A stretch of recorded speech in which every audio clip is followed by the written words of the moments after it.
Appreciate everybody checking in here. Oh man, yes. Welcome to chat. Remember to be cordial, all that fun stuff. Yeah, YouTube. They sent me an email about a chatter yesterday that popped in and was trying to be a cheeky person, doing a racism and being blatant about it. So, I just want to say thank you to the mod for taking care of that. We avoided anything serious with it, so that was nice. I'm glad that we did that. Join the chat. Like the stream. And what is it? What is it? Subscribe to the channel. There we go. My cat's downstairs. He's not supposed to be, so if I need to go take him upstairs, just so you know, that might be a thing. He's been a little bit of a butthead.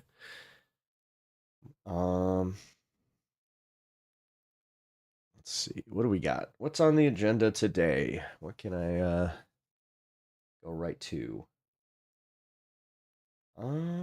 Well, we have our great news aggregator. So they've been they put together a little bit for us. So Ground News has been reporting on the financial stuff today. Hey, look, we got a visitor.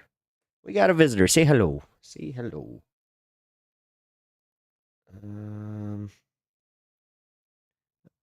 Where'd you go? Where'd you go? I think that he saw Stan here. He was just like, nah, I'm out. I'm out. Hey, Unimogo, what's up? I appreciate you popping in. Yes, you are first.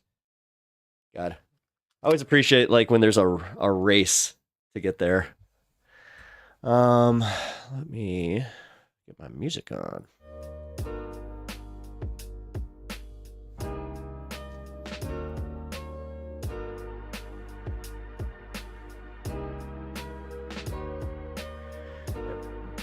Huh.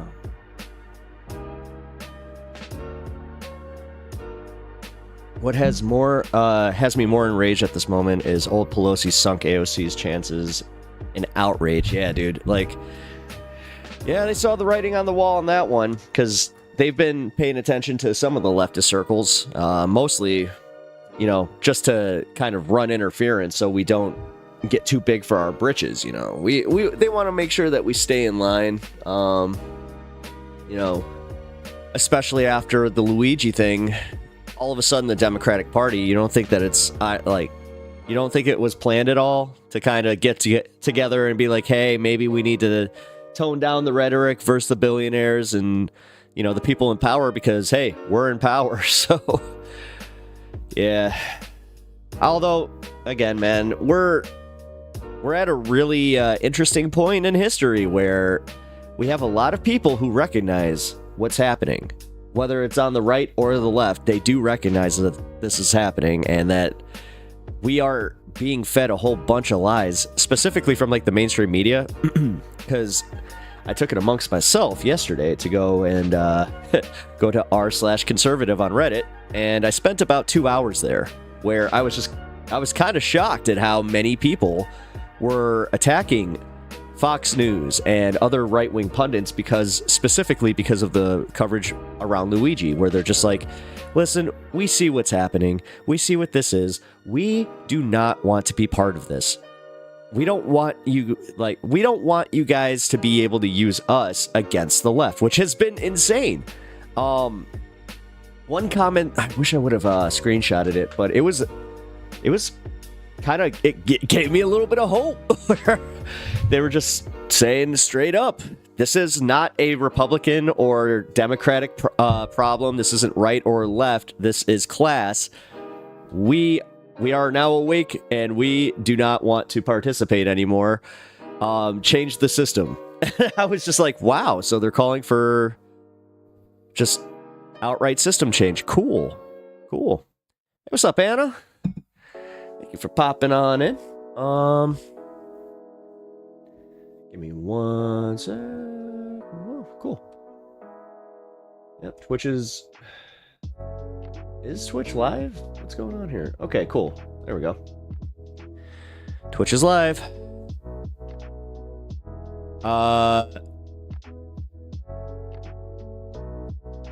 Oh, specifically,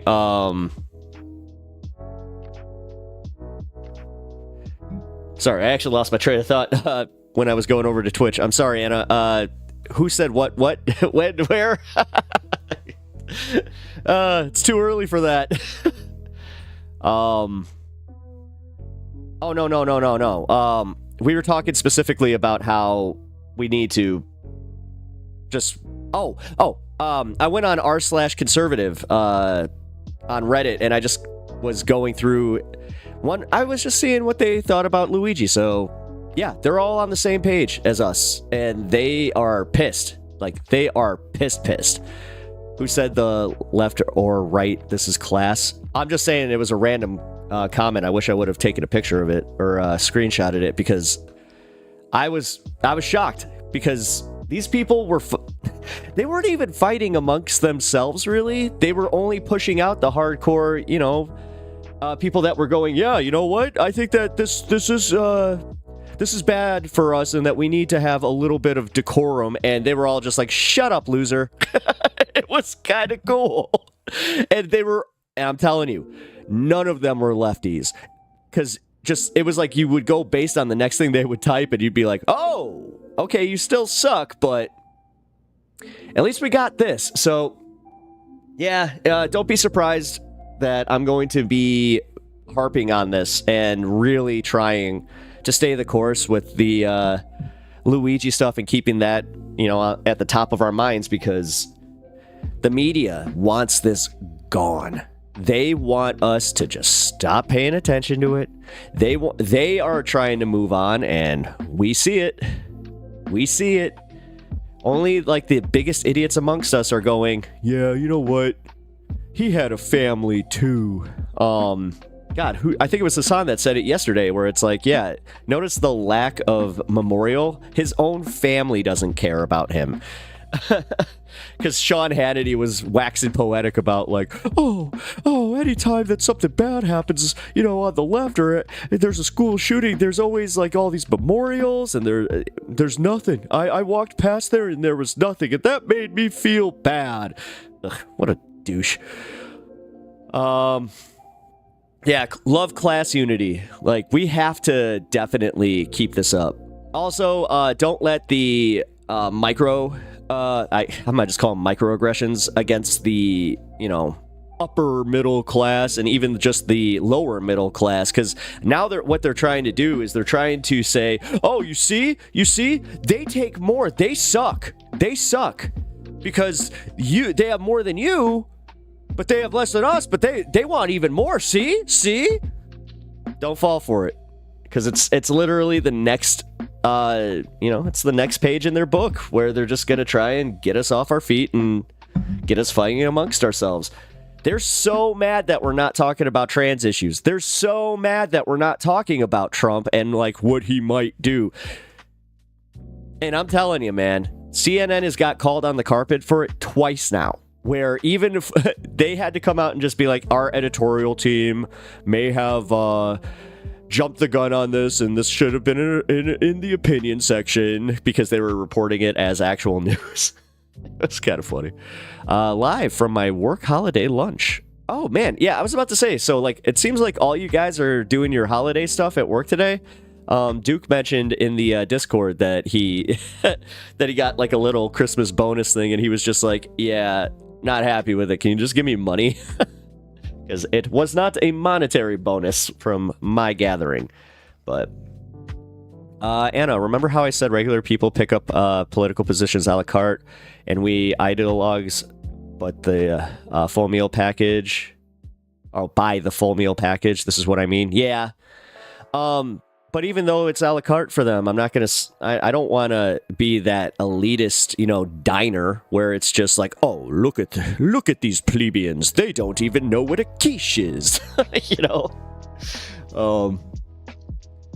Got to be careful about that one. But at the same time, I'm just saying, man, like, I'm trying to figure out the way to go about this, because another thing that I was trying to harp on was the fact that there are not any better people. Like, after reading those comments, they are still pretty shitty. Like, they still suck, but they're not harping on the trans issue. All of the energy is now going to towards essentially saying, nah, you know what? Fix the healthcare system, dude. Like, fix it, please. Fucking fix it. This is not partisan at all. So, I got an extra day off, which is cool, but a raise would be awesome sauce. Yeah. That would be nice if they could do that. Who dat? Who dat? Who dat? What's he doing? Come here. Come here. Come here. Gotta pay the tax. Pay the tax and say hello to these fine people. See? Oh, he's not supposed to be in here. Yeah, you're not supposed to be in here. Whoop. Whoop. Yes, say hello. Don't be elitist. We have to intervene in a la carte in that a la carte selection. Yes. Honestly, this kind of plays into a little bit of what's been talked about in the media with RFK and just like the health situation. Because now you got a lot of people that are kind of coming together on that, even where they're just like, wait a minute. So if you're telling me that salt and all this and these fats and all of this stuff like was poisoning us, and this is what you guys all of a sudden care about, why didn't you do anything about it before? Why didn't you even like talk about this before? And then you have people on the right going like, wait a minute, then are you telling us that all the Michelle Obama stuff was just, bunk, and that we should have actually listened to her? It was kind of funny. Yeah, we're gonna be welcoming back polio, and at least our McDonald's will be a little bit healthier, right? Jesus. I don't know, man. All I have been noticing, though, is just small-scale things where, Anna, you'll appreciate this. I was in the Majority Report chat today, and, now, I don't know how you feel about John from San Antonio. Me, personally, as a broadcaster, he's insufferable to listen to. Number one, vocal fry, like overuse of vocal fry. That guy that's all he has. This is John from San Antonio. He also likes to... Here, I'll remove the pop filter because this is how he calls in to the Majority Report. I just want to say that, did you know that in Oklahoma, the 9th District, they voted for their candidate, but they didn't come out enough. I'm sorry, Anna, I can't. It's a personal thing for me. I appreciate what he does for the show, but I don't appreciate the fact that Sam just lets him go on as long as he does. Because what I said in the chat today, I couldn't do it. I backed out. I was prepping for the show, and for some reason he was like right up. Good afternoon. This is Sam. This is John from San Antonio. Yeah, exactly. But he was like right up on his phone microphone, so there it was so bad. It was popping, and like it was just like it sounded like static. So I just made a comment where I'm like, hey, I'm gonna dip. I'm gonna try and come back after this phone call, but yeah, I can't do this anymore. I was just letting people know, whatever, announcing my departure. But I come back, and there were 500 less viewers. And I just brought that up. I'm like, hey, guys, just so you know, this John from San Antonio segment just lost 500 people. That's something, somebody who does this, yeah, that would bother me. That one would bother me. I'd be like, oh, well, that just, like, derailed the entire show. But Sam's prerogative. But chat started like revolting against me.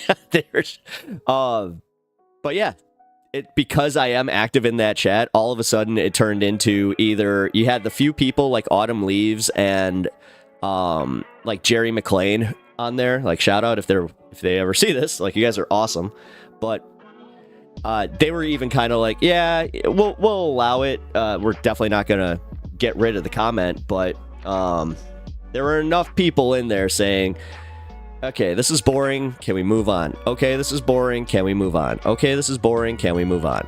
So with the Majority Report being an old format radio show, though, I almost am like, I'll allow this kind of stuff, but the fact that they're trying to gain their audience via YouTube and not just being on the airwaves, that's why I bring this up. So I also bring up the fact that, yeah, there can no longer be friendly disagreements. And Anna, I'm starting to see this a lot in the MR chat, where they'll be banning people for just disagreeing with something and not being pricks about it.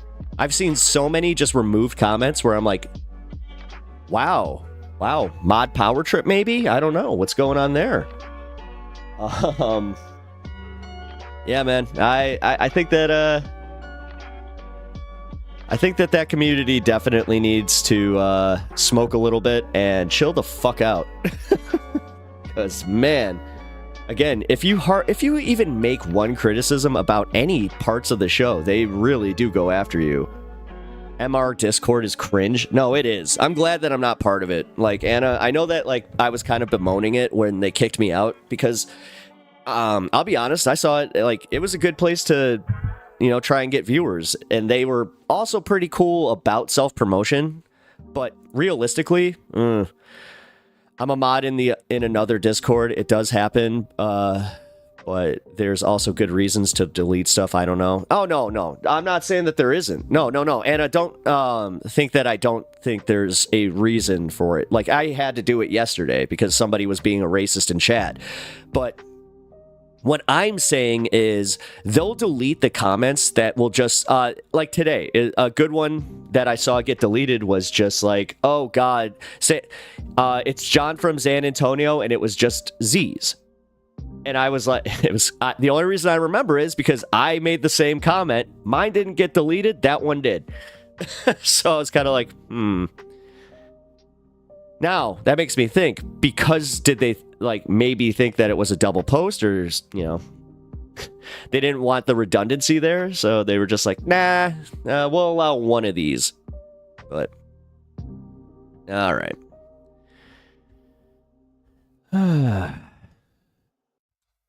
Kind of annoying. People are popping off in our Discord chat today, and I don't want to read the Discord chat on stream, so yeah, bring it over to YouTube, guys. Also, I appreciate you guys popping in on Twitch here. All right.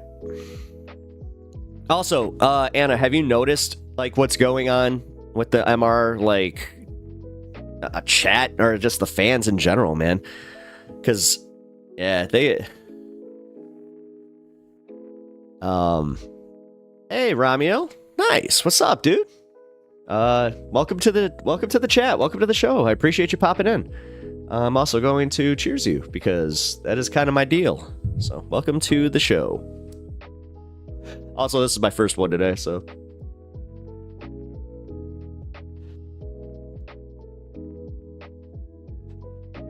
Dude, I used to be able to keep a cart for... Yeah, Majority Report YouTube chat is who I'm talking about. But real quick, yeah, I've been going through carts a whole lot faster because my carts used to last a long time. No, that's who I was talking to about, yeah. I think MR is getting a lot of TYT refugees. Oh! That makes sense. That makes a lot of sense. And they take their interesting takes with them. Yeah. Their interesting takes. Yeah, it's so weird because, like, when I was part of the TYT chat, like, community, it seemed like they were so much farther left. But then, yeah, when I started seeing them pop up in the MR communities, I'm like, huh, I mean, you do realize that the majority of you are being called shit libs, right? Like, there's something going on with that. I'm just gonna say, give them time. Oh yeah, I mean, Anna, look at me. You guys are here trying to make a good communist out of me, even though I still do not openly identify as one yet. And I just say openly because I don't know. We'll see. So, they will be hostile to Matt. Oh, dude. Oh, yeah. Oh, dude. Which Matt? Because Bender? Holy shit. Bender, they go after him lately. I don't know what the hell he did, but they are fucking pissed. Did he say something on Doomed? Because every time he's been popping up on Thursdays, they have this like thing where they're like, that's all right. I'm your personal thought police. Thank you, Constable. I appreciate that. We got to get you one of those pointy hats and the nightsticks from like the old time Keystone Cops. See? We'll just make the color scheme the trans flag though. That could be fun. Actually, that could be just like a fun like con costume, just walking around being the woke police. Just, you're not woke enough. Here. We will gay you up still. Oh man. I just realized that I left my Kleenex upstairs. It sucks. You got a license for that, noggin? Well, you must know. My mom is one of the types that loves to remind me that she had to have a C-section because of my large head. So, yeah. When you say that, I go to large head. I'm just like, I'm sorry. We've also established that when I shaved my head, I have like one of those like lumps. I got like a lumpy skull. It's so weird, man. I asked my dad straight up too. I'm just like, did you drop me? Like, seriously, did you drop me? And like, then did you just go, oh? He's like, no, I swear. I always ask. I always wonder. It's just so funny because my mom legit is like classic mom where we'll get into an argument and it kind of devolves into that. Do you know how long my labor with you was? It's just like 37 years. Well, 38 years. Come on. Which, by the way, guys, that birthday be happening. So if you guys want to donate for the birthday, I would appreciate it because it makes me feel special. I'll link my stuff. Give me one sec, actually. I've been meaning to just have that ready to go, but for some reason, my hotkeys aren't working. I think I have to update, like, I have to do a hard update on my computer, and that just takes too long.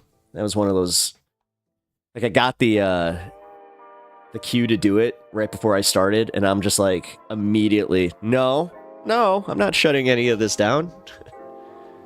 Takes me about an hour to get my show prep done, so. Here we go. There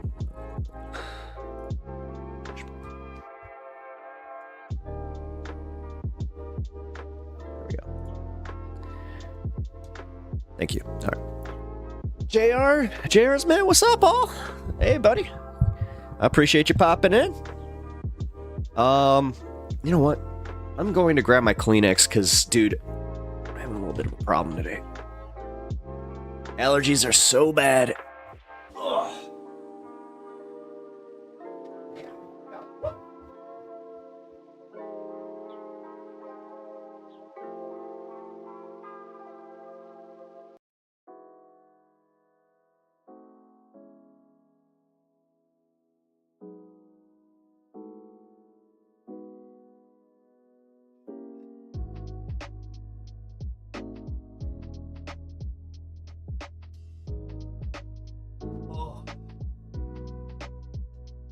Cat is not allowing me to get him. He's going to be down here pretty much for the whole stream. Part doesn't last long if I bring it to work. Yeah, you know what?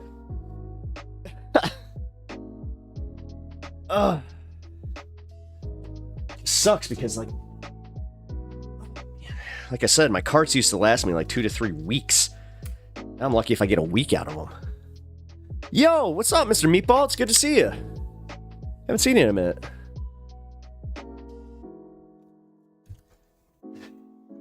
Just realized I do not need those on right now. He's back, guys. He's back. I can bring him back up if you want. Where's my Twitch? Here we go. Okay. Just do this real quick.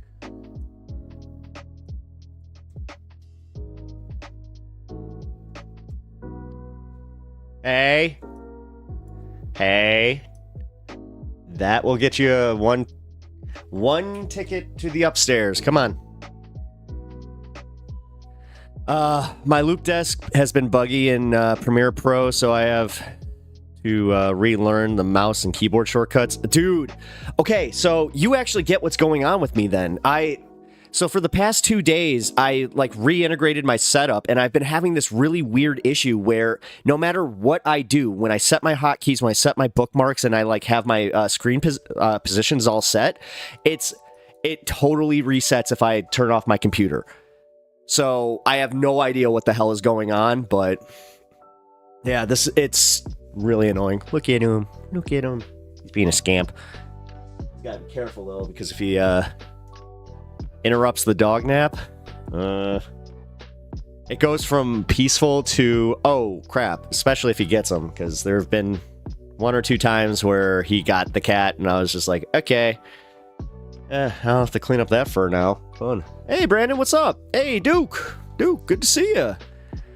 There's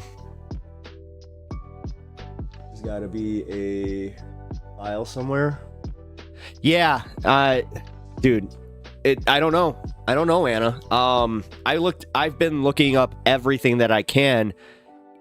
Everybody has essentially the same answer where they're just like, well, did you save your settings? I'm just like, are you kidding me? Like, that's what? It's the first thing I'm doing, and I make sure that it is saved. So I also appreciate anybody that does have more technical knowledge than me, so I can just kind of pick your brains and just be like, hey, you know what? No. This is why you're not allowed over there. Stop chewing on plastic. Cat's gonna be full of microplastics. Probably already is. Damn it, Anna, you're right. You're right. IT 101. I didn't uninstall and reinstall it. That's gonna be an all-night thing. That's gonna be fun. If you did, you might have to. Yeah. No. The second that you said that, I was like, I think she's right. Fuck. All right. Yeah, I'm not gonna end stream or anything because that's the only way I can do that. So, damn it, that sucks. Logitech bought Loop Desk out of the blue. Bought Loop Desk out, so they are adjusting.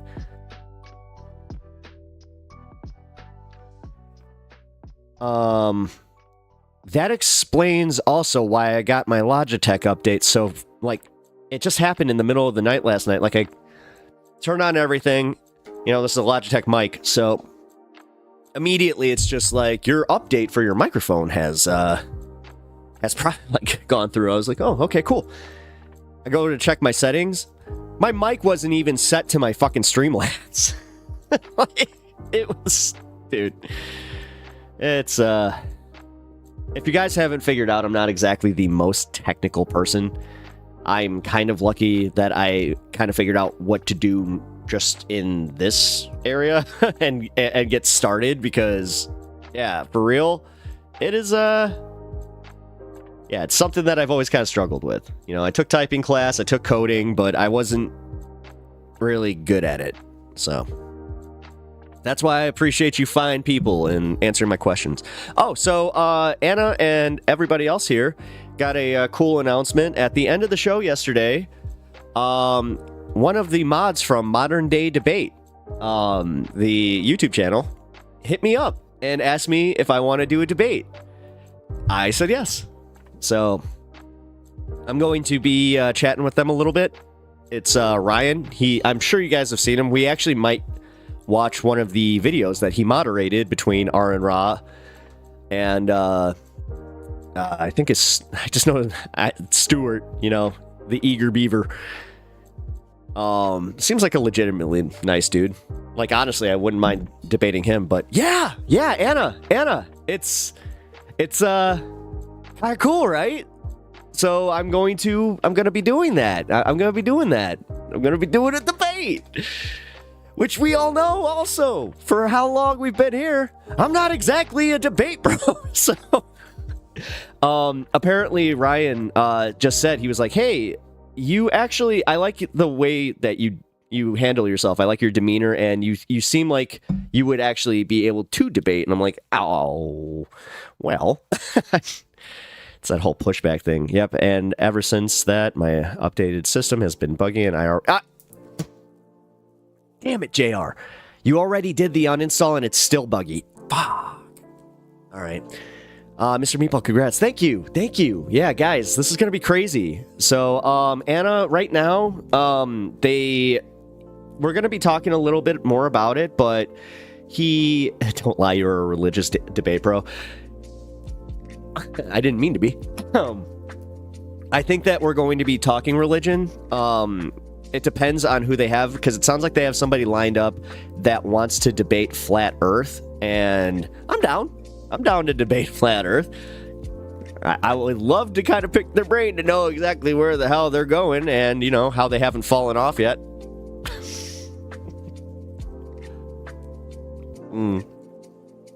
I always thought the ice wall was funny. Like, it's such a funny concept where it's just... cool. Oh my god.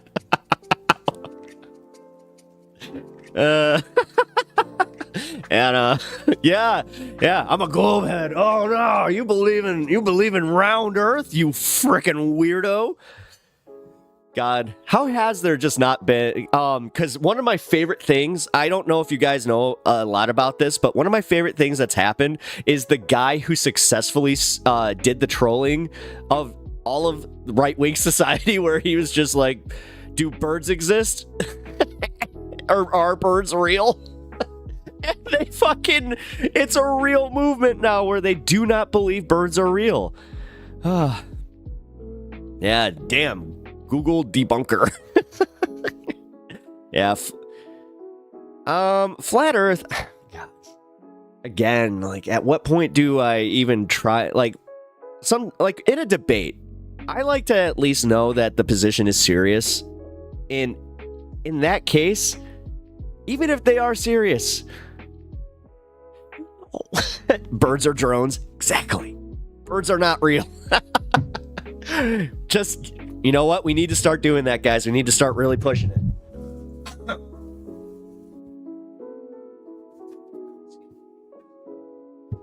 Man. These allergies are killing me. Excuse me. Just call them the R slur over and over. You know what? I actually said the R slur yesterday by accident. I didn't even realize it. And my wife was just like, are they going to be okay with that? I'm like, I don't know. See, Anna, I was thinking about doing that. I don't know how much I want to make it a bit, though. Because, especially if I'm, on a debate site, I want to show, number one, I do want to represent myself as well as I can, so I can bring people over to my channel. But at the same time, I also don't want to come off like so much of a goofy goober where it's just, all a bit. Because I could do that. I mean, I could just make a character and just go with that. Like, that's the best way to do all that kind of stuff, is just literally do a character. Oh, actually, you know what? The guy we watched debate Destiny yesterday, just like that, where he was doing like the Between the Two Ferns kind of deal. Mr. Meatball.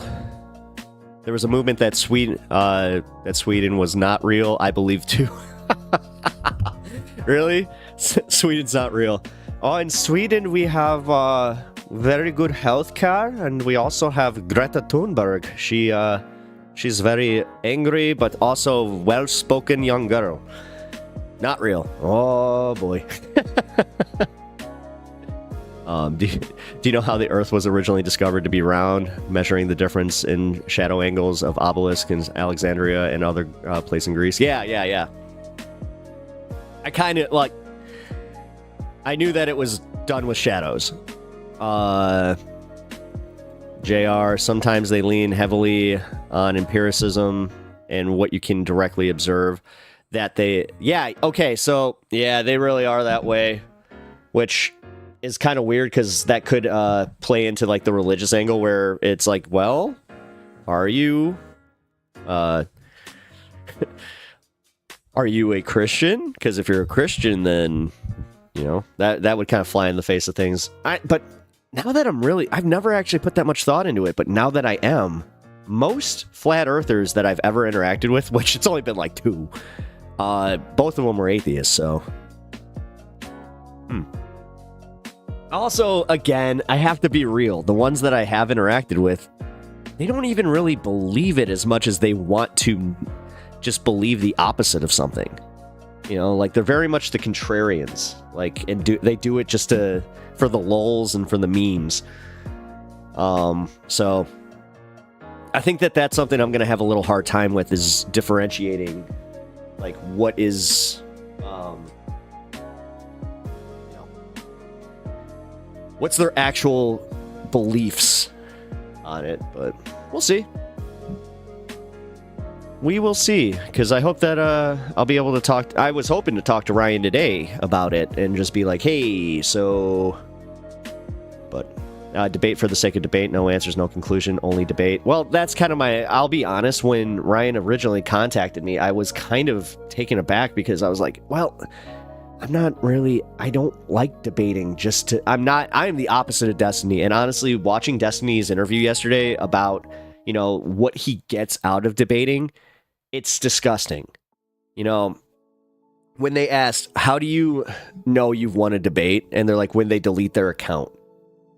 Just that type of, like, dude, he's just a mean-spirited bully. Like, he's just as bad as the guys that bullied his ass, because I know for a fact he was, you know, bullied in fucking school. So how's that make him any better? Like, I hate that shit. My goals are never to make somebody feel bad. Like, that's not my goal. My goal is to kind of maybe change your mind or your mindset around something that you kind of hold. But yeah, he's literally a debate pervert. No, he is. Like, that's actually a great like, way of saying that. Damn it. I just spilled my coffee. Crap. Yeah, he's definitely, like, a debate pervert. I would now classify as somebody that only does debates for their own gratification. If they get sexual gratification, which in his case I wouldn't be surprised. Or just that overall, you know, the troll gratification. Because that's also something I've always had, like, a problem with, are people that are, like, professional trolls. But I also understand it to a degree, believe it or not, where I understand, like, that's how they just interact, like, that's how they're processing their trauma, and that's how they deal with it, I guess, which I'm not saying it's the right way. It's kind of the same way that I did realize that, like, my bully, like, from elementary school, like, his dad legit beat him, and, like, he had a horrible home life, and, you know, it was one of those things where, yeah, he is a cute kitty, and he's literally just chilling right now. He's laying down right next to me. This is crazy. Like, he doesn't do this often. But thank you, Undead Banana. Also, awesome name, and welcome to the stream. I appreciate you being here. Like, everybody that is in here, if you can like the stream, that would be awesome. Makes you guys, you know, a much better consumer of YouTube. I know consumer is a bad word, but that's what we are. So we got to support each other. We got to support the leftist creators, and just in general, it makes you a very, very cool person. So, I'm gonna keep reiterating that because I feel cool when I do it. You know, every time that I hit that like button, I know I'm helping a smaller YouTuber. It does kind of make me get that little like, yes, I am making the world a better place. It's like when you give a homeless person some money. It's just like, I feel a little bit better. Not the reason to do it, though. It's a reason. Oh, man. Just got a picture from Distracting, and holy crap. That's not fun. That looks icy. Yeah, we actually, that's what's going on with us. We just had a quick snow, which sucks because I'd rather just have like the snow day, like just let it snow fully. This crap where it's like, it's gonna snow a little and then it's just gonna ice over. It's like, ugh. Huh. Is that makes my allergies the worst. Oh, excuse me. Yes. I appreciate you guys bearing with me through this, because honestly, I know. It's only human to be gross and have these things happen. It's a whole concept in psychology. The best way to feel better is helping other people. I mean,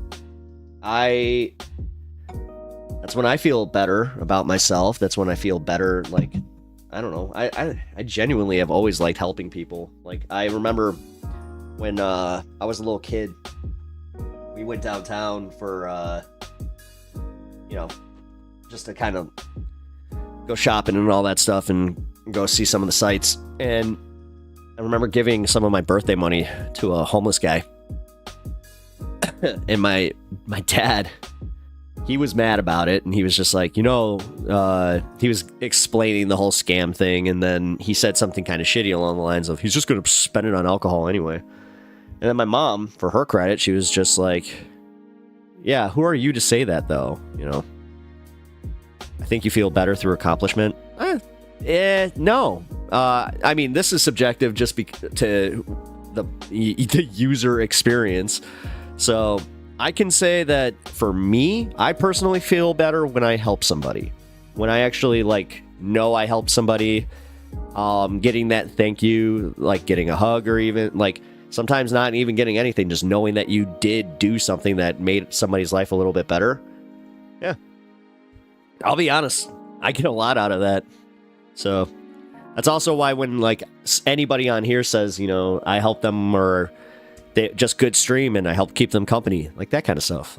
It legitimately makes me feel good. But I could also kind of go to your point. It is a little bit of the accomplishment. I see it as an accomplishment to do that, though. So I don't know, that chicken or the egg situation.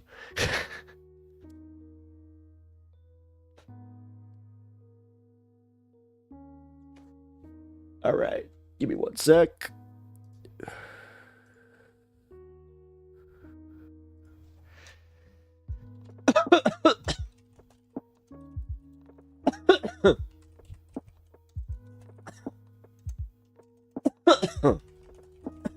What is going on?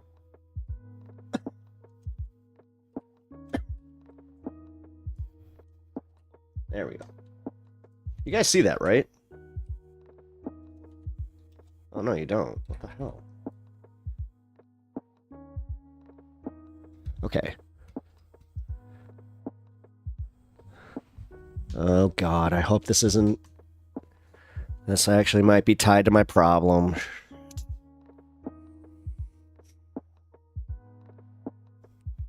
Oh, got it. I got it.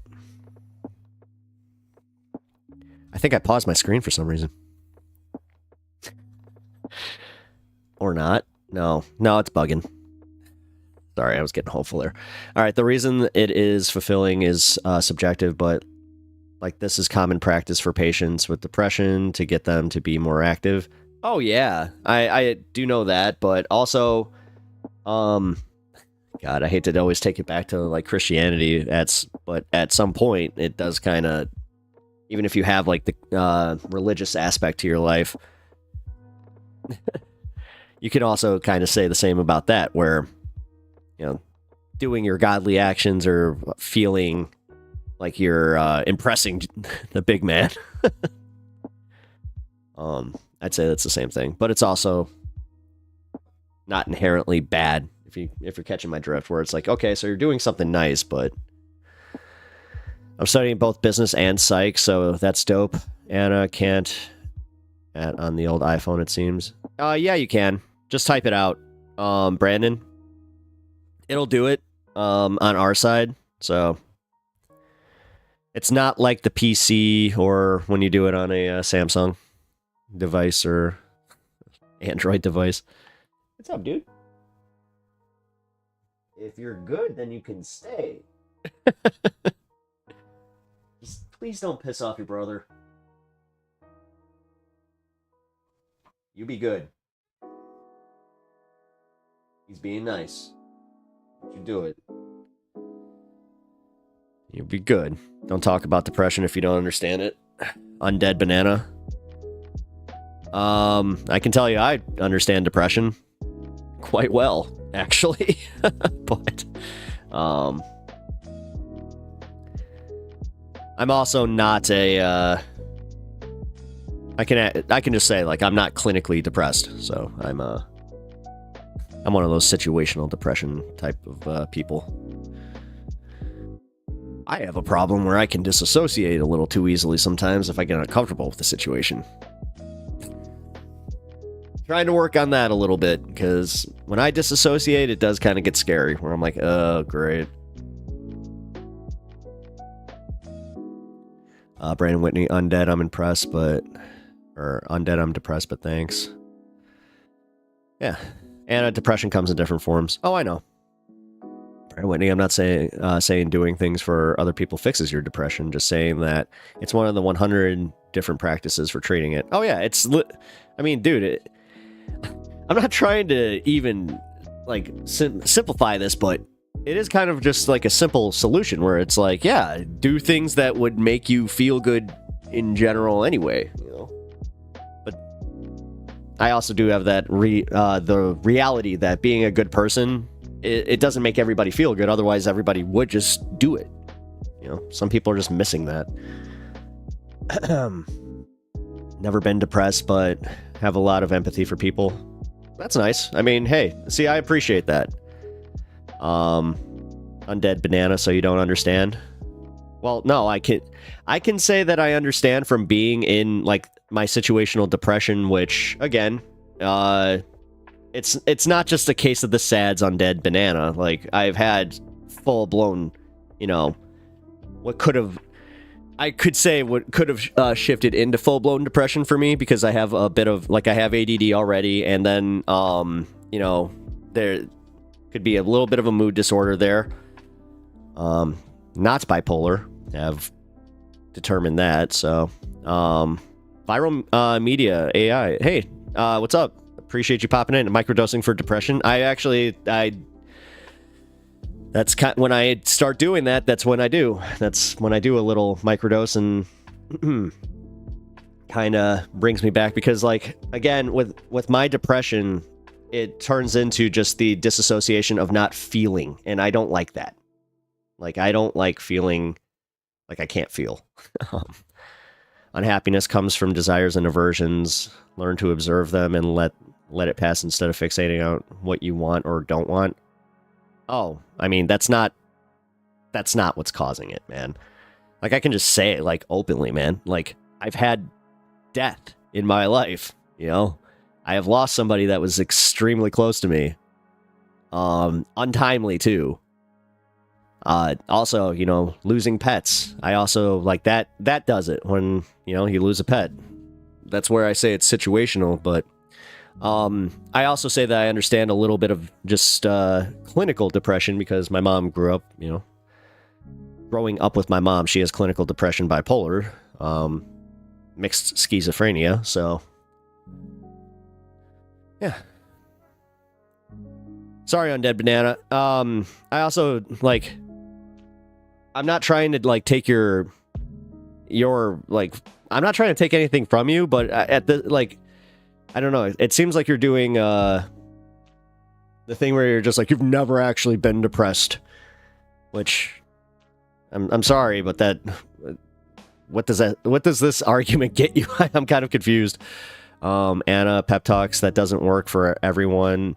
I have dysmia, and it's permanent, and it ruins everything I love, like being haunted and never feeling good. Yeah.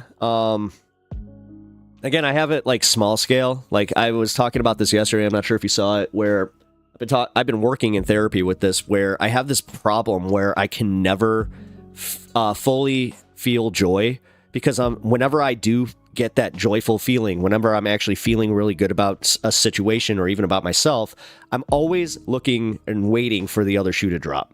Always. And it's been that way since I was very, very little. I don't know. So,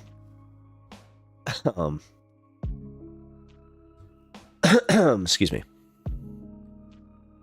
Plus episodic major depression. I see. Now that's a thing. My physicians don't.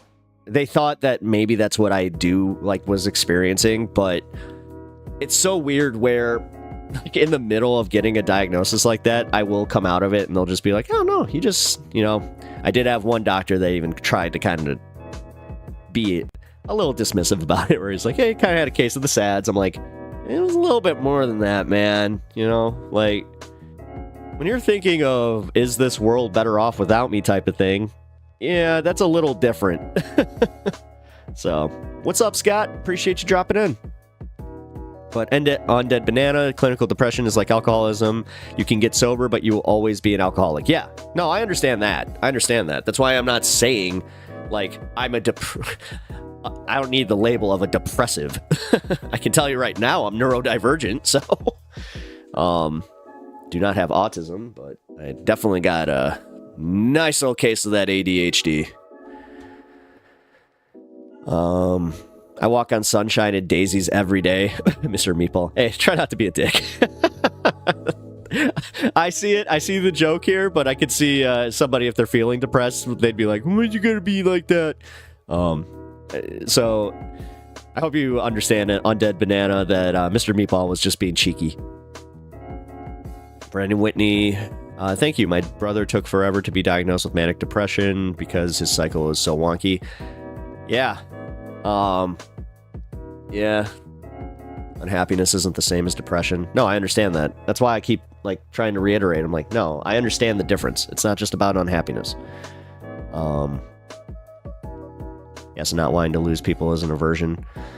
So Undead, that's why I said treat, not cure. You treat these things, meaning do what you can to improve your outcome in chemical shifts. No, that's exactly it. That's the same thing. Trying to boost your, oh my god.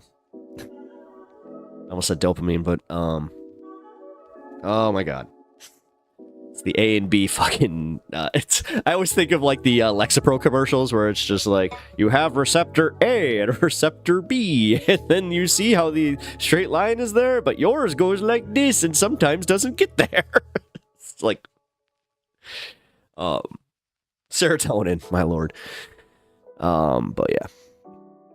I'm at B positive. Every day is beautiful. I mean, I try. I can't do that. See, again, I think that, you're lucky that you can do that. Oh, look. This could cause a problem in the future, but look. Actually, for the most part, if he lays down and claims the bed, dog will not, he will not jump on it. So, it's too bad. MJ was placed on Schedule 1 narcotics list. Imagine genetically engineered. Flour able to help all kinds of ailments, vitamin D, vitamin A. I mean, I think they just reclassified it recently, federally. So, or wait, never mind. I think Biden tried to do that, but I'm not sure if that took. If he was able to actually do it. You know what? No, I'm gonna look that up.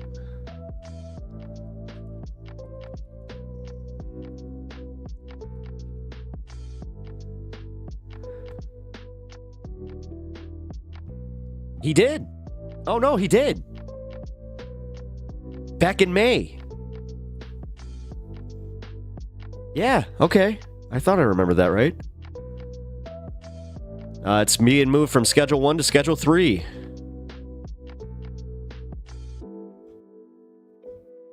Is now being on the same list as aspirin. So that's good. That's good. Hey, look at that. So that's cool. So, per your comment, this could actually happen. Yeah. Because now that you were, like, that's a good point about the whole, like, you know, you can genetically modify it so it has, like, you know, vitamin, that kind of stuff, but new med is Epidolia EX. Oh, really? That's cool.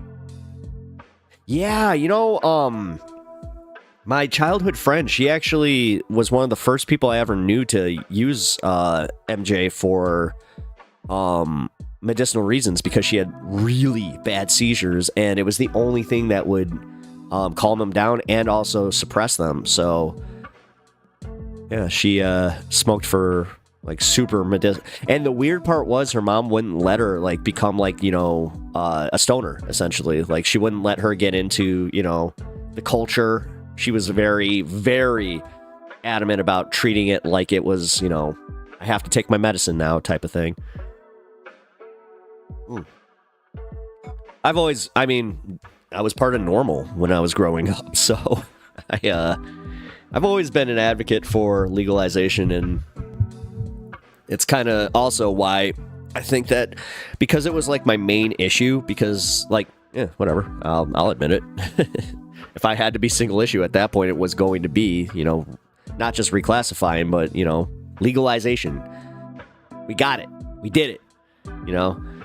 That's why whenever anybody in my state, they start shitting on Pritzker, I'm like, dude gave me legal weed. You can shut up. Everybody else was talking about it. Dude did it. And on top of it, it has brought in, like, a substantial amount of tax dollars. Like, they are getting better in my state. I see it, you know, but all these idiots see is, raw property tax bill went too high. It was my main issue too as a youngster. I mean, again, especially as a teenager when it is illegal, like, yeah, because that's still nuts to me that like Tennessee and, you know, Texas are still like, not only is it they're not going to reclassify, because that was the one thing I did see in the reclassification federally, is that they're also going to leave it to the states to still determine how they're going to prosecute. So, no federal charges, though. That's a big deal. So they can't just, like, you know, if they can't get you on the stadies, then they can, you know, then that's it. So, takes away one roadblock there.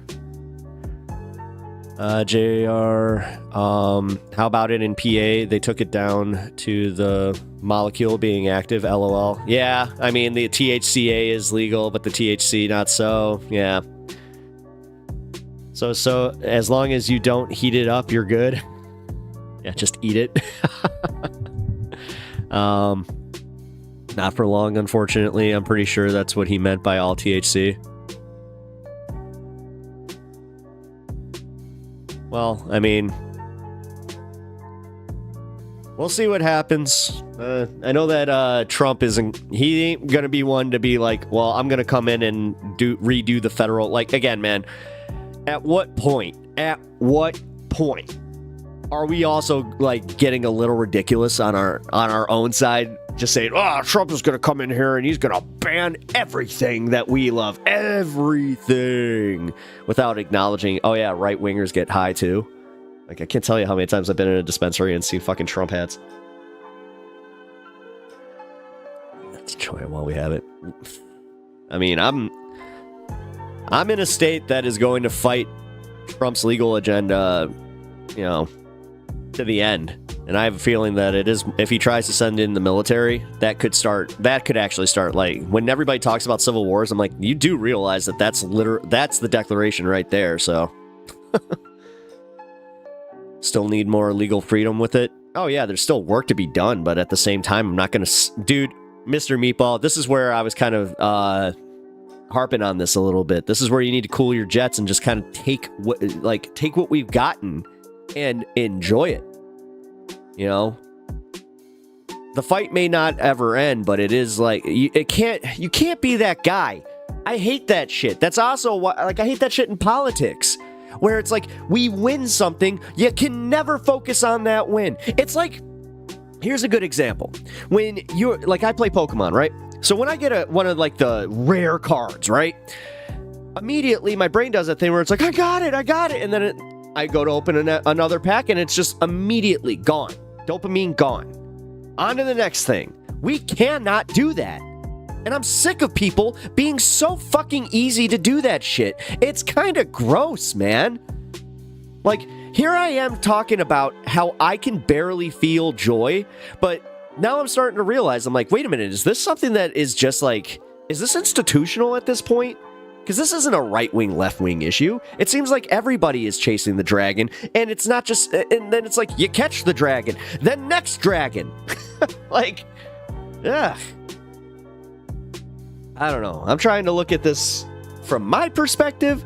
I'm happy with it. I'm enjoying it. We're only 4 fucking years in, but dude, the fact that I can just go to a store and buy this is insane, when 5 years ago, I would have been put in jail for it, okay? Like, my lord. So many people are just so fucking self-defeating with their own, like, inability to just take the W's. It's like the Cubs. Sorry, rant over.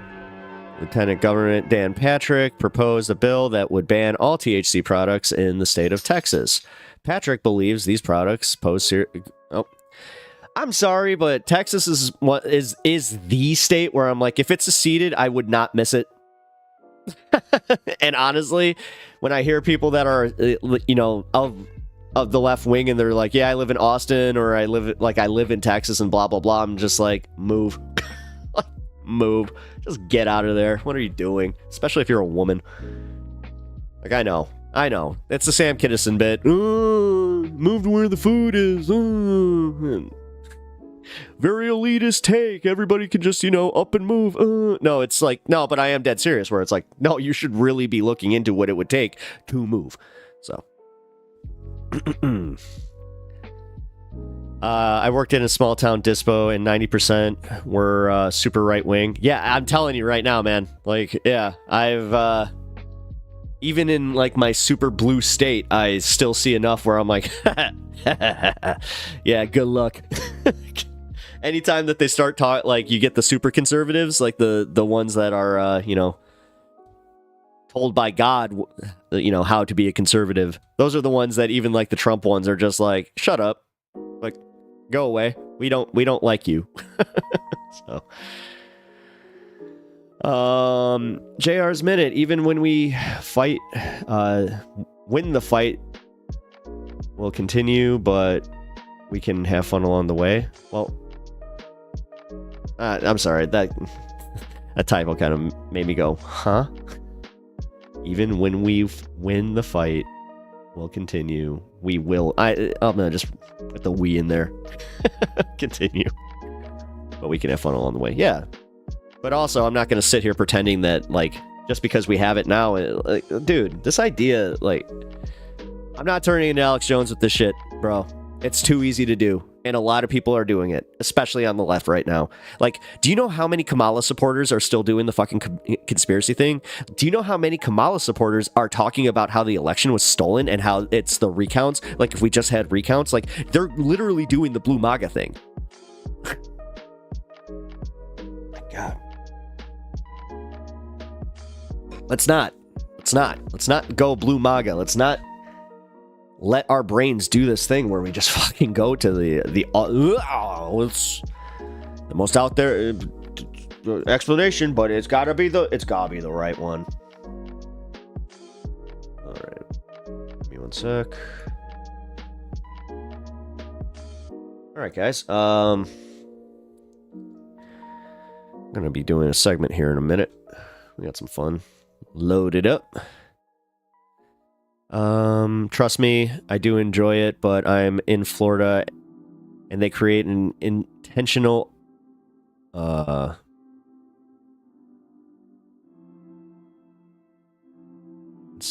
prosecute people who fall outside the medical establishment. Wait.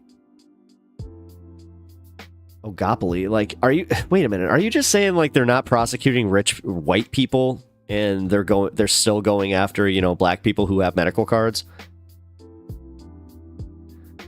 JR's minute. I was in jail for it. Yeah, me too. I've been locked up for it. Like, yeah, it's not fun. Now I have an OZ in reserve legally. Exactly. That's my point. That's my point. Like the fact that because in my state I can grow. So the fact that I can grow legally is insane. Is insane. They used to have a dedicated department in like one of my localities where they had a helicopter that specifically had the heat sig, like the heat reader. Yeah, man. Like they were. It was frequent too. So. And they weren't just doing like, you know, your standard grow houses. They would any like residential area that had was using either too much power or was using too much heat immediately. You got a visit from the cops. I can buy pot brownies and cookies from retail locations. Happy as a clam over here, dude. Have you guys seen? I think it's in Michigan that they have literal like dispo like machines like in like gas stations. It's fucking nuts. Like, that's the ultimate one for me where I was just like, that is insane. Because I remember even saying, like, you know, we've made it where we can just go to a gas station and pick up, you know, a pack of joints.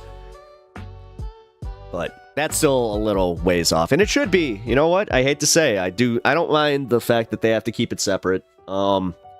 Because honestly, like, when I go to Tennessee, that's how the liquor laws are there. You can't buy liquor in just like a grocery store. You have to go to a specialized place for it, like a liquor store. So,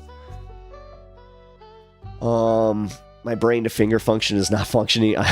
Okay, JR, that actually kind of explains why your typing's a little rough to read, especially when I'm going through my comments. It's like, yeah, you know what? They restrict the providers to several companies who are empowered and get free. Trust me, I understand that, Mr. Meatball. I will give you that. Like, they are handing out the patents and all this stuff, and yeah, there's favors, but there's all, dude. I also like I happen to like did work with like somebody that is a legal cultivator, and I can tell you right now, man, it's not as corporate as you think it is. Especially like edibles are surprisingly like not that corporate. Like most of the edible places are still pretty small. But yeah, Michigan is doing things right. Yeah, Michigan is one of the states that I was like, hell yeah, like they surpassed Colorado, where I was just like, because Colorado, I remember when I went there, it was still like relatively expensive for what I thought it would be, and then I went to Michigan and they were like, hey, you want this OZ for $60? And I was like, swag? They're like, no. Then I was like, oh no, damn. So that was kind of nuts. Delta 8 and gas stations. Yeah, Delta, you know what? We have Delta 9 here in Illinois. No, Delta 9, I only use that to like go to bed. Like if I'm in a pinch or like I forgot something and it's the only way I can get something, because they like sell the gummies at like my gas station.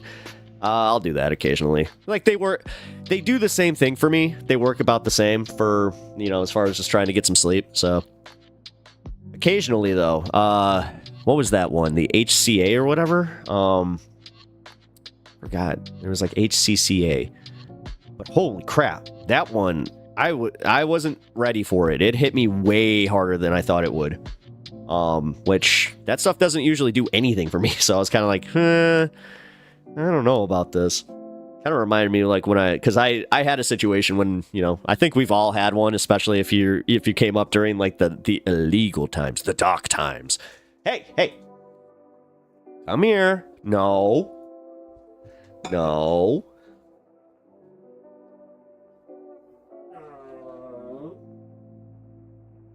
No. Oh, you being such a scamp? But yeah, if you guys got arrested like during the dark times, then yeah, you know the difference. Oh no, what I was gonna say also is you have had an experience with possibly having something that was not fully what you thought it was, because I had that happen and it was not cool. If you've ever seen the movie Friday, it was a little bit it was kind of like that, where it's just, yeah. Did you just really chase the damn dog upstairs? Look. Oh, you guys can't see his little tail. His little tail just went, but he jumped after my dog, and my dog just shot upstairs. He's just like, oh, I don't want it. I ain't getting any of that. You guys got to see some fun stuff. What are you doing? Let him down here. You're gonna guard?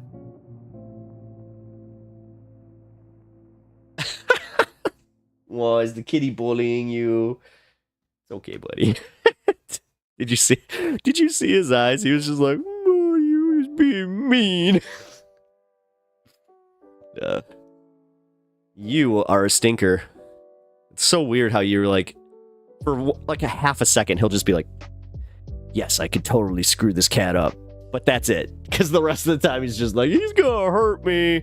Although, to be fair, they have fought. So, yeah, Stan knows you do not mess with cats. Nah, he's got a nice little scar on top of his nose where it's... you don't...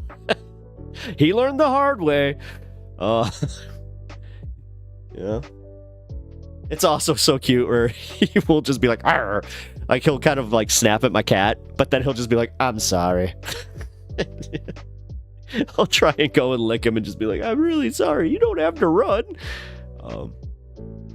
Here in Jersey, they make it expensive to for businesses to get licenses to sell, high taxes, plus it's illegal to grow, which is whack. Yeah, see, now that's the thing. The outsourcing for New York is really weird, and I also know that it's like New York and New Jersey, because I know that you guys you're working together as far as that one goes. I know that because I got a buddy that lives in Jersey that was telling me specifically that he can't grow and he can only have so much. I'm like, well, okay, but in New York you can grow. So I don't know, man. That's weird. But also, I'm just gonna be honest. The price, like, everybody kept telling me the prices are gonna spike. The prices are gonna spike. And when it first was legalized, yeah, I mean, it was expensive as hell. There was that small period of time where you're like, do I just do, the other market? But then, now it's beyond evened out. Like, dude, if you told me even the 4 years ago that at some point it was going to be like literally half priced, where like, I can get quads for, 60. That was never a thing, especially for like good shit, man. Because we used to call that shit 30s. High prices just to help this to sustain the black market. Nah, I disagree with you on that. Nope, because they want to dismantle the black market. This idea, no, I'm sorry, man. Nah. I've also talked to enough like cops too, where they kind of did explain like how it was going to take away some of their revenue. That's a nice thing when herb is not legal, but also not illegal. Grow yourself and just don't sell. Well, yeah, I mean, anybody that lives in a legal state that can grow, if they're selling their stuff, they're some of the dumbest people I've ever known. I'm sorry. That's insane. Why even risk it? Like, why? That one I will just be like, no. There's no laws against the gifting part of it, though. It's substantially cheaper than any options for me in Florida. Yeah. It's just so much riskier for you because, like, you have a lot more to worry about. See, now, like, this is where I was kind of saying about the whole moving situation, where it's like, no, like if these things are really important to you and you live in a nation where I'm sorry, now it's legal. Because like I remember before Illinois did go full legal, I was looking into moving to Michigan or to Colorado, and I was very close to doing so. It was just a matter of like getting a job transfer, you know, from my wife at the time. So it was kind of like, do I, you know, but then luckily Illinois was pretty quick with their news coverage about how they were going to be pushing for that legislation. And, you know, being in a blue state, enough people were just like, hey man, this is gonna happen. And I had enough people that I also knew from like the normal chapters that I was part of that were just like, this is happening. Like they're signing the bills now. They're leasing, like this was the craziest part. They were letting the businesses start leasing the land before the bill was even signed. So that was kind of cool. Like it happened so fast. Like it happened so fast. Because the one thing that sucked was the medicinal side of things got slammed. They, because they were the only ones that were open on day one. So yeah, man, that was a little bit of a problem. Won't lie about that. But that's substantially cheaper. Oh, okay. Alrighty, guys. Well, we're gonna get to the politics side of things. This has been fun, though. This has been a nice little conversation because, honestly, like, in America, I wrestle with I have to wrestle with the idea of even crossing state borders to Indiana. It's insane to me. I'm like, wait a minute. So you're telling me that, or Wisconsin even, like, I'm surrounded by two states that if I cross over there, I'm like, so you're telling me that if I got picked up, it would still be yes, you can't arrest me because I come from a legal state.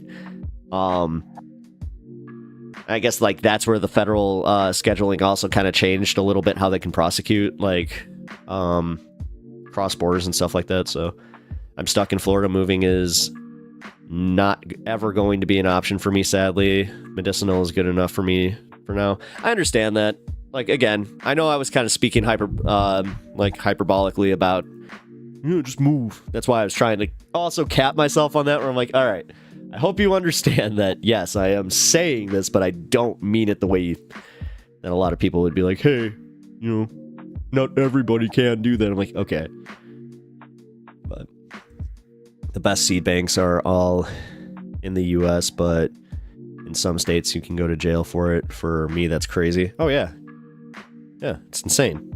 Like, again, and it's easy for me to say from my place of privilege living in a blue state that I don't have to worry about this shit. Well, now. Because, let's be real, if, the Republicans convince Trump that there's some, monetary gain in doing, like, making it illegal again, then he could do it. But good luck, because that would start the civil... I mean, you want to start a civil war, they'll do it. This is the only reason we've been chill enough not to get that upset. So,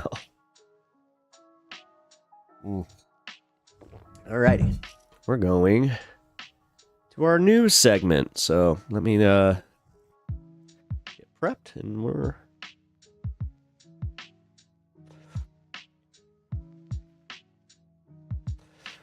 I hope you guys are ready for this. Just got off the phone with USPS for over an insurance claim. Took 3 months to get $63. Jeez.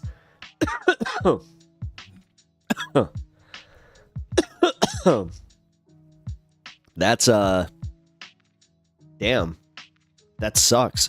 So did you mail something and it get broken? And because of the insurance that you're like, okay, compensate me, and they're just like, no. Or did you just not receive what you were supposed to receive, or how'd that? The big O. You guys are part of... I know. Wow, so you guys are, all part of the Orlando crowd, eh? And somehow... Wait a minute. Didn't one of you, say you guys hated Disney?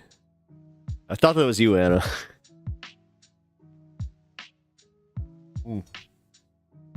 That's gotta be wild. Hate Disney and literally live in Disney Town. Hey, cool. I always like when you guys, are just like, hey, we're the Florida gang. Yep. I just found out Adam Mockler is, he goes to school, like, right by me, so I'm like, huh. Maybe someday. Have a chat with the guy. I mean, he's a good kid. Yeah, Meatball. I don't understand why you're not in the Discord, because, like, you really should be.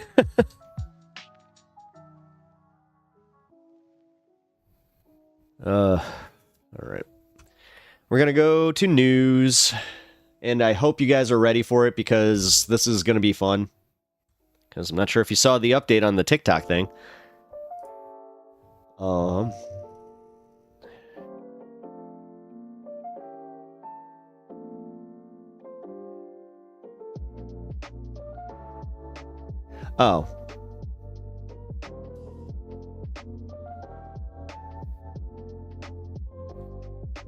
So I can send you guys GIFs of this now? Oh. That's good to know. Okay, I just found out that, can do GIF subscriptions for, Ground News. Cool. Thank you, Ground News. Let me, get my link and then we're going to go for it.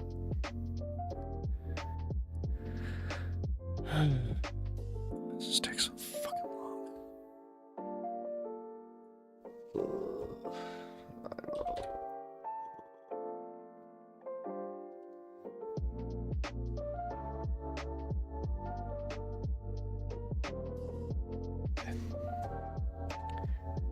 Here we go.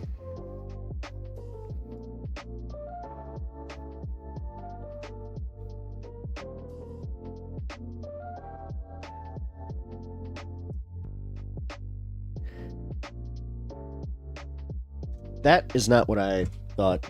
Wait, what? Wait a minute. Hold on. My link, my hyperlink just died on me. Great. Wait, if I can't use that, then I might not be able to use... It's the... Oh my god, this update is really... It is throwing a wrench in everything. Oh man. It's... Alright. Yeah, and I'm gonna have to uninstall and reinstall this whole thing. This sucks. This is gonna take me a lot of time tonight. But, as I said, I'm not going to quit yet. There's no reason to. Just bear with me. I just have to go around this.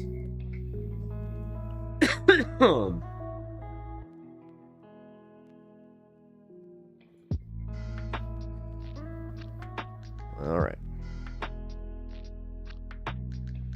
I will also put the Discord link in the description. Give me 1 second. There. There's my Ground News link, and then here is the Discord link. Okay. Let's do this one from my phone. Alright. Oh. Might help if I actually had my screen on. There we go.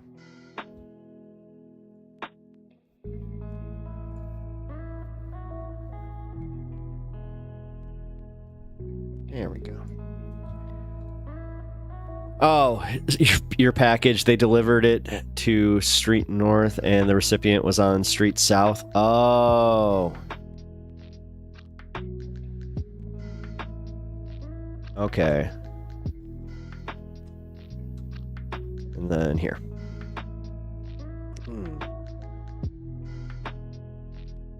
And then here is the Discord. Or not. Dude, what is happening today? Had the link saved, ready to go, and went to go copy paste, and it's just like, nah, not today there, pal. I hear their fireworks rattle my window nightly. Oh, man. That's crazy. Yeah, Disney fireworks are no joke. All right. So, yeah, click that to join. Also, as I said, leave a like on this on the stream if you haven't already, and sub to the channel if you haven't already. We are getting very close to 1,000, by the way. Yeah, we're at 984 right now. So, you guys want to help me get to that 1,000? Let's, I appreciate it. All right, but let's do the Ground News segment. So, real quick, this is sponsored by Ground News. This program is sponsored by Ground News. And the only reason it is because I use it. And I was using this before I was even on YouTube, so I wanted to just kind of say, this is something I wanted to share with everybody. Because I enjoy it. I feel like I have been so much more well-informed having this in my life, because now I can just see the bias and where they're coming from. Also, the blind spot this blind spot feature is insane, because they break through all of the algorithms and they just give you all of the stories that are going on. And they also make sure to give you the perspective. So, like, this is all the right-wing perspective, but it's for the left, because they know that we're not getting fed any of this stuff. So, like this one. Judge pardoning Oath Keepers leader Stuart Rhodes. Would be frightening. Okay, yeah, the right does need to see that. See, now this is, and here, what do we need to see? London venue abruptly cancels Benny Friedman concert, citing security. Here. Uh-oh, let's see. Chicago mayor boots public from rowdy city meeting as residents object to migrant invasion. Ejected residents from a city council meeting amid a heated clash over funding for illegal immigrants. Monday's meeting, several residents spoke against the mayor's handling. Yes, spoke. Yes, okay. We've seen how they speak at these meetings. They tend to just go, "Meh." But Duke of Bread, I will sub in my other account at $9.99 so I can be the 1,000th and annoy you. Okay. That's funny. All right. Tuberville, Trump and RFK came to an agreement on abortion. Senator Tommy Tuberville stated that President elect Donald Trump and RFK Jr. have reached an agreement on abortion, which will allow states to decide the issue. Oh yeah, because RFK went and did an interview that scared everybody, because he was just like, "Oh, I don't think that there should be a reason that we can't tackle a federal abortion ban." God, what a fucking douche. I've been told, like, by one person, you shouldn't make fun of his voice because it's a medical condition. Go fuck yourself. The guy's a wacko and he just happens to sound like that, so...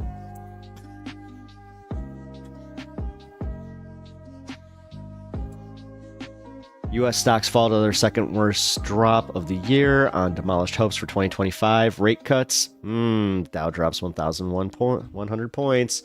But it's Biden's fault. It's all Biden's fault. Ugh. Dow tanks 1,000. Oh, God. Here. The Dow lost 267.58 points. You know what's sad? I don't know what that means for us. Like, I'm one of those. I'll just be honest. I don't know. Marking its longest losing streak since 1978. If the losses persist, it will be the Dow's 11th straight trading session in the red, the longest since 1974. Wednesday is expected to be the Dow's steepest point drop since 2022. The Dow is down 2,500 points since December 5th. Now, here's the thing. I'm sure you guys have seen a bunch of like the armchair analysts, specifically on like whatever social media you're on, where they're going, well, Trump isn't even in office yet, because right after the election, when the Dow went up, they were just like, look, it's because Trump got elected. Look, economy good. Look. And then anytime that it has started to dip, they're just like, oh, what is he supposed to do? Biden's in office. He's totally kneecapping him. It's Biden. But this is all on future projections. This is all like them going, oh no, this is what Trump said, so we're applying that to our projections. And then they're just like, well, again, he said it was gonna take time. Didn't you listen to Elon? Yeah, these guys really are some of the saddest human beings in our country, and that's why at the beginning of this program I was harping on the fact that no, we really need to just keep on with this class war. And that means being a little more charitable to their stupidity. We can talk about it here, like, but in our everyday lives, we need to be able to just hold these stupid people's hands, even though we don't want to. Not a parent, but this must be what it feels like to have a kid that you really don't like, but you have to, raise. Govin Stony Days, what's up? US, no. I thought I clicked on the next one. Where'd it go? Here we go. Supreme Court agrees to hear challenge to TikTok ban. This is the one that I wanted to start with because I'm not sure how this affects any of you guys. I know me personally, I don't actually use TikTok a lot. So I was kind of like, Like I think I just literally started my TikTok account when I started streaming.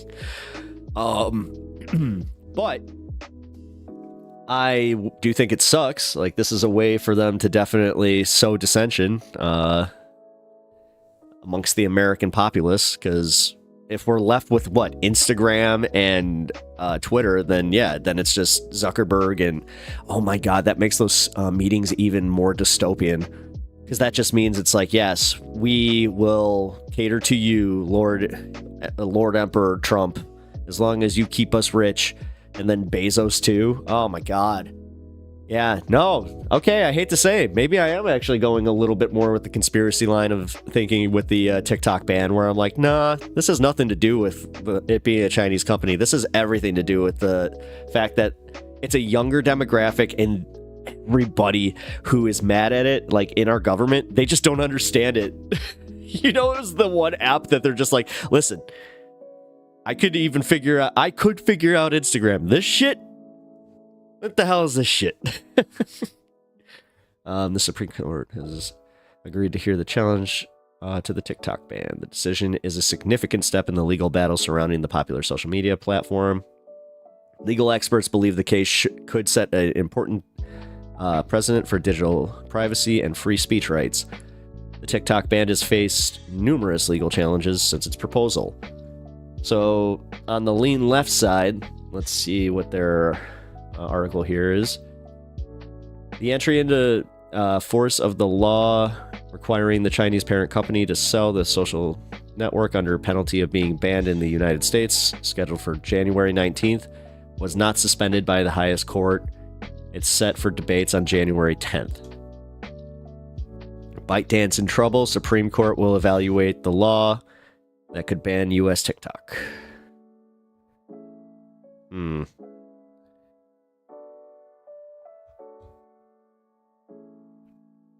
Trying to find one that's more center, just like fact.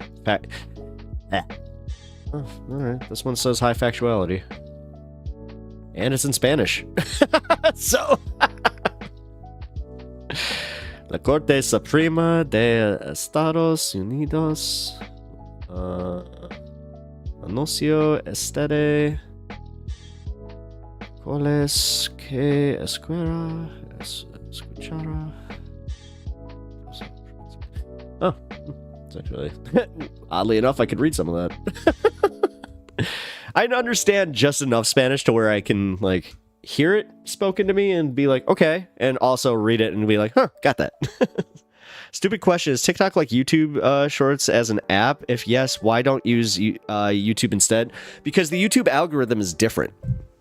That's one thing I can say just from a user on both, is the YouTube algorithm is geared towards more long-form content, news, like streamers, all that kind of stuff, whereas TikTok is geared towards pushing you, 7 to 30-second videos as fast as they possibly can, and they just want to keep you on the app because it's like, it's literally they saw that doom scrolling was essentially like a way to, earn money, so they were just like, yeah, let's make an entire app with doom scrolling. YT made Shorts to compete with TikTok. Yeah, no, I know that. All right, well, I think we got the news on that one. Wisconsin's tight Republican majority sparks hope for bipartisan cooperation. Republicans will have the narrowest majorities in years in the Wisconsin legislature. My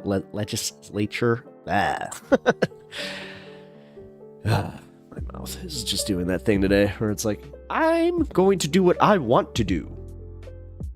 The rest of it, the brain and tongue, you guys have fun. Both parties are focusing on the state's $4 billion budget surplus, which will drive debate over the next 2 years.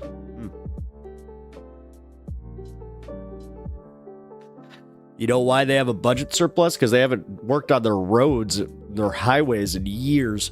God, I was just in Madison. Fuck. You want to talk about being owed compensation for just going to a city? I want them to buy me new tires.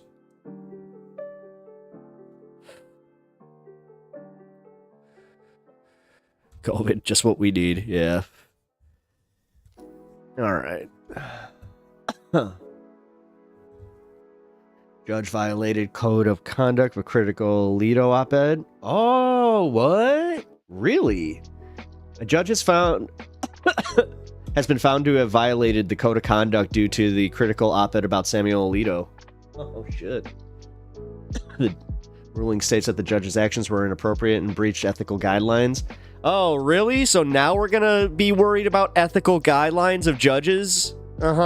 When they're criticizing the Supreme Court?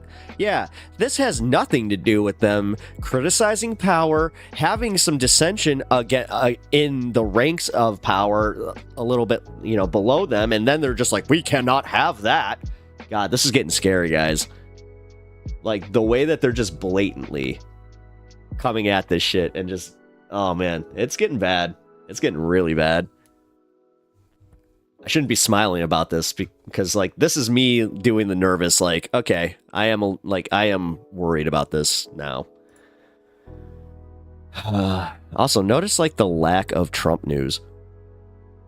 Just in general.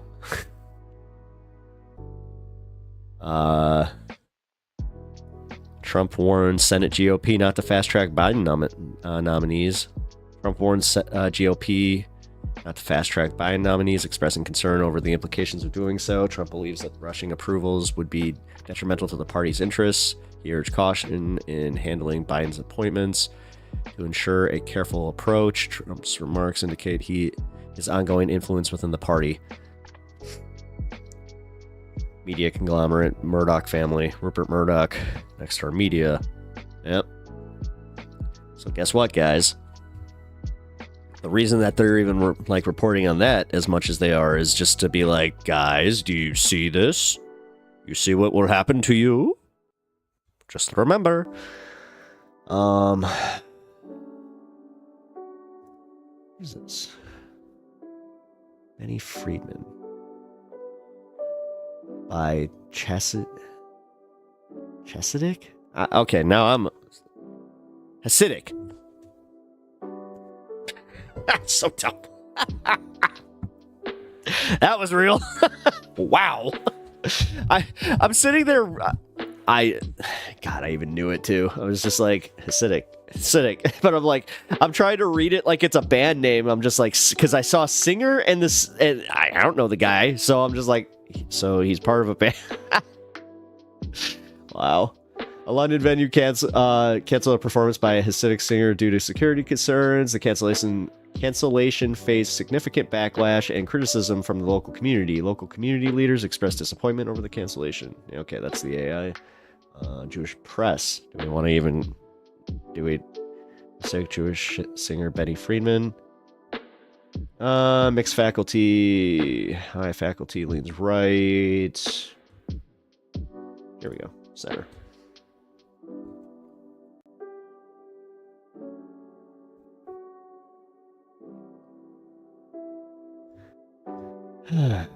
Benny Friedman concert that was scheduled to take place in London has apparently been canceled due to lack of a venue. Okay.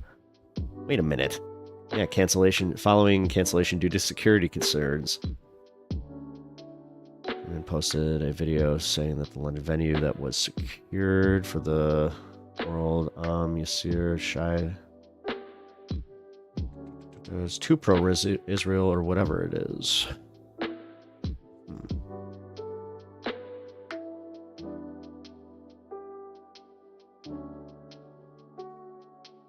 The production team faced heavy challenges in securing a venue initially, getting resistance from multiple venues unwilling to host a public Jewish pride or pro-Israel event. Wow, it's like even these venues were like, yeah, read the room, guys. Read the room. It's, yeah. You spelled Hasidic wrong there, Mr. Duke. If you're gonna call me out, I'm calling you out. The response was overwhelming, organizers said. Excitement was palpable, and fans rallied behind the tour. Seems very pro, despite the fact that it's coming from a center. Yeah. Not a lot of people are reporting on that.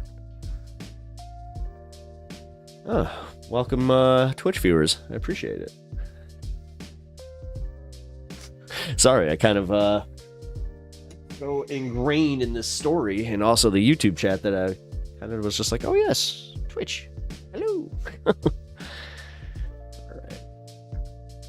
And this was the story that I was saving for the end because here.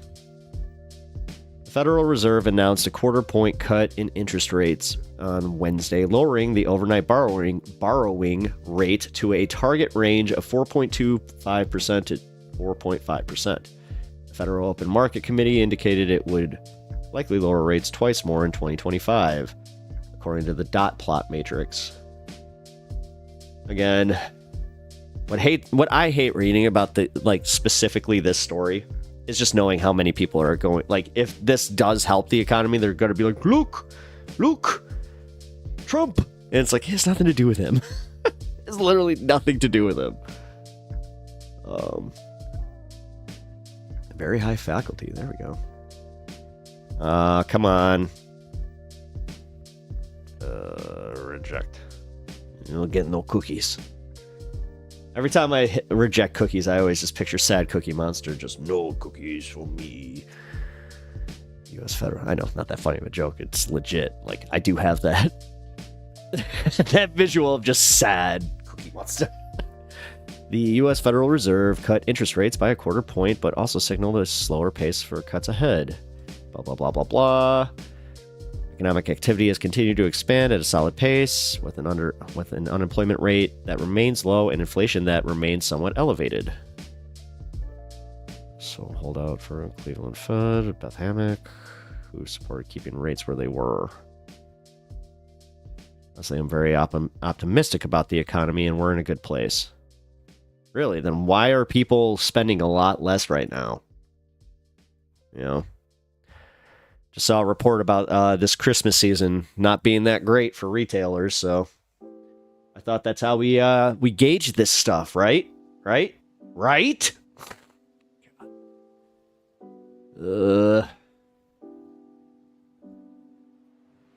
I don't know.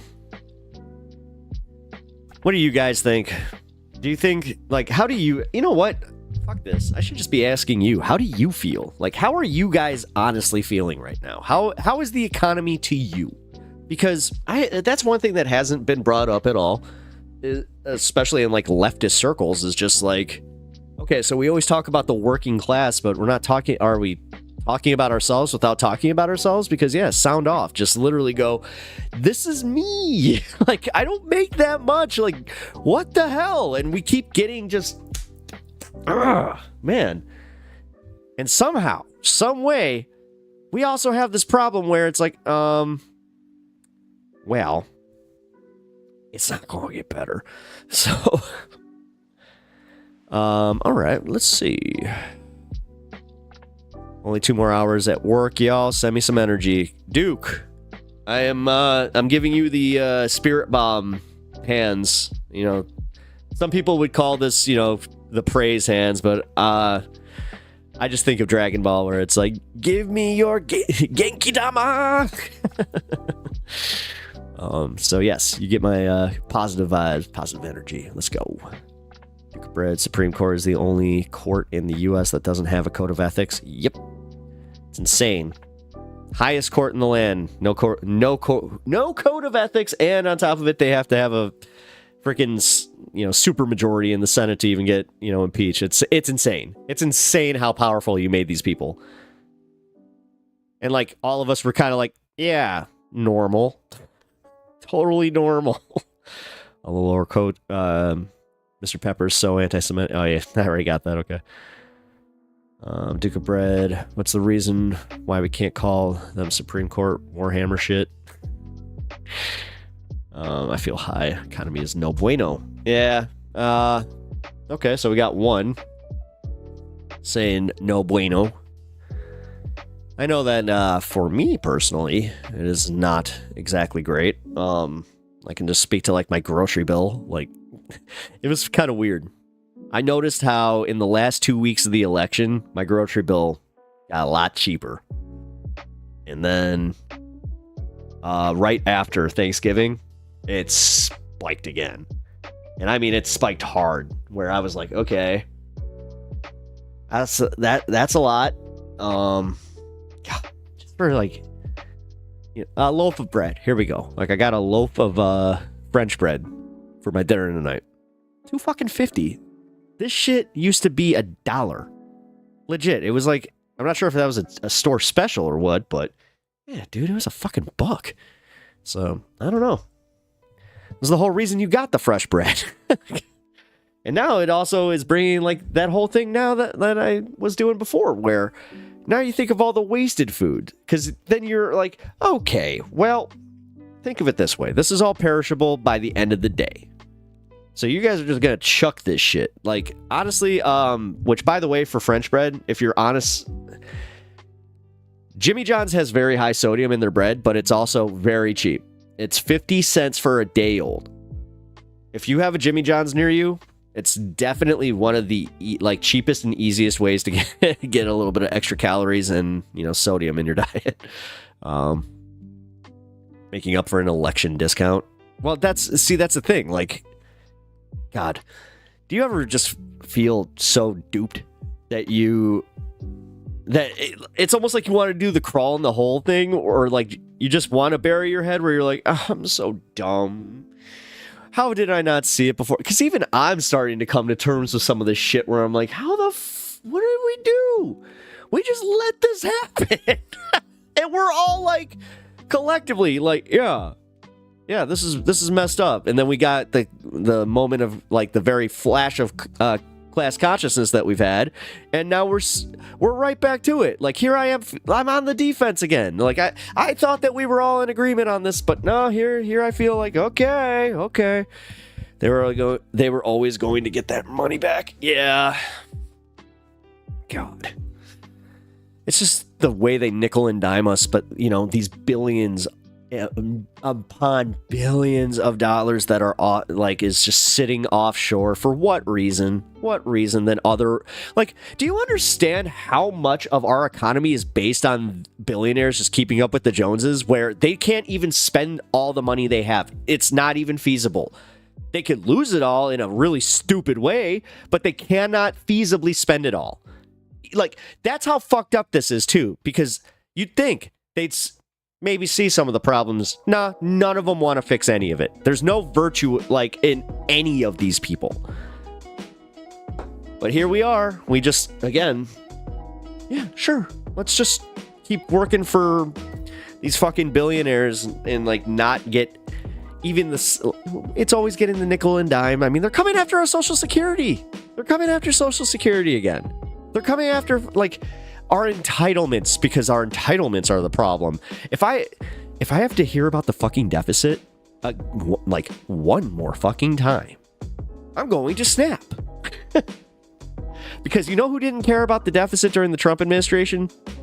The people talking about it right now. So even the media, like, the media's trying to pull this BS. It's ridiculous. It's absolutely fucking ridiculous. So.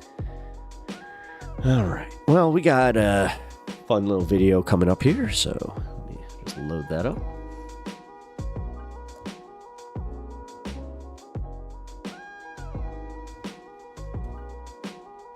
Here we go. Social Security is not sustainable. Well, even if it's not sustainable, then we need to work on sustaining it.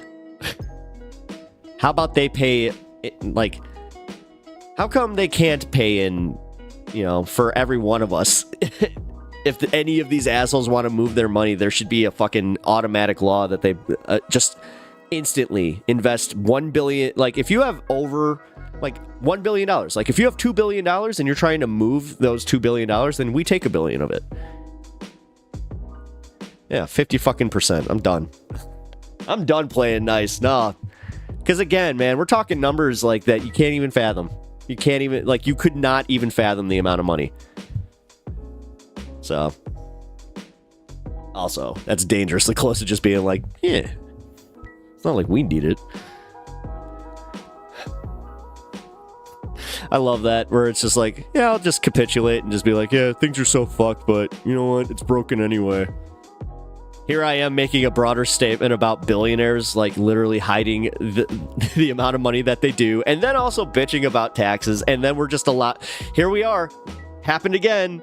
We let half of our country get duped into this bullshit again, and they're just believing that it's somehow going to get better. The trickle-down economics fucking shit is right back to where it's ridiculous. Hey, what's up, Smoke a Tide Pod? It's good to see you.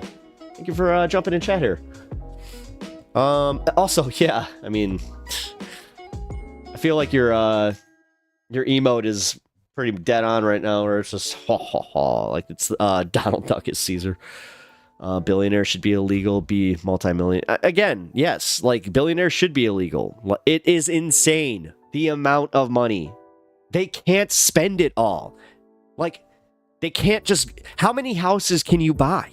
How much shit can you buy? They can't. And it's, like I said, when I figured that out, where I was like, we are just trying to sustain these fucking psychopaths, where they're, again, keeping up with the Joneses. They are all trying to keep up with Elon Musk. They're all trying to get to that point, because they're all just like, well, Elon could lose it one day and I want to be the top on Forbes. And that's it. It's literally it. It's just number there, number go up. That number, like, we should find a way to generate that number and take all their money and, like, just give them the little bit that they'd, like, they wouldn't notice their life change at all. Like, I'm pretty sure that it's like all right, we'll even be semi-realistic about this, where it's like, take 500 million and that's their trust for the rest of their lives. But anything else, we just take it. Like, dude, fuck these people. Like, seriously, fuck these people. And again, the fact that they're using the news media to just spin this shit the way that they have, where they're already starting to get the right wingers. It's happening very slowly. Again, Ben Shapiro, all those guys, well, guys, we need to have a modicum of decorum. We need to be better than this. We can't support vigilante justice because, you know, that's just setting a bad precedent. Bunch of weirdos. Oh, it's almost like, oh, you're supported by billionaires. Oh, it's almost like if you don't have that, you know, talking point, then LOL, give them 500 million. Why? They should just stand trial for crimes against humanity and Earth. Again, from our practical standpoint, yeah. But I'm just saying, like, from the standpoint of just moving on and also getting their money, like, I'm talking about a substantive amount of money that would help all of us. I'm talking like we could fund our Medicare system with this, but no, we can't fund Medicare because fucking Mark Cuban needs to make sure that he has enough in reserve so he can, you know, theoretically buy another NBA team. It's fucking so stupid. Like, dude, just me talking about this is actually really getting me pissed because it is insane. Like, what are we doing? You know, I know my boy Duke is sitting here, you know, grinding away at a fucking factory. We're sitting here talking about how we can't afford shit. We're talking about our depression even. And here, like, these gilded, you know, temple fucks who, again, have more like, they could sustain their own small countries. Just one of these assholes. Like, it's in... How?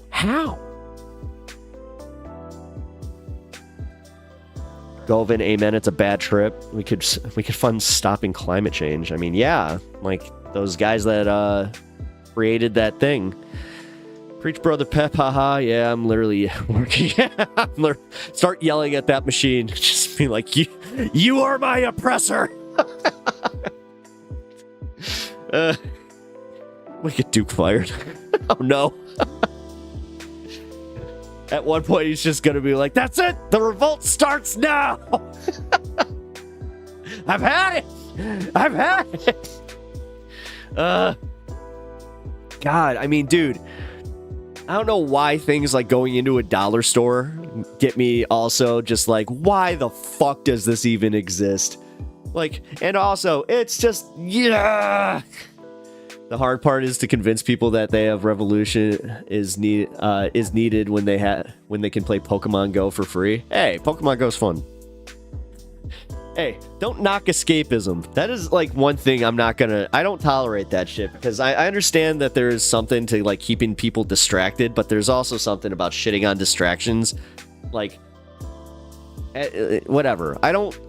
You want to talk about like kink shaming kind of shit? I that kind of shit. Like, I don't kink shame, and I also don't fucking hobby shame. Well, unless your hobby happens to be, you know, hunting rare animals, then that one maybe I will shame you for. Austerity for the kicks.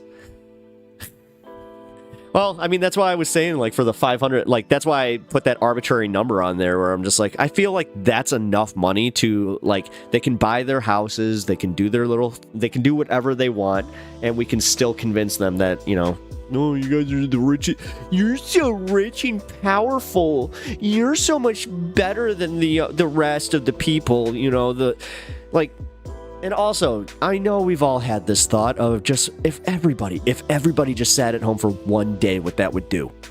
Like, we've all had that thought. But then we all also have that thought where we're like, oh, it'll shut everything down. Oh. Instead of just going like, oh, you know, like, you really want to fuck them over?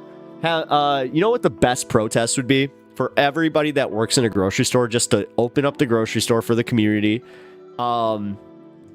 And then, yeah, what would have to work for that to work, though, you'd have to have security because people are nuts and fucking very selfish. So you know that probably wouldn't go too well, but you know what I mean? Like, if we had enough to, like, food to sustain us for, like, just that one day and they didn't make a penny, that'd be enough for them to just go, oh, maybe we do need them to exist. Because you do realize that that's the reason we are being treated like the cattle that they think we are, right? Cheap viewers on... Oh, please. Great. Another... Guys, I've got a bot comment in my Twitch. It's just like, come and check out my... We got viewers and... Whatever. I don't hate escapism. I'm saying we have it easy. That wasn't my... Oh, okay. Sorry. My bad. I mean, yeah, I might have lost the context on that. Also, before you popped in here, Smoke a Tide Pod, it kind of, like, that almost played into what I was saying before, where I'm like, yeah. But also, don't shit on Pokemon. Pokemon's fun. I like Pokemon, okay? Let's knock on the stuff that I like. My dog needs to go outside. I'll let her out in a minute. Alrighty, so we are going to go and watch Bernie Sanders and Trump reacting very differently to the news about the shooting. So, pull that up.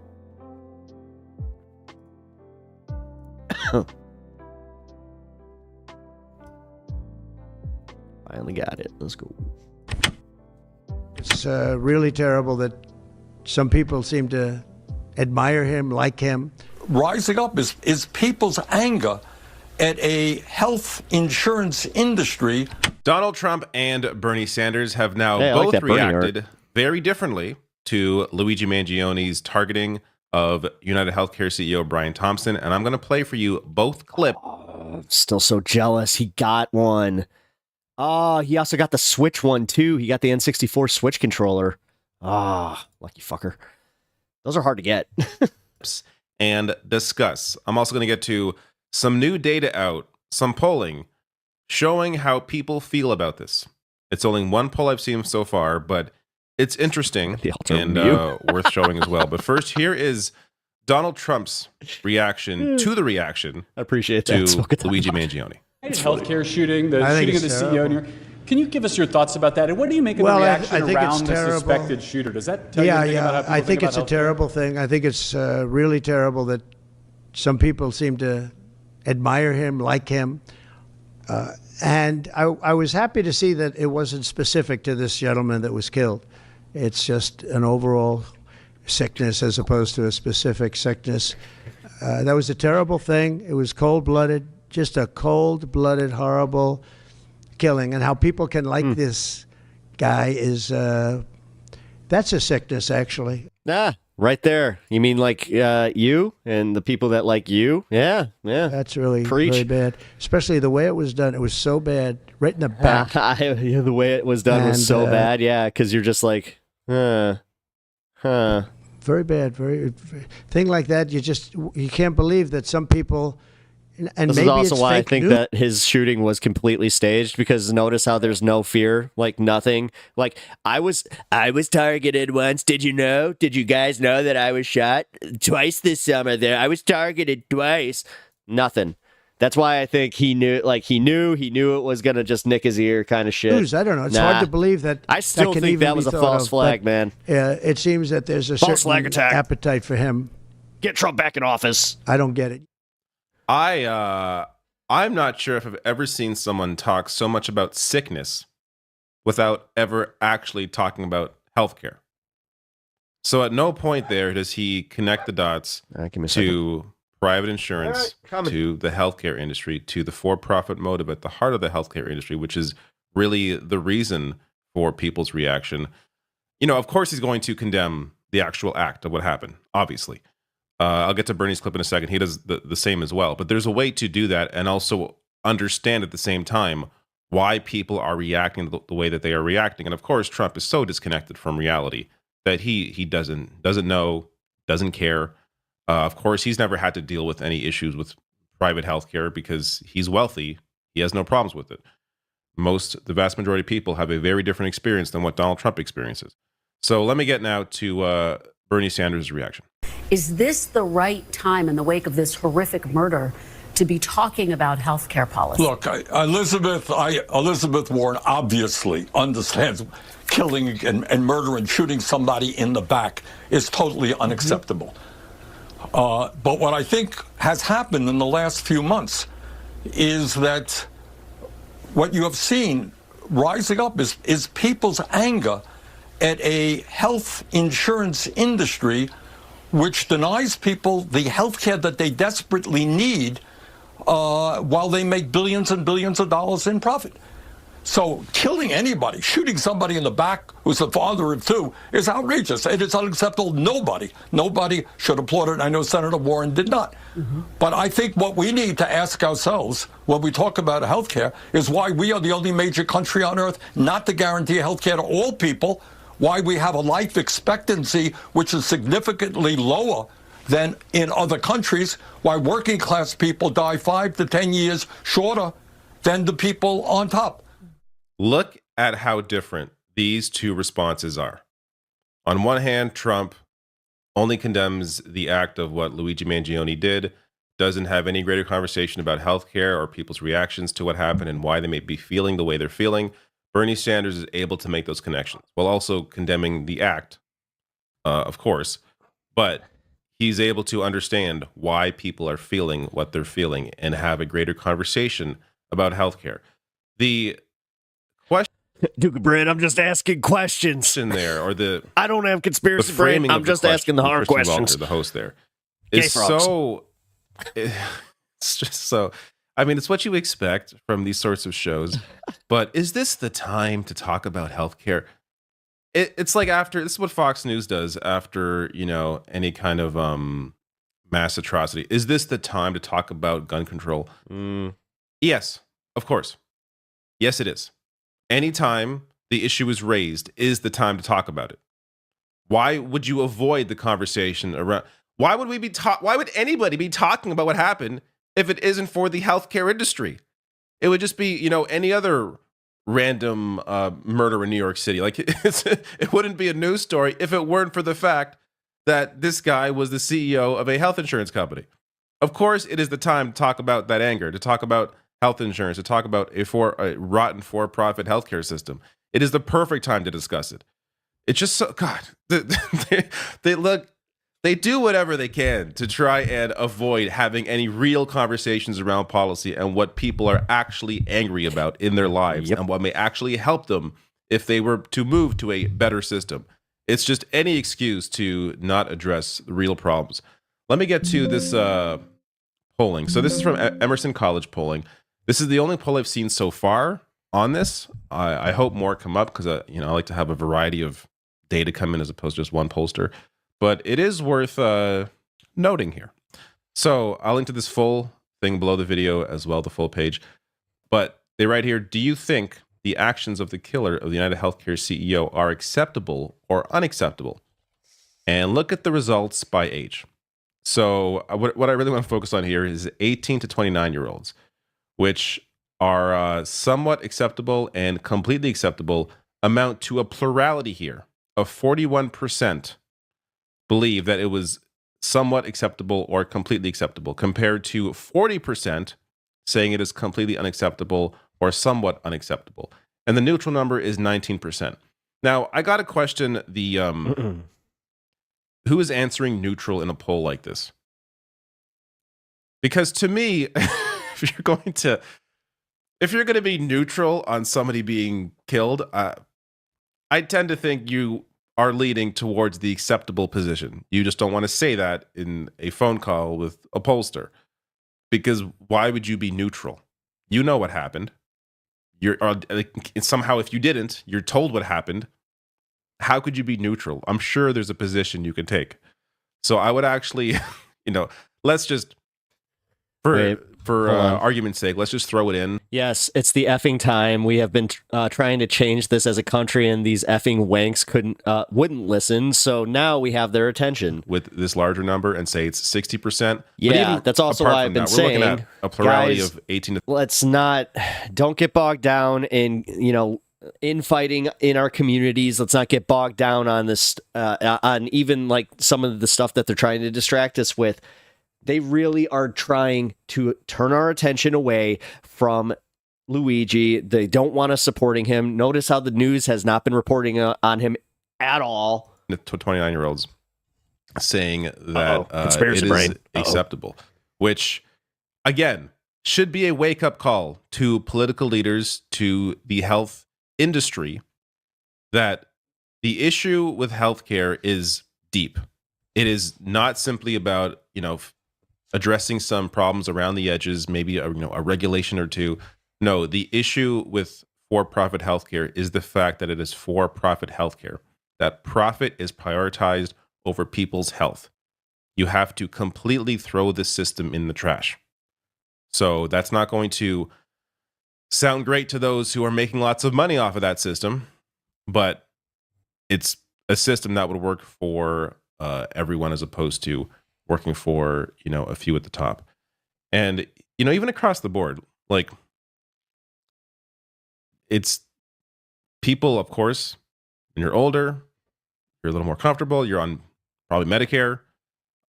So you don't have to deal with that system, with the healthcare system, or I should say a for-profit healthcare system day in, day out, unless you have, Medicare Advantage or something.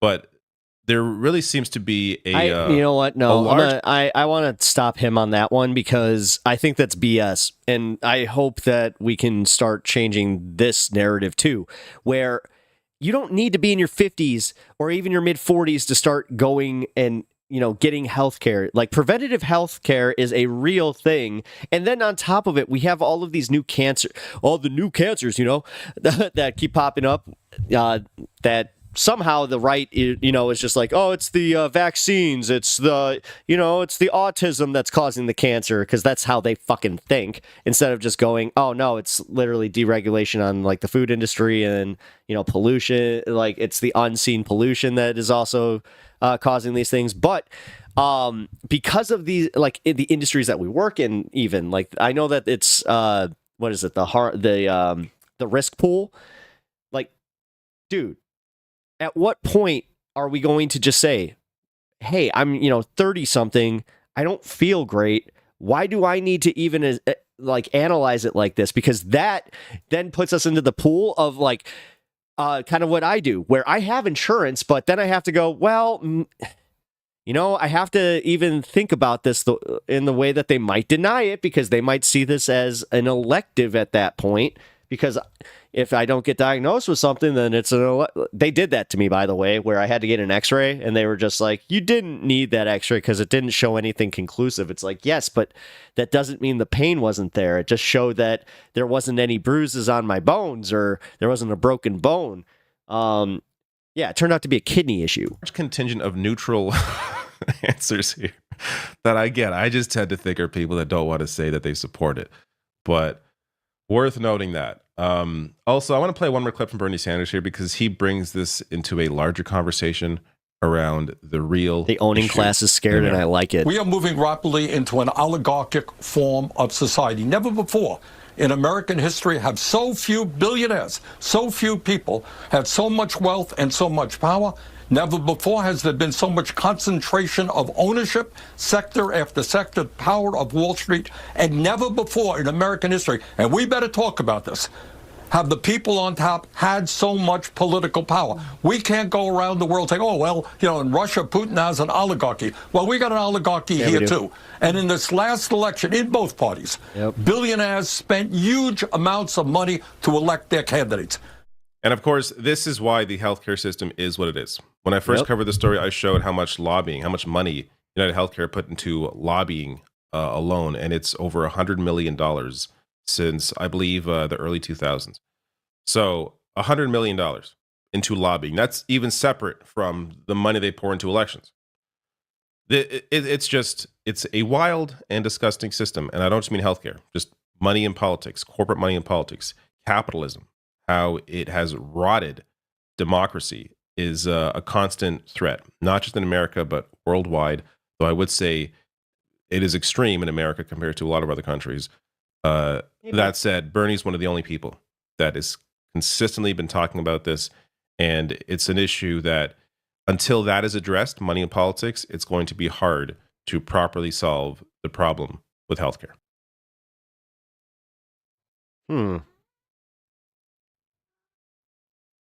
Hey, be nice. He did the lip. He was just like,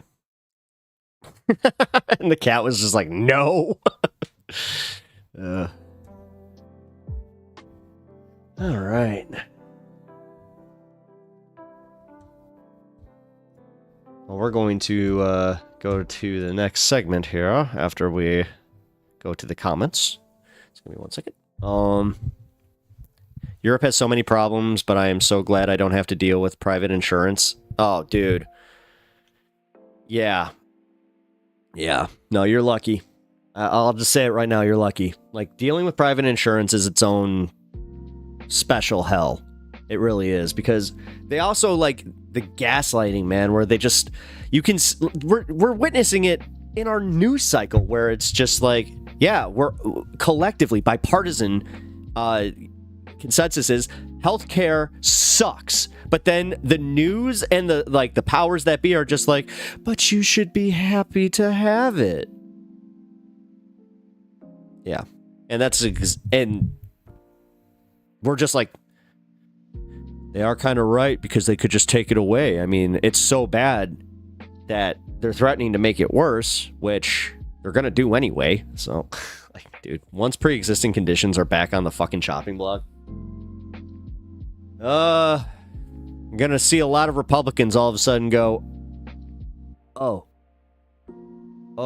like, you do know the buyer's remorse is like a real thing, right? Like, I've been seeing a lot of people in my own life who are a little worried. They're not as bullish about, the perspective of the Trump presidency.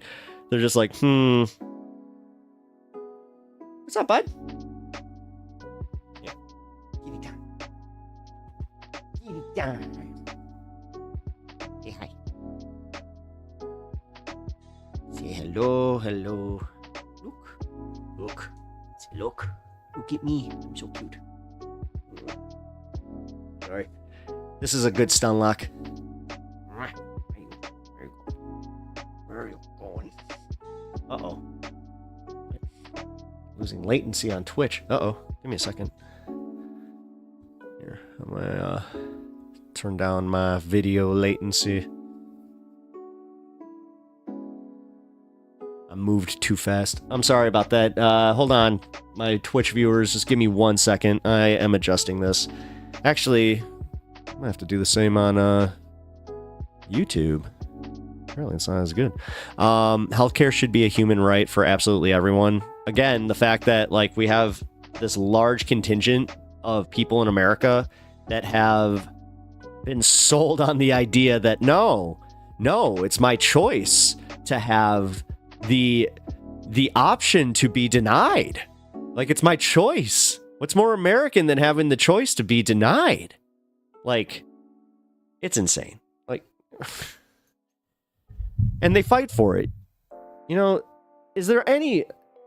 Listen, with the way that we have, the bipartisanship going on right now with the post-Luigi situation, are there any more any more disgusting, just bootlicking motherfuckers than the people that are just like, guys, we really need to tone down this rhetoric? Like the Ben Shapiros, like the Tim Pools. I actually almost said Tim Apple. One of my buddies, Tim Apple. Did you know that I know Tim Apple? He's a very nice man. Wait, I heard that he cooks the apples, right? Tim cooks the apples. Yeah. All right, the jokes aren't as good today. It's all right.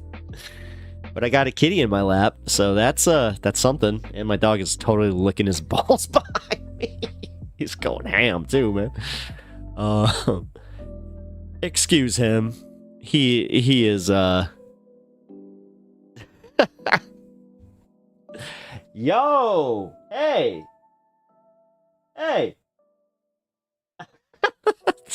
Am I interrupting something? Dude. It was... Alright. I think it was more so hearing him just going... It's like, what the fuck, man? He's so cute. Yeah, this little booger, he stuck his face into the stove 2 days ago. Learned a very hard life lesson, and I'm not kidding. My house smelled like freaking burnt hair for about 2 days. So, he's your best. He's so good. Yes, he is. He's your best boy. He is. But then again, can you guys hear him on mic? Like when he does that? Because I'm telling you, man, it's loud. He does not care.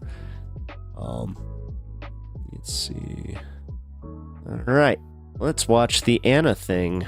This was the Ben Dixon show, which I'm a fan of Mr. Dixon. All right, well, we got a panel of 6 and then another streamer, so I'm gonna go in the top corner. There we go. All right. Let's set our playback speed to 1.25. All right. Let's get some new perspectives on Anna Kasparian. And I would love to invite this brother on the show because we got the data. We got the data. We can show you what Anna's saying and how she's retweeting a guy that really obviously is not educated enough on systematic racism in America. Yeah, the day you invite him on the show, make sure that's my off brother. Because, and this is what I mean by not platforming these bastards. They talk pretty fast. You deny what it means to be black in America. And the fact that Anna chose to post this person that she probably found because he was agreeing with her against us on our video talks further about where she finds herself on this spectrum of stupidity. At the end of the day, trying to get on the desk. A conversation, if we so choose to have a conversation with brother man here, brother George something is his name, black conservative on YouTube. If you all want to follow him, go support his little channel, whatever. That would be a conversation between black men. Anna Kasparian, white behind.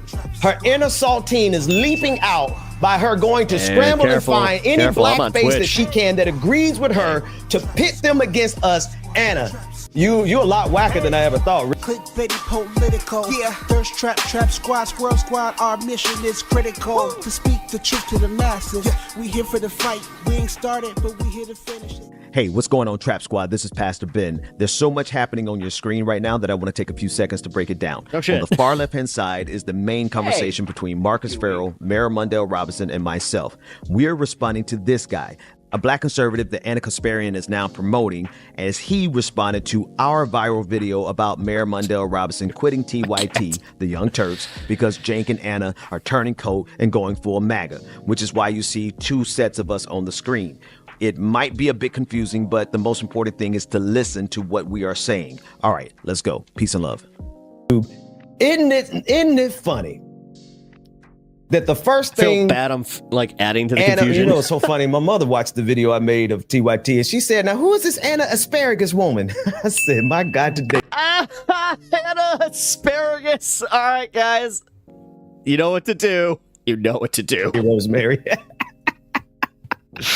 But the first thing Anna Asparagus does that one sticks. is run and get a blackface that has her opinion. And where does she go? She goes to Black MAGA. Being blessed enough to be born in the United States of America, having this mentality where you're telling yourself that you can't rise up or that you can't be successful due to the fact that the system's holding you down, when empirically speaking, we just know that's not true. Like, you have more opportunity here than any other place on earth.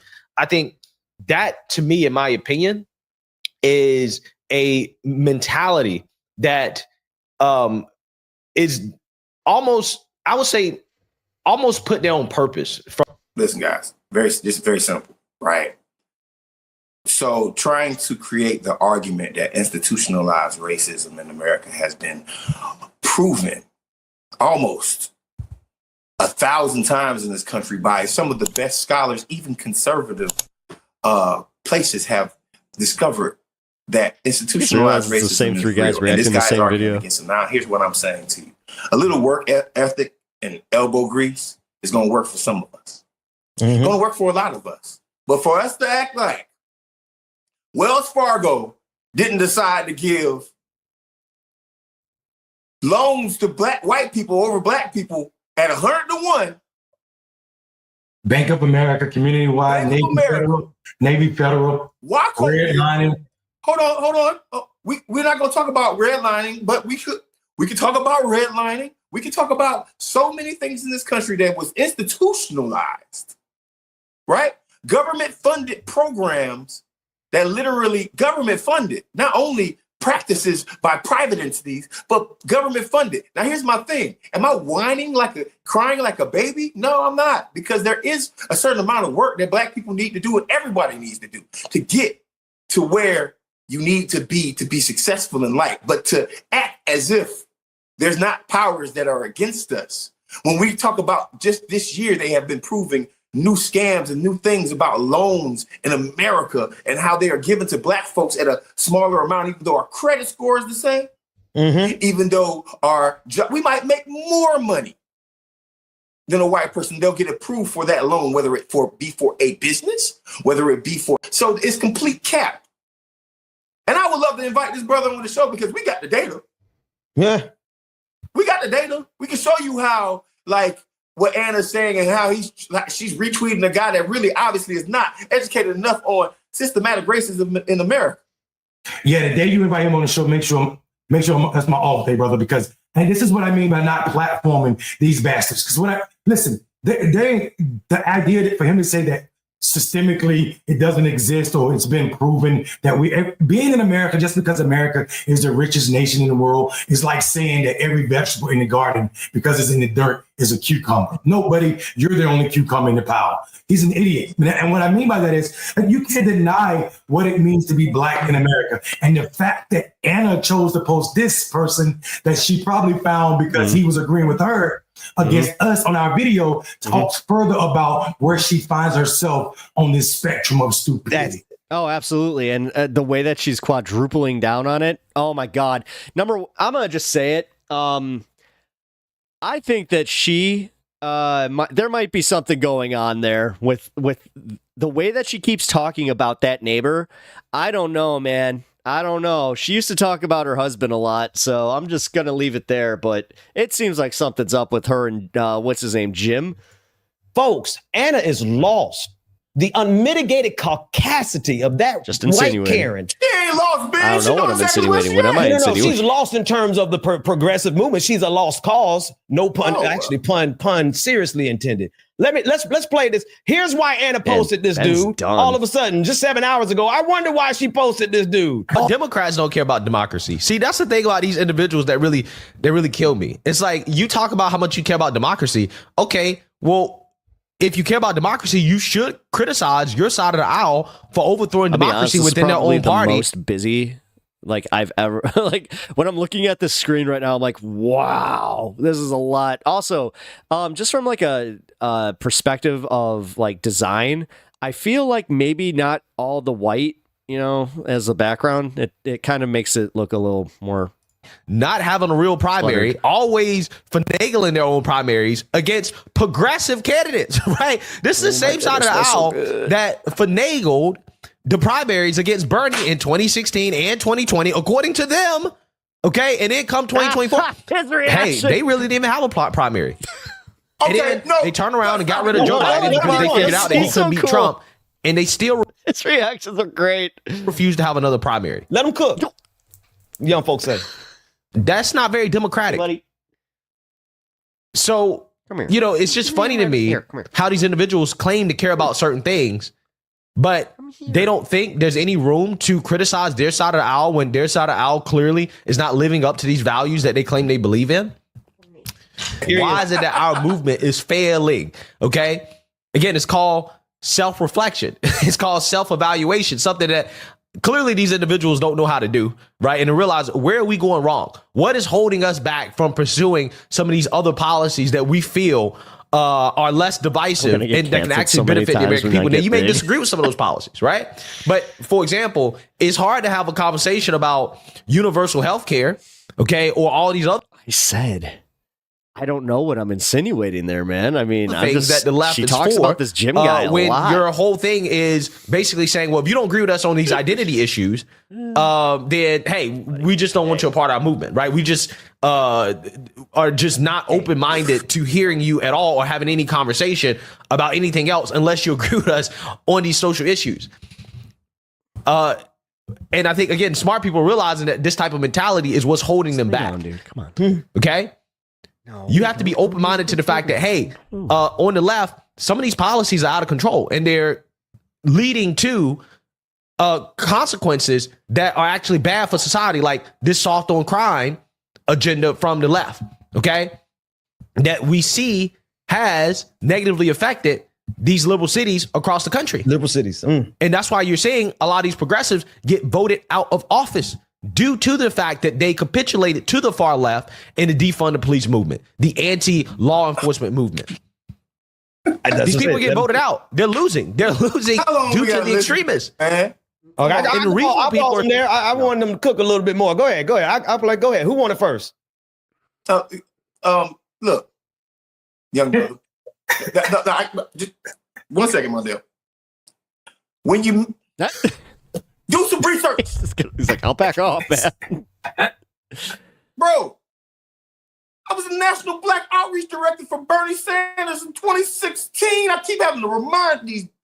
Look, man, when you don't do research, you end up looking foolish. I'm gonna tell y'all something.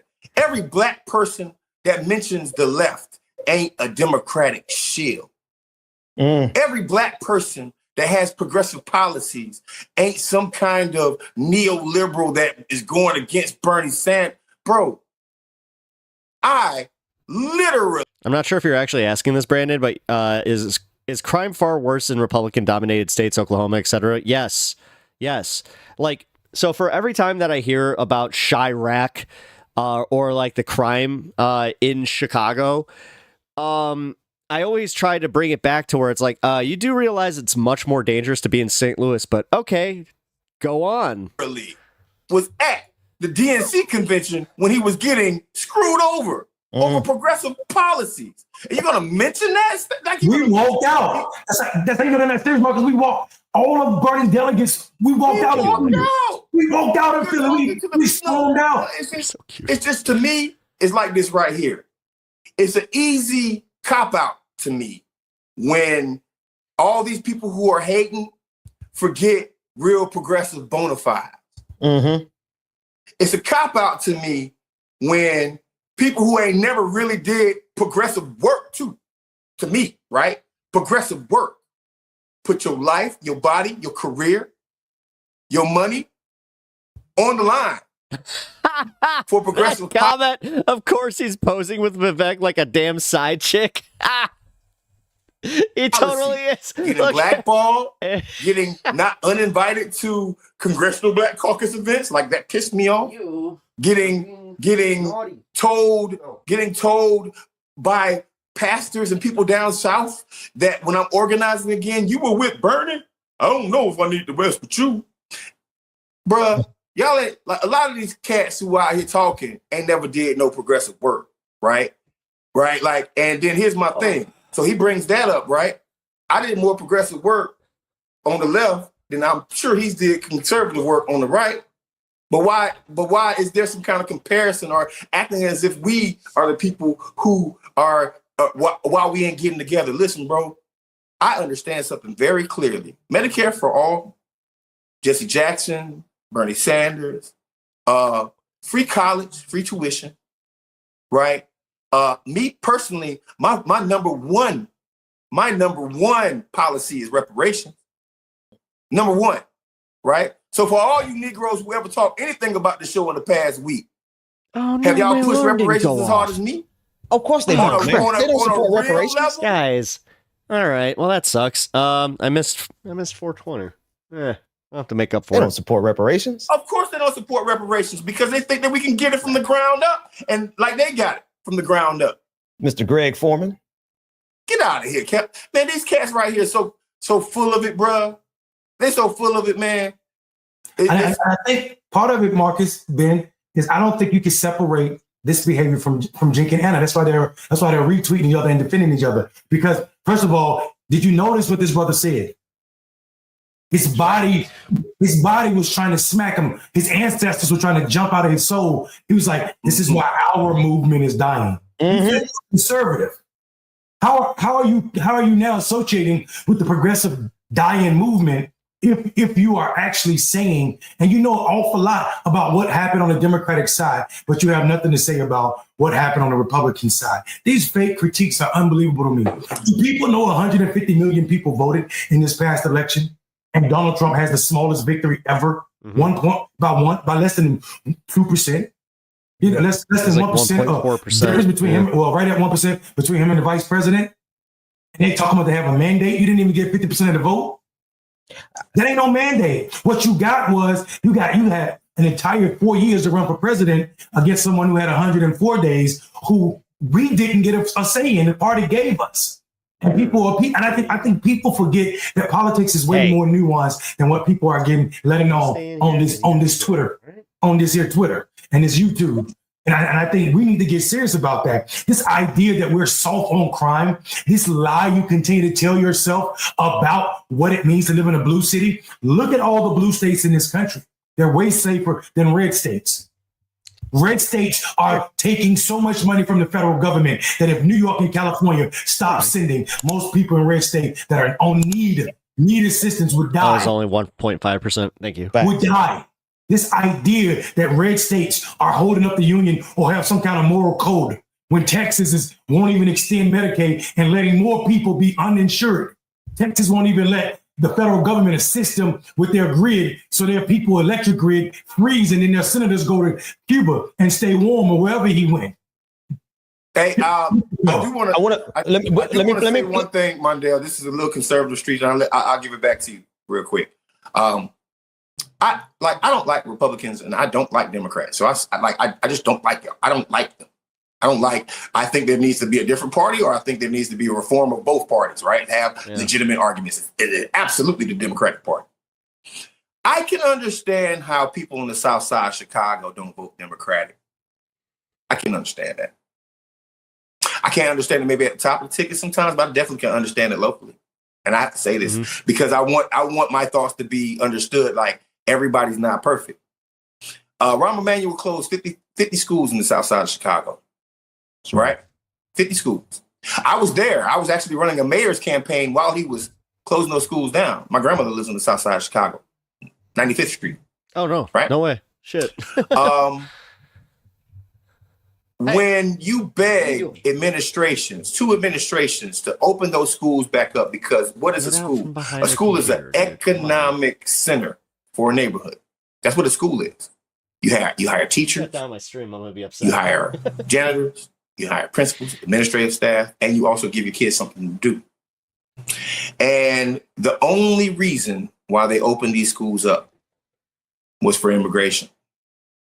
And I think that there needs to be a legitimate conversation about that. I'm not sitting up here saying deport everyone. What I am saying is you did see decreases in these neighborhoods because these folks were begging for these schools to be open. Hey, we could turn them into affordable housing.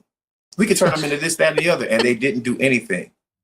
And now the mayor of Chicago has to raise property taxes on black folks because they ran out of money in the city of Chicago.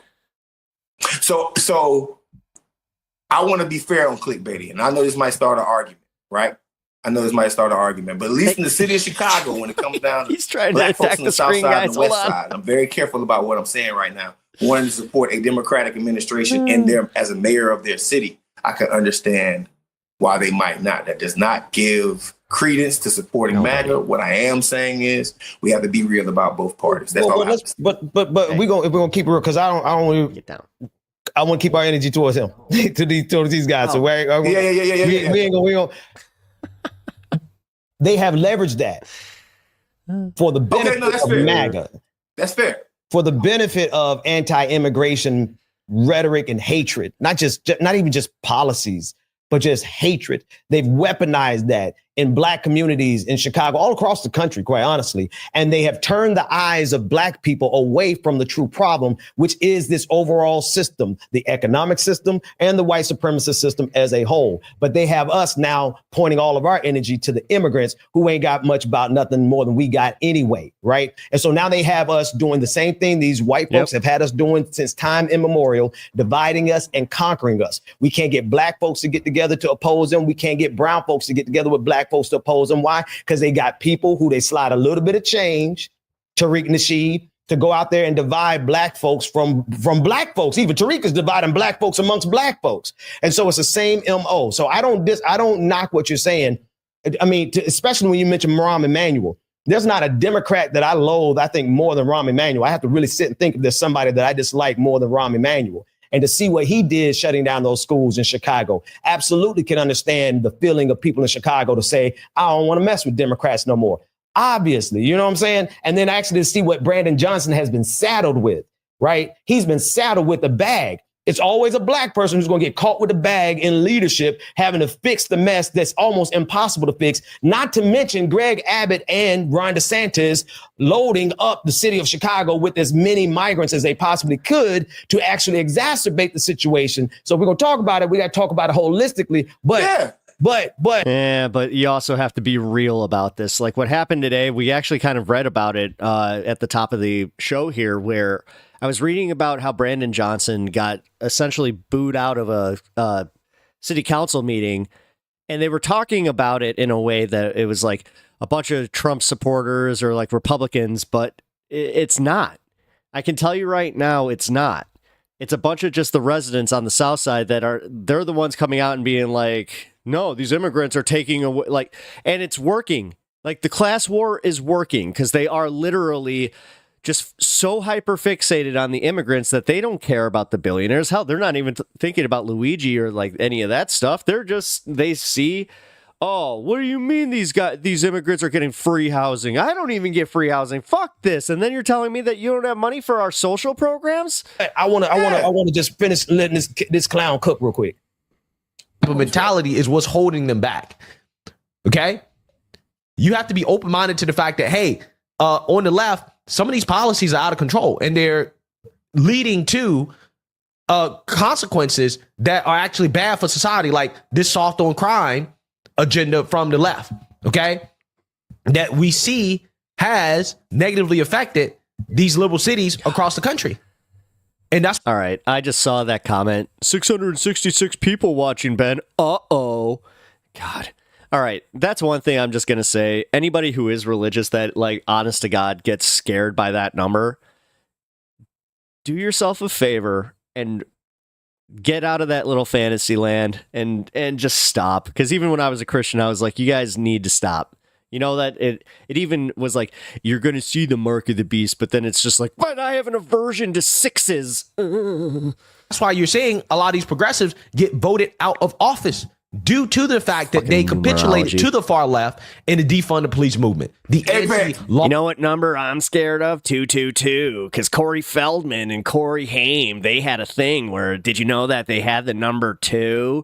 And then to honor Corey Haim, I had the number 22. And it's so weird because then I noticed this at 222. I'm a fan of numerology. Law enforcement movement. APEC. These people get voted out. Yes. They're losing. Thank you, Marcus. So first of all, listen, if you are a black man and you are making excuses for the police, I'm not even gonna say you pro-police, because I know a lot of y'all born into police families. Matter of fact, I know some police officers in my lifetime that probably would call me and say, hey, what you talking about? Fine. All right. But if you're making excuses for police and then you're going to use the white supremacist talking point, and actually it's not even just a white supremacist talking point, it's an establishment Democrat. It's funny, he's using an establishment Democrat talking point about defunding the police being the reason that progressives lost. Not all of them lost, first of all. Second of all, those that did lose lost because of why, Marcus? You've already said it. APAC. Y'all don't want to. He sounds like James Carville. He sounds like a young black James Carville. Yeah, for me, it's like I'm just listening to this brother and just I can't hear anything beyond. This is why I don't argue. That's why I don't do well in spaces, because I don't argue. I don't entertain the stupidity. Like, there's nothing this brother saying is based in facts, right? And I'm not trying to be coy or not, but I mean, like, let's be clear.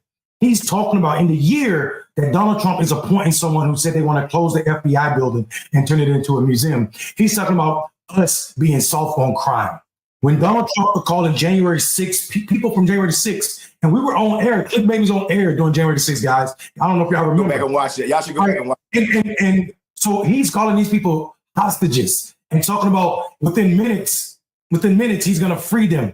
Don't talk to me about soft on crime. What you're really saying is you give a damn about how black people are killed by police officers. I don't have space for this brother. And he's talking about this mentality that's holding us back. I don't really feel held back. I'm an exception. I'm one of the few black people in America that kind of squeak through, but that is luck and opportunity, luck and prepare at the same time. What I do know is this system was not made for black people to succeed. And you can try to argue that all you want to, but look at the school systems. Black boys suspended and expelled. Even when they behave like white boys, they're still more likely to be seen as mischievous or bad. Older than what they really are. Black men over sentenced. I as much as there are racial components to this, I also think that is ignoring the fact that they're doing that with societal stuff. Not just black men or black boys are treated that way. It is actually a thing where it's just like, no, if you show any aversion to authority, this is where I've been talking about ODD making its evil head come back. Like it's popped its evil head out again, where it's just like, oh, if you have ADHD, you might have ODD, oppositional defiance disorder. That means that you have an aversion to being told what to do. That means there's something wrong with you. Your brain is fucked up. We need to make sure that your brain, you get on the right medication so you can be a good citizen just like the rest of them. Ugh. Overcharged. But also, that's why I was saying, like, no. Again, I hate to say it, man, but that's playing into the class stuff too. Even when we got similar, because that's ignoring the fact that there are other people of other skin colors living the same way. To be higher than white men with felony convictions. Black men are the only people that are born in this country to middle and wealthy families and still likely to experience poverty. That's true. All of this is because of the system. Oh yeah. And last thing here I want to say, if we're talking about actual criminal profiling, yeah. Progressives are not losing. That one. Established Democrats had a hard time, but you can't name a progressive that lost in a general election.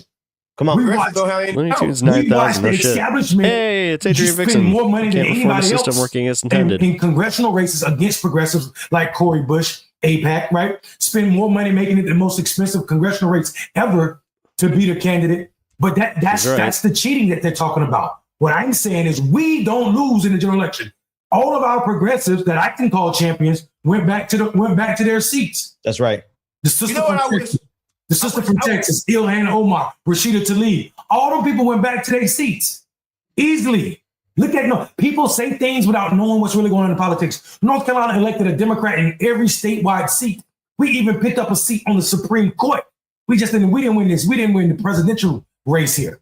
We beat everybody statewide. We got rid of some conservative Democrats in the primary with progressive candidates. This idea is based on what sounds good and quick clicks on the internet. It ain't based in political truthness. And I can't take that. That's just why I say you can't give these people space. But I see what Anna's doing, though. Come on, man. Well, that's why I put it right back here. I wanted to come full circle. At the end of the day, a conversation, if we so choose to have a conversation with brother man here, brother George Foreman, not George Foreman, George something is his name, Black Conservative on YouTube. If you all want to follow him, go support his little channel, whatever.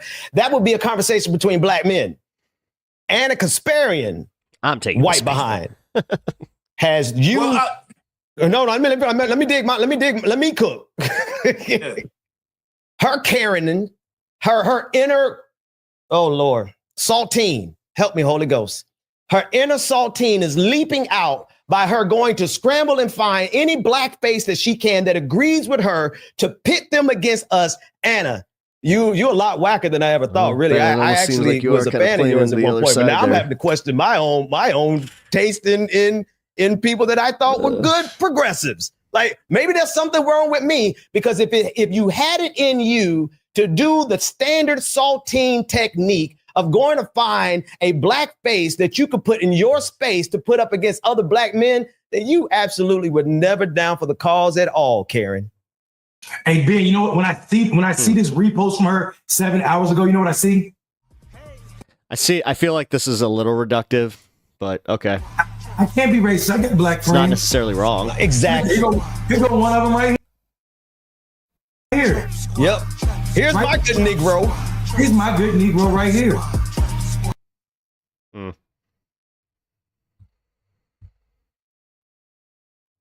Yeah, okay.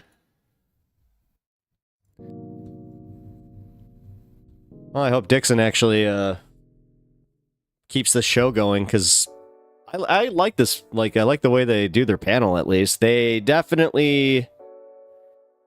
Yeah, you never, ever want to go full saltine. Yeah, no shit. I just, again, the fact that they're just doing the thing where she's assaulting Karen, blah blah blah. It kind of, what I was saying about that being reductive is it is kind of, you know, taking away the other things that she's done and said, and kind of just reducing it to, oh, she's just another racist, you know, Karen who's scared. No, there's a little more nuance to it than that, but again, I understand you only got so much time on a show that you can do that with, so. Give me a second. Daily Wire's finished. Let's take a look at that. Oh, God. I still can't understand. Just, yeah. She's Middle Eastern. She's a pita chip. What the fuck? Yeah. Yeah, it's so weird too with like the, you know, history of the Armenian G. God, can't use the G word right now, apparently. Gotta love. Oh yeah, did I tell you guys I got a little update on some of the TOS stuff? Yeah. I have a feeling that those videos that were being made about how Twitch is really trying to bury some of these conversations, I can totally see that. Because I got the list that I have to abide by, which, you know what?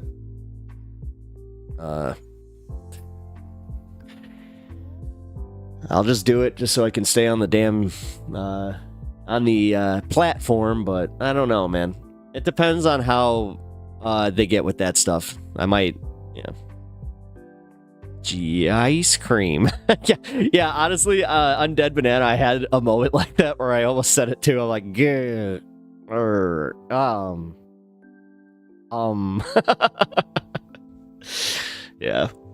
Which sucks too, because it's just like, God, again, like saying grape. Like, are you really doing this thing where you're going to reduce my language to using code that sounds just so fucking stupid for something that is a very serious topic? Okay. You know, I think that's also done something to our psyche too, where it's just like, it's kind of making these stories less serious to us just by, you know, hearing it from like in YouTube language. I think that we can break through that, but like when I started hearing like, you know, that kind of speak, you know, in my real life, that was yeah. Scott, herbicide. Yeah, herbicide. Yeah. Anything for a book. Well, if you're, since you said anything for a book, yeah. If you guys can donate, that would be awesome. Also, yeah, it's the birthday week here. Not thrilled.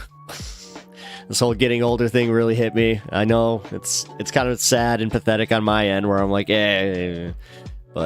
I don't know. 30s were cool up until 38. Once I hit 38, for some reason, my brain, it stopped having fun.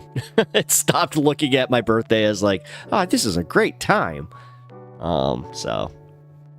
Yeah. Also, yeah, you can donate through Streamlabs, or you can get yourself a membership over on YouTube's. And a birthday week. I don't want to say the exact day. That's why I'm saying birthday week. But yes, my birthday is this week. Or was this week.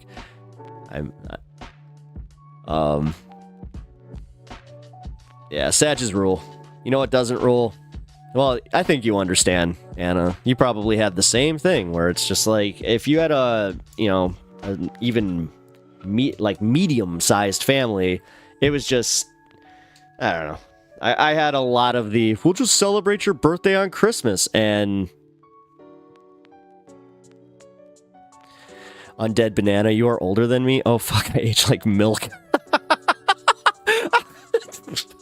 What the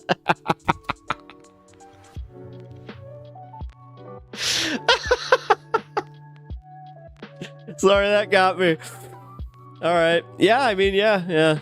Sagittarius here too. Hey, this is the all right, cool. As much as I'm not into the astrology sector, it is kind of every once in a while I will kind of check myself and go, maybe I do, because when I meet enough different Sagittariuses, I'm like, we all do we're all alike. Like, we're so alike. I'm a fine vintage. Yeah, I'm God. I mean, I think I aged all right. I got my hair. You know, I got no I got like some people accused me of thinning, but I'm just like, no. I grew up fighting my my cowlick because my cowlick goes to like the left. Yeah, just like me. But yeah, it makes me look like a choir boy if I actually like comb my hair to my natural cowlick. So I'll blame my mom on that one. Because she also, like, I had a bowl cut growing up, so she would just part it, and it did that thing where, like, I had natural bangs. It's, God. If you guys ever see the movie The Santa Claus, I had, like, almost the exact same haircut as that kid. So, Duke of Bread, I can't believe it took to 38 to stop being whimsical about your birthday. You are literally a golden retriever. Yeah. You know what? I like my birthday. I've always liked my birthday. And it gives me the volume. Yes, I know. I get more volume if I go to my natural cowlick. I know. Trust me. I know. It's just it's a thing for me, okay? I've been so used to having my hair parted in the middle of my again. And yeah, it does not work for when I pull my hair back. I'll be honest, that's the one that gets me, because like I used to have funny enough, it actually kind of would screw with my hairline when I would pull my hair back, because I would have like the Vegeta V here and like it would just pull back, but that's the part that finally thinned out and it just kind of like did its whatever. Enough talking about my hair, but yeah, aging's fun. Aging's a lot of fun, guys. Not gonna pretend that I don't have a little awareness of it. Also, yeah, the salt and pepper coming in. It's fun. Once there's less pepper, though, that's where you're like, no, no. Anyway. Oh, great. Yeah, me talking about aging has lost me some viewers. Great. Dude, you got convinced my hairline goes back when I pull it up. Well, I think it is different for a lot of people, but like, yeah, here, I'll just do it. I got this when I pull my hair back, and then I could also but when I go like this, you see what I mean? Like it has this little dip right here. Yeah. Now I'm bald. I grew over myself. Yeah, well, I'm not over myself, and I hate to say it, I will fight this one. I heard a funny take on hair transplant where, because, when you hit a certain age as a woman, you get the boob job, right? or that's the perceived way of going about it. But one of these comedians that I listened to was talking about him getting his hair transplants. He's like, yeah, I got hair tits. And after that, I was like, cool. Yeah, you just gotta, whatever. My hair is one of the parts of myself I feel most confident in. Yeah, no, that's why, when the one time that somebody was just like, just give it up, man. Look. Also, it's because my lighting is I have the ultimate sin on streaming where I actually have above head lighting, which here's a little hint. Anybody on camera, if they have overhead lighting pointing directly down on their scalp, you're gonna see their scalp. So stay a quick heads up on that one. Which, yes, I'm going to be fixing that soon. It's a matter of actually doing it. Be proud of that hair. I am. I like my hair. I've had my hair for over a decade now, and that's why I do panic a little, where I'm like, don't thin, please don't go, please don't go. I grew over myself. No, I got the joke. I like the fact that you're just like, that was a shit joke. I'm sorry. No need to apologize for a bomb, my friend. Everyone compliments my hair because I'm a quarter native and it is thick. Nice. Nice. Yeah, man. I wish, I don't know. I wish that's the thing I wish I could have definitely had a little bit more of, is just the thickness of it. But I also, I'll be honest, I use a little serum. I started using it like about a year ago. It keeps things nice and healthy. But what also helps is using like actual product, you know. I'm using Nioxin right now, like good Nioxin. I got the teeth too. Me too. I got my I go to the dentist. I do the 6 months for my cleanings. Never said I'm a comedian, just a banana. You're just a silly banana.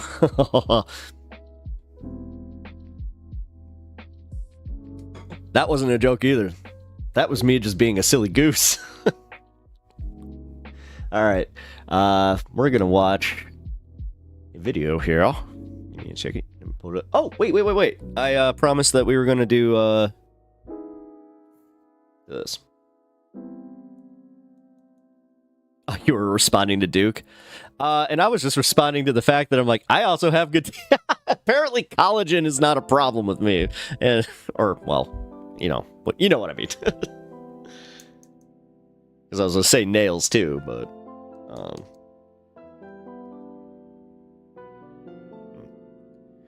although yeah, I did have all my wisdom teeth removed at the same time.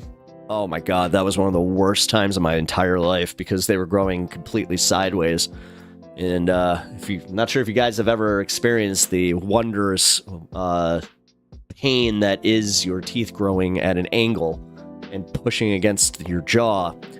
It's unbearable. It's one of the worst pains I've ever felt in my life. And then after I got them taken out, I learned a real fun lesson about myself. Apparently I have a codeine allergy, so painkillers are, they're kind of a thing for me. Like, finding the right type that don't make me violently ill. Yeah, that sucked. Oh, I know that pain. Yep. Hey, what's up, Firefist? Yeah, man. Dude, I'm telling you, fucking... Anytime people are just like, hey, I've broken this bone, I've done this, I'm just like, I don't know, man. I feel like having wisdom teeth that started coming in the, like, at the wrong angle, because I remember the day that pain started, oh my god. Worse than any headache you'll ever have. Like, you can't sleep, you can't do anything, you're miserable. Oh, it's the worst. If God created us, he's a cruel man. Oh, yeah. Also, like, have you ever seen the skull of like a child that like they show the teeth that still have it, like the adult teeth that didn't go through? It's one of the scariest things I've ever seen. I know that one of our people in Twitch chat over here is a really big fan of the movie Smile and Smile 2. So that's what I always think of now, where I'm just like, ugh. All of mine were impacted at see, so you know, Anna, I have the exact same thing. That was wild. That was so like, I remember when the dentist was just like, that's very, and yeah, if God created us in his image, he must have had a really bad run with his wisdom teeth. Yeah, the pain is bad. Yeah, man. Teeth pain, like that whole, like compacted teeth pain, it's one of the most underrated pains ever. That's why it's kind of funny when, like, in my life, whenever somebody like comes to me and they're just like, yeah, my tooth hurts, I'm just like, oh, no. I only had them removed in September. What? I lived with that pain for maybe 2 months. Because they had to get, I do remember that I had a problem with getting an oral surgeon that would accept my dad's insurance at that point. So he kept putting it off, and I was just like, I can't live like this. I can't live like this. And on top of it, I was having stomach issues. So anytime I took like ibuprofen or anything like that, I would have like, stomach bleeding. So, God, that was a real fun time of my life. I do not wish that on anybody. But yeah, I mean, this is the theme of today's show seems to be that we're definitely focused on healthcare, and we're going to keep doing it and reminding each other and everybody in our lives that healthcare's fucked. Let's take care of this. We have the momentum. They're scared right now, so we need to just kind of be like, no. And also, we need to stand up for people like that woman in Florida that got, charged with threatening an insurance agent, practicing her free speech. When I had my first one removed, he said all he had to do was reach in and gently lift the tooth out because it was too infected. Yikes. Ew. Ooh. Okay, yeah, that one just got me. The real meatball. Mine came in straight, but got them removed and ate solid food the same day. Cracked a tooth in Paris this summer and had a crazy panic attack and broke into cold sweats. Could do nothing about that. Why didn't I just go to get that fixed in France? I did. I got food poisoning when I went to France. And yeah, man. Like, it was bad. They had to put me out. Like, it was, Matt Leck actually talked about that, where he had the same thing happen, although he insinuated that it happened to his girlfriend at the time. So I was kind of like, huh, that's funny. But no, it happened to me. But I had a zero bill. Walked out of that hospital, like, shocked. And I remember looking at my mom just like, is this how it really is? And she's just like, yes. And that, but, we did have the thing where we went to the pharmacy for, like, it was a minor medication I had to get, and it was a small charge. It was only like maybe 20 euros, but it was yeah.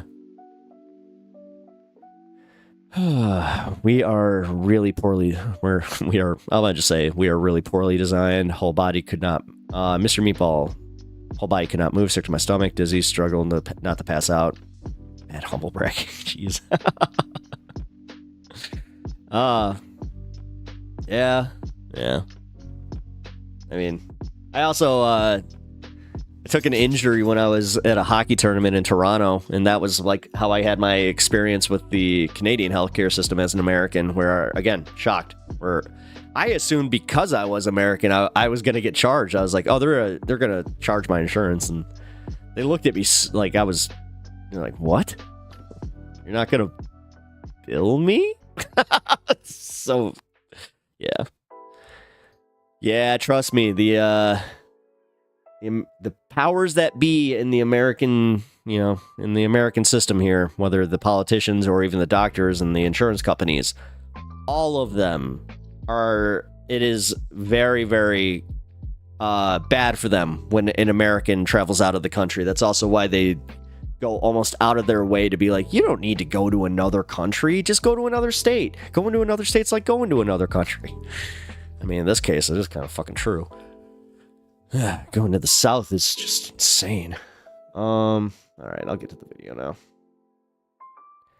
Had a lot of injuries, and my reaction is always just try to sleep and get over the panic. Well, I'm the same way, where I try to, like, sleep it off the first time, but, like, I am also, my whole compromise with that is if I wake up and I'm still in the same amount of pain, no.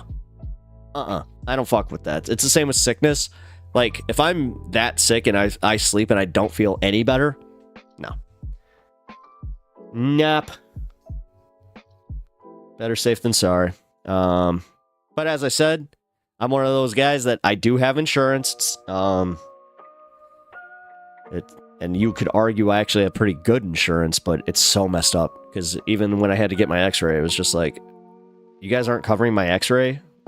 It turned out nothing was wrong. It was like, but there was. It just it had nothing to do with, like, what an x-ray would show. Like, funny enough, I had to get an MRI, which was covered. And the American healthcare system is just so fucked. So, I know breaking news here. But let's watch the Hasan reacting to Brett Cooper. If you don't know who she is, then good for you. If I had like a media... She left the Daily Wire, but there's also some news that this could be a bigger thing. So let's take a look at Hasan's reaction to Brett Cooper leaving the Daily Wire. Franchise, and I lost my star because I did not retain her talents by offering her a pretty solid contract, then yes, I would absolutely be a little bit shaken by it. You know what I mean? Did you mention Brett Cooper leaving the Daily Wire? I covered it yesterday, and I will talk about it a little bit more today as well. She is leaving the Daily Wire, and something that's really interesting about that, I think it was Matt Lech that spoke on it. I saw it on the timeline. Someone shout out Matt Lech. Can I ask how expensive it is per month? It's about $250 per month. Someone tweeted a very interesting thing about that, where they were like, notice how left media doesn't have these like contract negotiation time dramas. Like end of the year, there's always like some weird, there's always some sort of like weird shakeups happening. Like it was Steven Crowder, you know, it was Steven Crowder before. Interesting how media shakeups happen around this time. Yearly contracts start expiring. Remember last year, Candace Owens was feigning anti-Zionism and Crowder was taking big con the year prior. Wonder if these sorts of career concerns ever influence lefty media behavior. That was a great take, honestly, from Matt Lech. Lech or Lech? It is truly interesting that that Brett Cooper is the most prominent media figure, the most prominent media personality of Daily Wire. Wait, did I get it wrong? Like straight up. If you look at her numbers, Brett Cooper is popping off. She's been carrying the Daily Wire. And I think that you're the Brett Cooper of the left. Okay, first of all, they literally ripped my and restructured in a very fake format the thing that I've been doing for years, but this time in an inauthentic way. But it doesn't matter because, like, yeah, it's literally a studio. They still popped off. They were able to do it in a very successful way. Like, I will recognize that. And yeah, switch camera angles more. Yeah, this is what I gotta do actually. Like, what's up, guys? It's like, hello, what's happening? What's going on? Hi, I'm leaving the Daily Wire. Like, I'm leaving the Daily Wire. Hello. Yeah. There you go. I did it. Cinema, that's actually sick. Yeah, don't worry. I got you. That was actually pretty Her room cool. looks more organized than yours. Yeah, because that's not a real room, dummy. Yeah. That's a set. A major journalist contacted me to ask me about Elon Musk's Diablo 4 leaderboard ranking. Yeah, I think it's fake. I'm almost certain he's paying for someone to do that. Does the Young Turk stuff count as left contract stuff? I don't know. I don't know if DYT has like the same contractual situations. Maybe, but like, you know, this kind of stuff happens for sure. But I think for many people, it's ideology that keeps them going, right? It's like the ideological goals that keeps them going. But obviously, if you're on the right, you don't really necessarily care. There's like, they're failed actors, stuff like that. Anyway, I'm gonna pee. I'll be back. Rumors online, and the rumors are mostly true. Today, December 10th, will be my last day hosting the comment section and working for the Daily Wire. It is not true that I am being forced out. It was my own choice to leave. And believe me, this is bittersweet. I have had the most unbelievable 3 years helping to craft the show, building this community, and telling stories and sharing the truth every day. Through the comment section, you all have made me braver, more articulate, more thoughtful, more hopeful than I could have ever imagined. And I'm grateful that we spent this time together. And I'm grateful that the Daily Wire gave us a platform to grow this community. But at this point in my life, I am ready to take on a new direction, both personally and professionally. This means new challenges and new endeavors, which I will share with you soon. As for this show, the comment section will continue with the Daily Wire. My producer, Reagan, is taking over as host of the comment section, and I wish her and the Daily Wire all the best. We have had 3 great years, and I am proud of what we've accomplished together. Leaving the show and the platforms that we've built is hard, but I'm very excited for what's to come. Knowing that we have brought so many people together in laughter over these last 3 years means the world to me. I appreciate all of you, so let's chat again soon, but in the meantime, go touch some grass, kick some rocks, and we'll catch up shortly. And now for some final thoughts from the God King himself, Jeremy Boring. Bittersweet indeed. We're sad to see Brett go. but we're excited to see her take the next step in her journey. Brett's an amazing Oh, God, I talent, can see why both as a people say I look like personality this guy. and as an actress. Oh, It's been a God, pleasure to see seeing her him bring the actually comment talk. section Oh, to no. life these last 3 years. Oh, no. And her performance. She has better camera angles and lighting than you. Yeah, no. She has like a straightforward literally a professional studio setup. You guys are comparing my independent individual operation to a multi-million-dollar structure. Okay. Like they are a multi-million-dollar company. I think Ben Shapiro is worth like $50 million, dude. I mean, they were offering Steven Crowder. They're so much larger than just like a couple million. Are we crazy? Did we forget that Steven Crowder was offered by the Daily Wire a straight up $50 Good one, Anna. million contract, and he said this is slavery. Here it is. Far right blowhard calls 50 million Daily Wire offer a slave contract. It's also not a better setup for what she is doing or what you are doing. You're doing a live stream. It's supposed to be a real person in a real house expressing their opinions. That's exactly what your setup indicates, whereas her shows you that it's completely made up. Yeah, but that's the difference. Like for the average onlooker, like they don't care, especially conservative audiences tend to be a little bit older too. And they don't give a shit. Like they like it. They I think, one, Chippa. like I said, she presents a softer face. In my opinion, she presents a softer face on like right-wing commentary. She covers cultural issues and things like that. And there's definitely an audience for it. And that's why she's been popping off. She's been popping off harder than Ben Shapiro has on the Daily Wire broadcast, which is part of the reason why I think she wanted to go solo dolo. And the Pendragon cycle is sensational. I'm certain that whatever Brett creates next will be filled with the same joy and laughter and heart that she's brought to all of her work at the Daily Wire. And we wish her nothing but the best. So, my friends, while I have you here, I thought we could run it back one last time with the comment section. And last night, I was sitting at my laptop, literally racking my brain, trying to think about what would be the perfect last episode. I mean, there was so much that happened over the weekend that I desperately I don't know. wanted The to money talk that to you she about. makes, that She's could be her definitely basement. fetishized too. I mean, I can't speak on that, but I'm sure there is that. Like, it makes sense. It is a misogynistic audience. I think a lot of ladies probably like her too. There's a lot of older men that like her. There's a lot of ladies that like her just because her Snow White movie fell apart. Who is this? Should I ask her for streamers and cars? Nick Pollum, don't even start. If you do a collab with her and your fraudulent ass did not even collaborate with me while you were in my backyard in Los Angeles, California, let me tell you something, okay? Oh, yeah. No. I'm sorry, I was needing to... Yeah, no, this isn't even contractual. This is ownership of content, and this is why, no. I know this seems cordial as hell, but trust me, this is really bad for the Daily Wire. In some you feel me? No, I don't feel you. No, I don't feel you, okay? She's literally pretending to be a teen. It's weird as... It is weird. I had a nasty 60-some-year-old alcoholic patient watching her on his iPad in the hospital, Lamau. Nick invites her and then surprises her with you. Let chat parasocially guide you for collabs, interacting with others, etc. Yeah, I can't even... I'm parasocial at this point, with Nick Pollum. Because now we used to be boys. You know what I mean? We used to be... Also, it's not suspicious that he's in here chirping in the chat because Maya Higa is about to be on the broadcast in a little bit. I know what time it is, dude.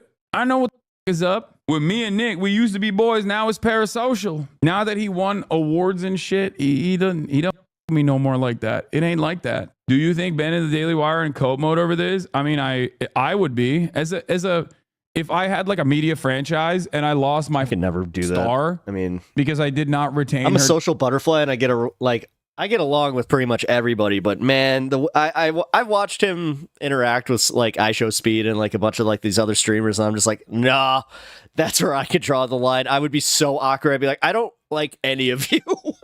I just go away, please. Talents by offering her a pretty solid contract. Then yes, I would absolutely be a little bit shaken by it. You know what I mean? Have we discussed whether she looks like Ben Shapiro because of her views, or if she has her views because she looks like Ben Shapiro?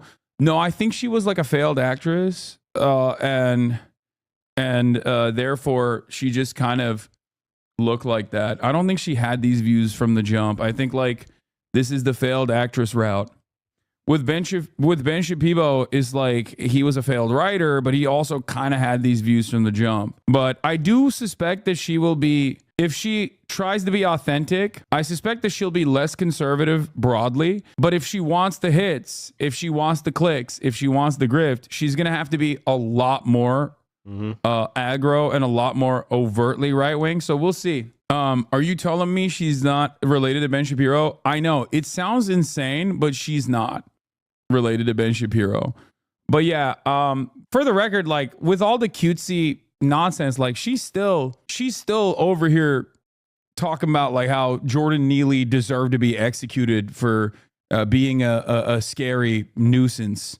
Okay, just so you understand, it's not like it's not like she's a nice person. She just has the aesthetics. She presents the aesthetics of like a softer, gentler approach. She's a Ben Shapiro with a filter. Nice of you to support independent media. Wait, what? I don't follow her on Instagram, but I did follow her on Twitter. I don't know why you had to fake this. I did recently follow her on Twitter because I wanted to see what was going on with this. I wanted to see where she'd be going next. Yeah, Brett's fans were all creepy old men fawning over a hot young girl streaming from her bedroom. They're never about Brett giving actual political analysis. It was about using a cute young girl to reassure how right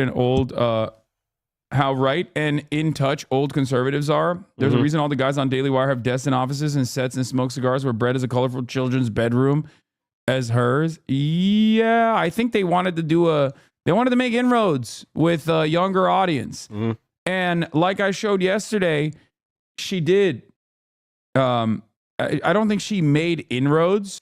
She's going to go date Kowalski from Nebraska. Hey, that's a good pull for her. Have you seen Kowalski? That man, when I saw him, I was like, wow, look at that. He's a pretty good looking dude.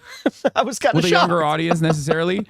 But she did definitely learn about planting soybeans. She did definitely get Wait, a lot. Can I still do my Kowalski from Nebraska? No, it turned into John. Damn play. it.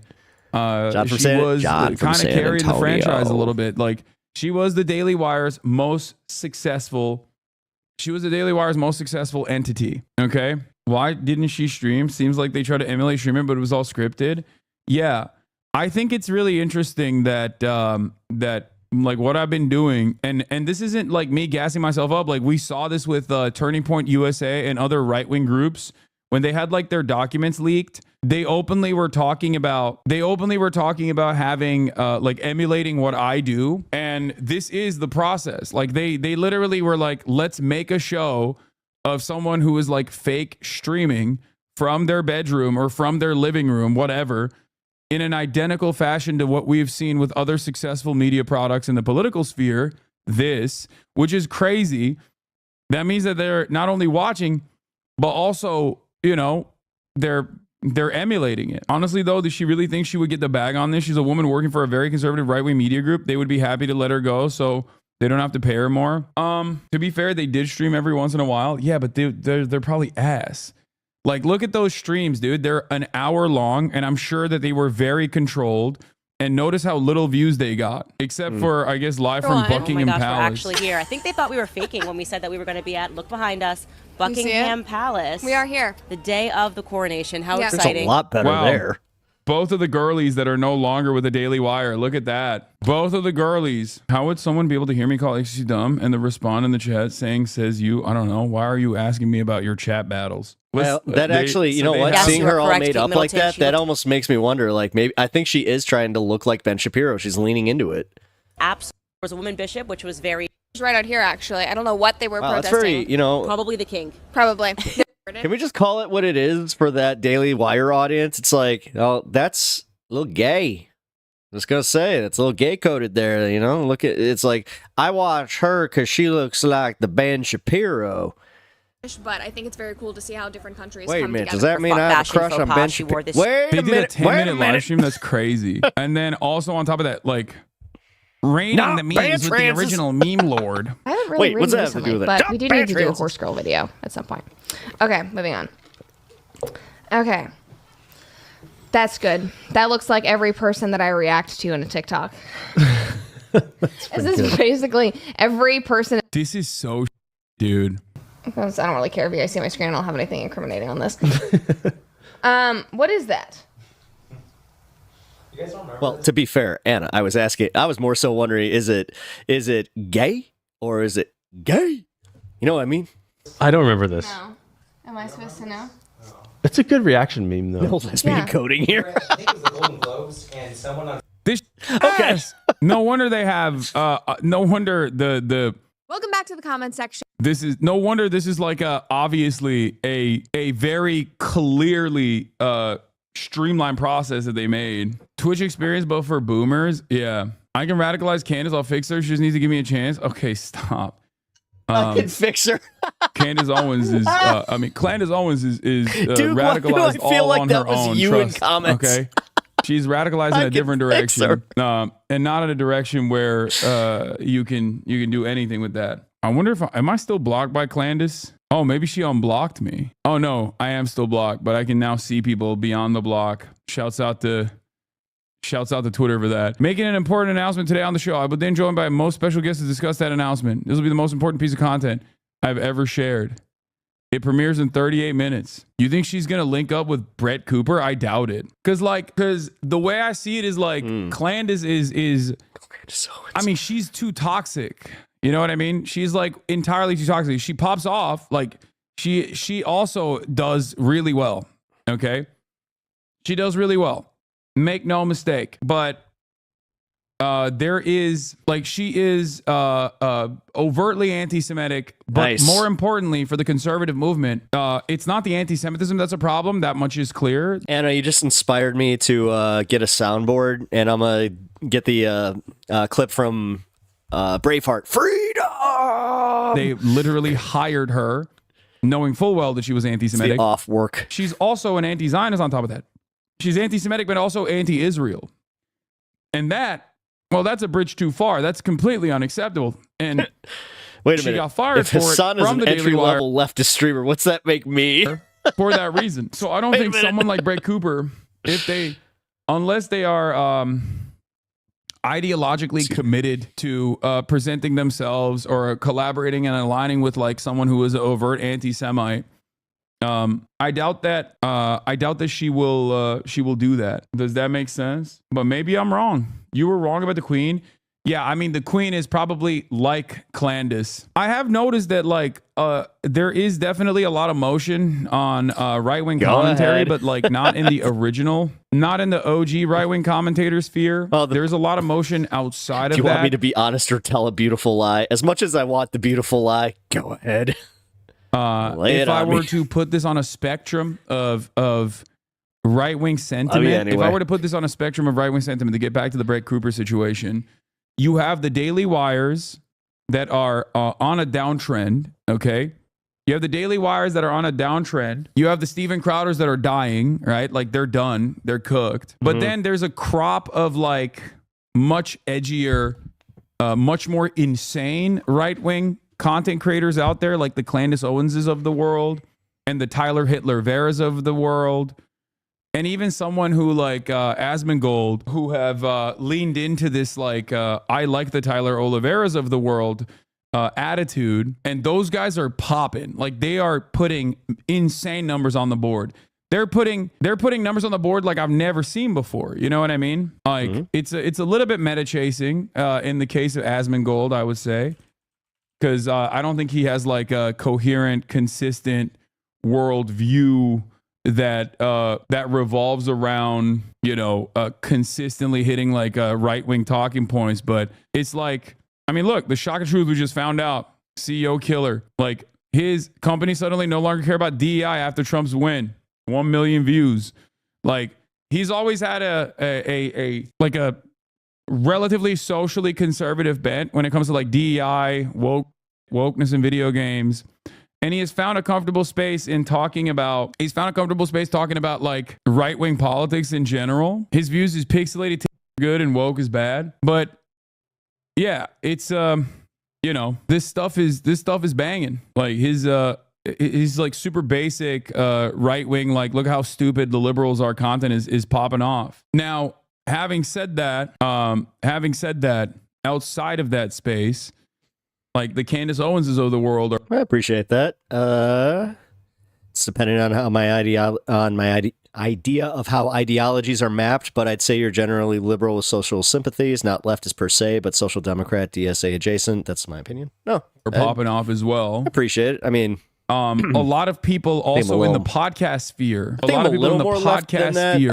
I also like. I think that it's also like the way that I frame my arguments and also my reporting, because I always like at the very beginning of me starting my content, I was more aware of trying to say, hey, I'm definitely, you know, left biased, but I want to try and have a perspective that is welcoming to, you know, all ideas. But yeah, I could see that, because I think that just by merit of me trying that, it did kind of make me a little more liberal, which are you know, they're getting but I feel tremendous myself, play. I feel myself going all the top podcasts are incredibly right wing. You got Candace Owens, Tucker Carlson, like I'm not even talking like regular old Republican right wing. I'm talking like Christian nationalists, openly saying like insane hysterical about Christianity, leaning into overt anti-Semitic sentiments. It's bad. It's not good, folks. It's bad.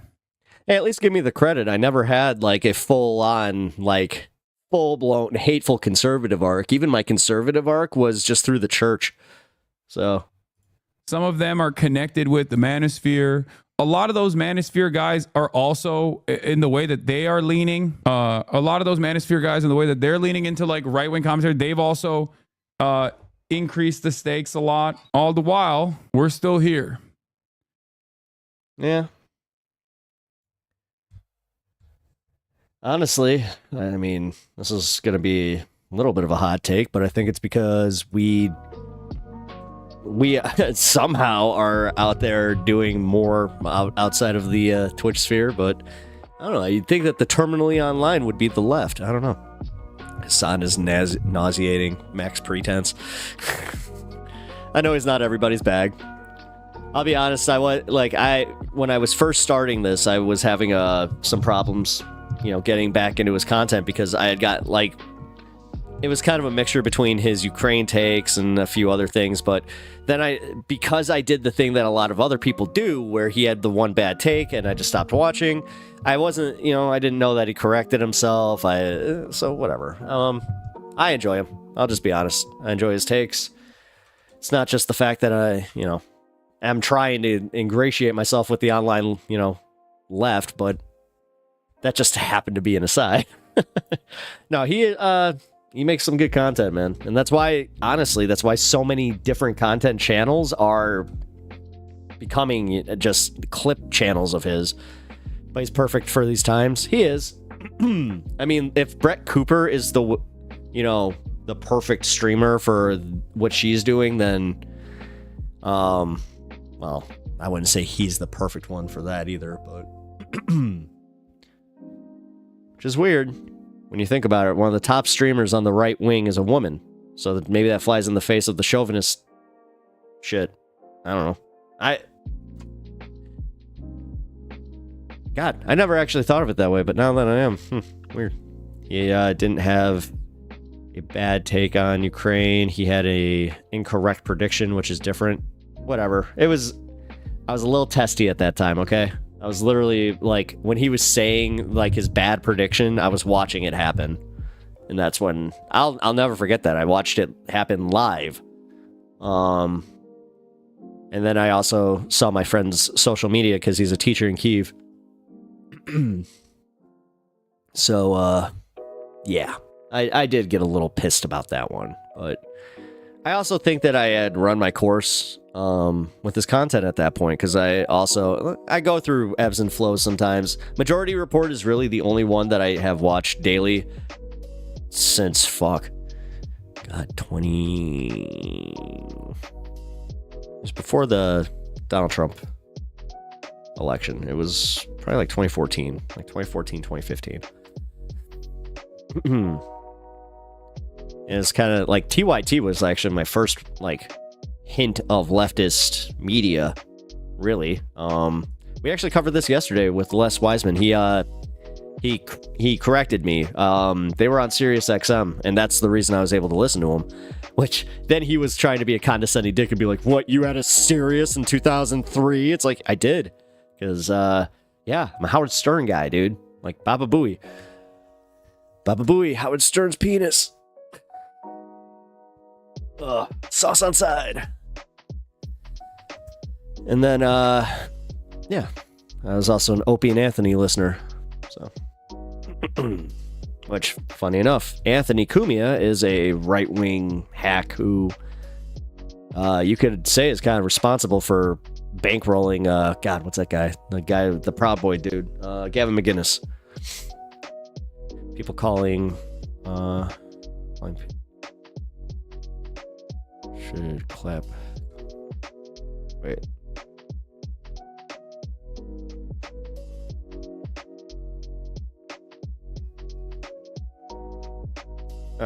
Whatever. I'm lost on that one. All right, give me a sec. Why brown nose Hasan? Why? Because I'm a newer left-wing creator. Why would I not try to cozy up to people who are larger in this space? Are you really going to begrudge that? Seriously? I've had, you know what? Like, all right, yeah. You try and start a show, an independent show, and not try to grow by getting exposure and covering things. So, especially things that, you know, your audience might be interested in. Gee, it's almost like I looked in how to do this. Sorry. Shit like that has always bugged me. It's just like, you're gonna brown it. Like, even the Majority Report, I got that pretty early on when I was doing Majority Report videos. They're like, oh, what is this? Just a Majority Report commentary channel? It's just like, for now, kinda. Not exclusively, but Jesus. People are very uncharitable to the new up-and-comers.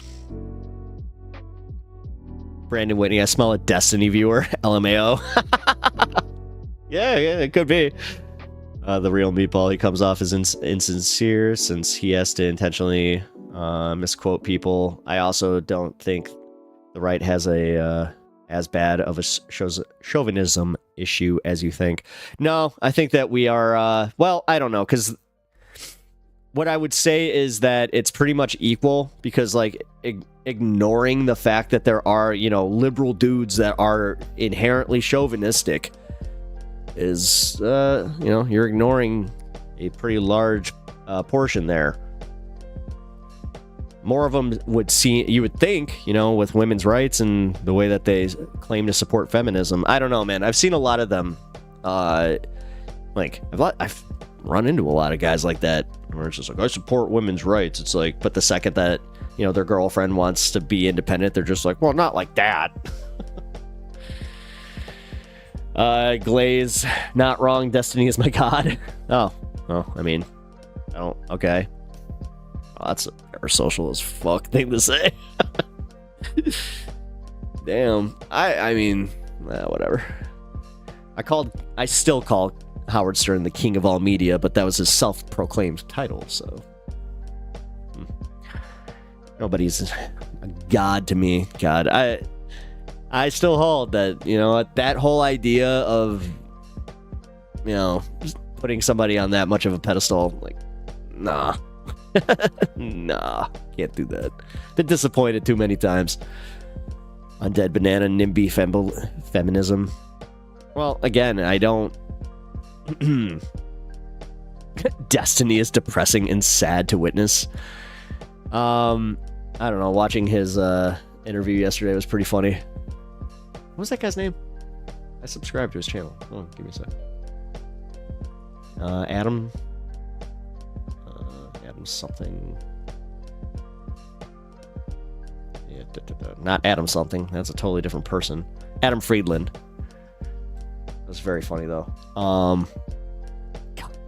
The funniest bit there was when he asked him about something with his mom, and he just kept going and going.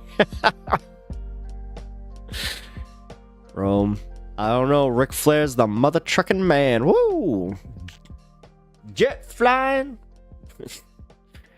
Limo riding. Kiss stealing. Son of a gun. Woo! I remember when that became problematic. They're like, wait, kiss stealing? What? Ew. Ew. God, this whole cancellation last year. And everybody kind of being like, you're surprised by this?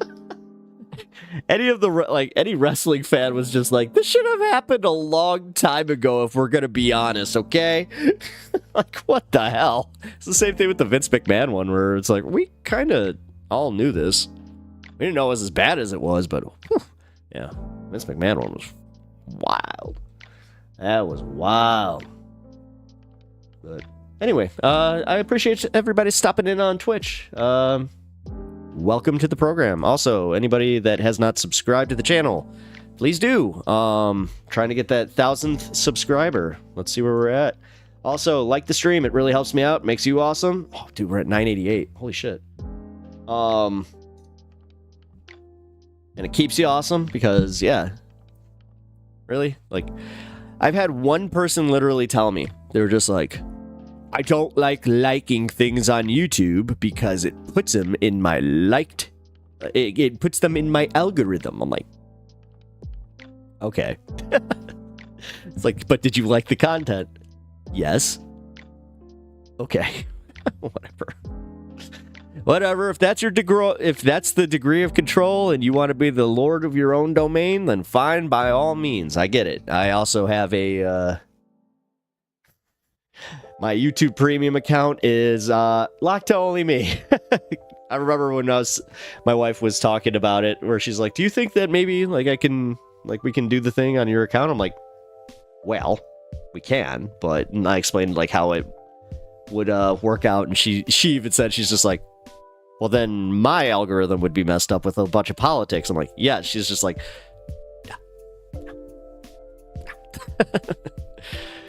as much as my wife loves hearing about politics, you know.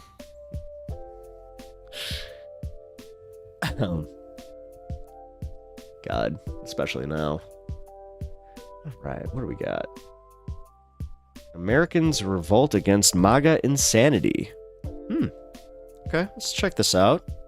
This is a viewer recommendation, so somebody put a Kyle Kalinske video in there. We like Kyle here. I mean, dude, I really do. The more I do this, the more I really respect what he does, because he started the same way that I did, where I was just doing videos.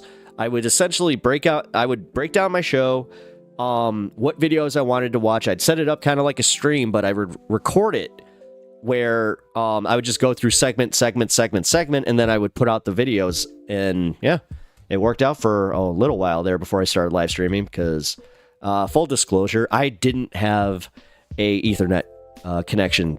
I had to get an Ethernet connection downstairs, so that's why it took me so long to go live.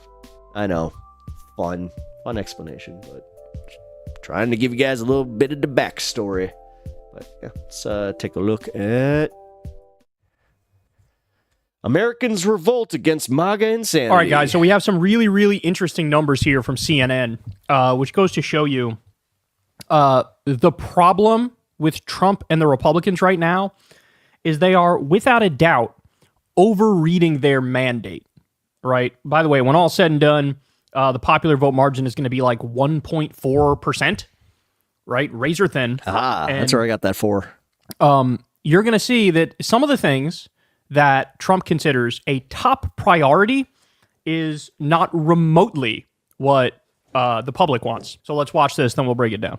In a word, they think it's a terrible idea. Terrible, terrible, terrible. To pardon the January 6th protesters. Say it should be Trump's top priority. So in other words, Trump himself has said, we're going to do this on day one. We can do this on day one. Only 1% of the country says Trump should pardon the January 6ers on day one. That it should be a top priority. Just 1%. And 30% of the country favor it in general. That is super low. In a word, it's a terrible terrible idea. I guess that's 2 words, and then idea is a 3rd word in there, for Trump to pardon the January 6th protesters. Even among Republicans, it's only a slight majority. Of course, usually Trump gets, 80, 90% among Republicans. In this case, he's getting less than 60% on the idea of pardoning the January 6th protesters. So no, voters really dislike it. How about this? Americans strongly dislike the idea of these pardons for the January 6th protesters. Yeah, when you see numbers like this, it's not just on party lines here. There's sort of bipartisan condemnation Correct. of the idea. Why? Why? Well, what's a word to describe the January 6th protesters? Patriotism. Patriotism comes in at just 33%. I think a lot of those who want those folks to be pardoned believe that they were patriotic in their actions on January 6th, 2021. But voters don't see it that way. How about insurrection, which is a word a lot who don't like the January 6th protesters say? Insurrection, 53%. The majority say that the actions on January 6th was, in fact, an insurrection. So the idea that there's opposition to pardoning them makes a whole heck of a lot of sense, when the fact is most folks opposed the actions of the January 6th protesters, and most of them thought that they were taking part in an insurrection, which, John, is a very, very strong word. And yet the majority of Americans here, 53%, say that is a word to describe the January 6th protesters. Yeah, and when you look at this, right, when you look at it right here, you still see 64% oppose it. How then did Donald Trump get elected? Yeah, this is, I think, the most interesting little nugget here, right? Which is Donald Trump tells you what he's going to do, and then he goes ahead and does it. So take a look here, which was, will Trump try and pardon the January 6th protesters? This was a poll that was taken before the election, and the vast majority of voters believed that he would. 81% said that he would try and pardon most of them. Just 19% said no, he would not. And of course, this 81% includes folks who are opposed to the idea of pardoning those January 6th protesters, yet they still voted for Donald Trump. I think what's going on here, John, is pretty simple, which is folks knew he was going to do it, and they just really didn't care all that much. Yes, they were opposed, but it was low down on these sort of list of important issues for them. There were issues that were more important. The economy, for instance, was more important. The idea, essentially, that Joe Biden... Real quick, Brandon, that actually might be on my side. Yeah, if there's audio issues, let me know, especially if it's doubling audio, because I'm having an issue with this.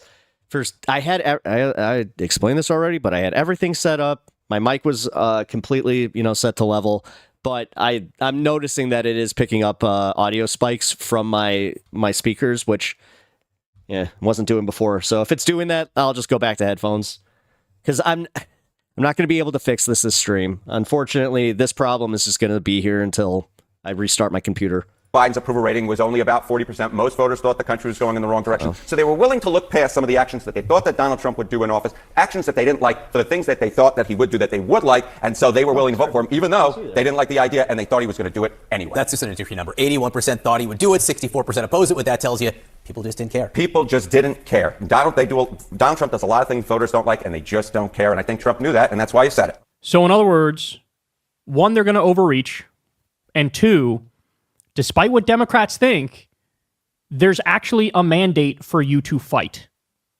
There's a mandate for you to fight. Mm-hmm. So, unfortunately, what we're seeing right now is literally the opposite, that Democrats are acting like Republicans genuinely and truly have a gigantic mandate. They're pretending that Trump won by like an FDR-like landslide, 10% or more, and you see so many Democrats bending the knee and cucking themselves to Doge and joining the Doge caucus. Oh, we can find areas where we can work together. No, there is still a tremendous thirst in this country for resistance. But I think the key part is it's got to be resistance along the proper lines. That's the thing. Resist along the proper lines, because his point is correct. So Americans felt like, yeah, he's probably going to pardon these people, right? Then they go, I don't actually support that. But they supported Trump anyway because they felt like the other things are more important, whatever it might be, the economy, the border, etc. And so they want you to resist. People want you to resist, and they want you to fight, but you need to fight along the proper lines. And this has always been sort of the problem with Democrats' approach to this, is they never quite figured out a way to resist Trump and garner support to counter him. Mm-mm. So, in other words, you need your own bold agenda. You need your own list of priorities that land with the American people. And we just haven't seen that. So for Trump, nope. I mean, you guys know this. Because again, they have a way of selling billionaire policies and things that benefit billionaires as something that will benefit the lower classes and the working class. This whole idea that the left can't lie good enough either. It's because No, I'm going to just say it. It's because we all know that the Democrats are a bunch of corporatists, and even on the right, they know that they're so corporate that like they'll entertain the far left. They'll even say like, "Oh, you know what? Bernie's not that bad." His whole thing was immigration. You know, it's border. Blame immigrants, blame trans people for all your problems, and something. I'll make the price of eggs go down. That was sort of the gist of it. And he would hammer that home over and over and over and over and over. And for the Democrats, there wasn't a counter narrative, right? Trump has a villain. Trump has a good guy. In his mind, the villain are the immigrants, and they're the reason why your life sucks. You have to counter that with the reality. The reality is it is the billionaires who are screwing you over. It's the corporations who are screwing you over. It's the donor class. They've bought our government. They've rigged it. That's why the government doesn't represent you and it represents them. And so attack Trump on the proper lines. The proper lines are this dude appointed more Wall Street executives and billionaires than any other government in U.S. history, compared only to himself in 2016, where he also packed it with a record number of Wall Street executives and billionaires. And so, guys, they're walking on eggshells and they really feel like he has a mandate. And I don't know how else to say this, but that will lead to further obliteration, right? It's funny because I see even more of a thirst for resistance this time around, and I see less of it being delivered. We got to be ready, man. We got to have our ducks in a row. We got to dot our I's and cross our T's. We got to be ready to fight.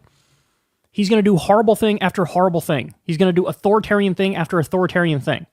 He's going to do horrific economic policy after horrific economic policy. And you need to be there to point it out, fight it, and counter it with the truth.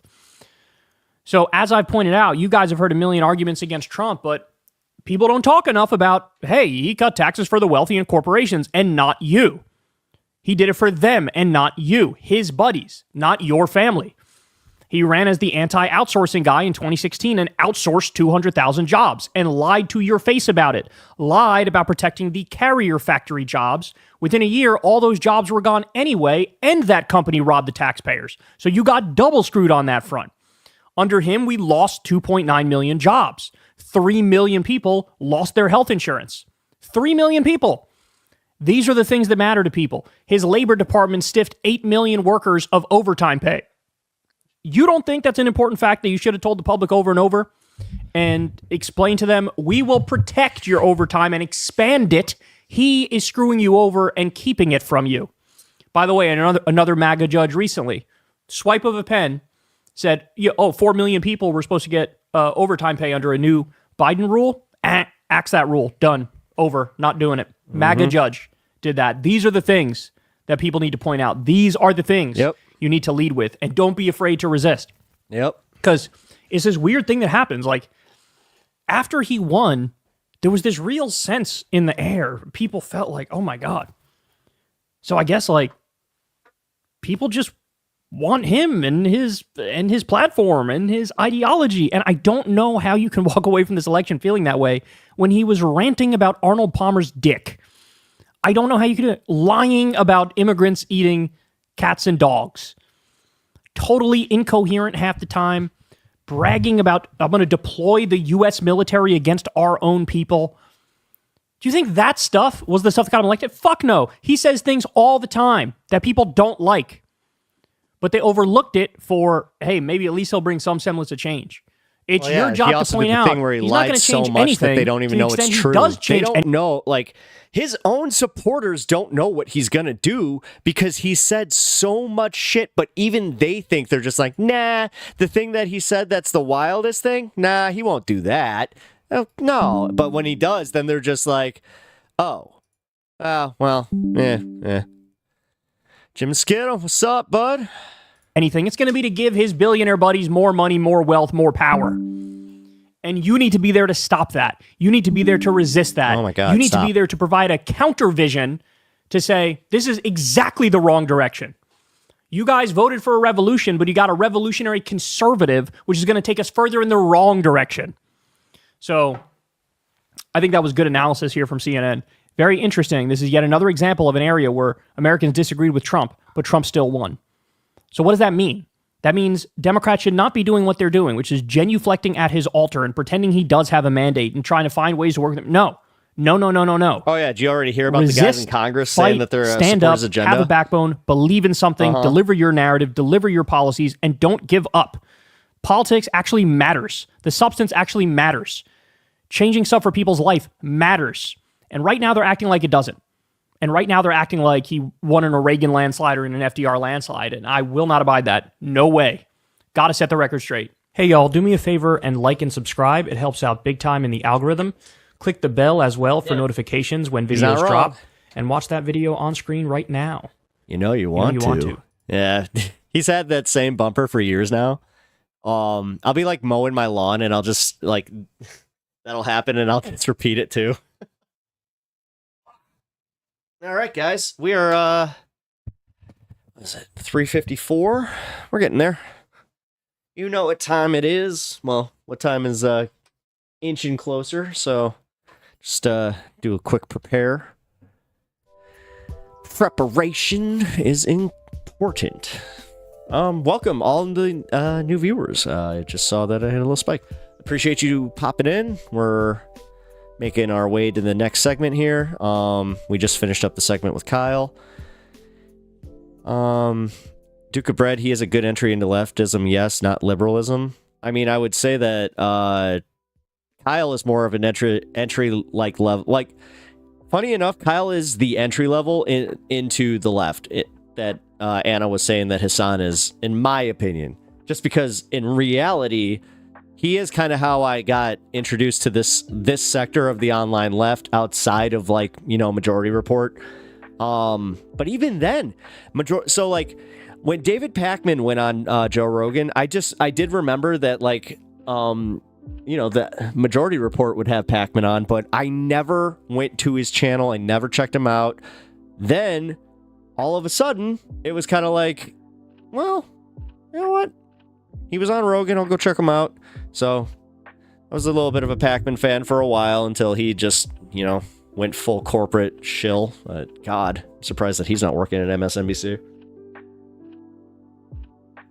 But everybody, like the stream if you haven't already. It really helps me out, and it just makes you a better person. It's that if you believe in karma, it's your good karma for the day. If you don't, then I don't know. I've thought about that. I'm not sure if I fully believe in karma, because if that was the case, then there would be a lot of rich assholes that just wouldn't. Yeah. Like and subscribe, stupid spell correct. Yeah. Oh, hey, y'all, lick and prescribe. You'll know. All right, that was pretty funny. Good one. All right, well, I also appreciate you guys checking me out on Twitch. Follow if you haven't already. Almost to 40, trying to make my way to 50, so that'd be very cool. And if you haven't already subscribed to my channel on YouTube, I was at 988 last I checked. Let's go check. Let's do the update. 988 still. Still, I mean, started with 980 something for. What are your major differences with Pakman? Apparently I don't according to Anna, I don't have many because the way she described me as being more liberal left is the way that I actually see him. But I don't know. I see Pakman as one step down from BT. There's the tier of leftists, in my opinion, would be you start at BTC as the centrist guy. He's the guy placating to the biggest audience. He wants to even try and maybe get some right wingers, because that's why he does stuff with the Bulwark. And then I would put Pakman under him. Then I'd probably put what would I put? Kyle Kalinske under him. And as I said, I'm going more left. Then I'd probably put Hasan in the Majority Report, then Hasan. And then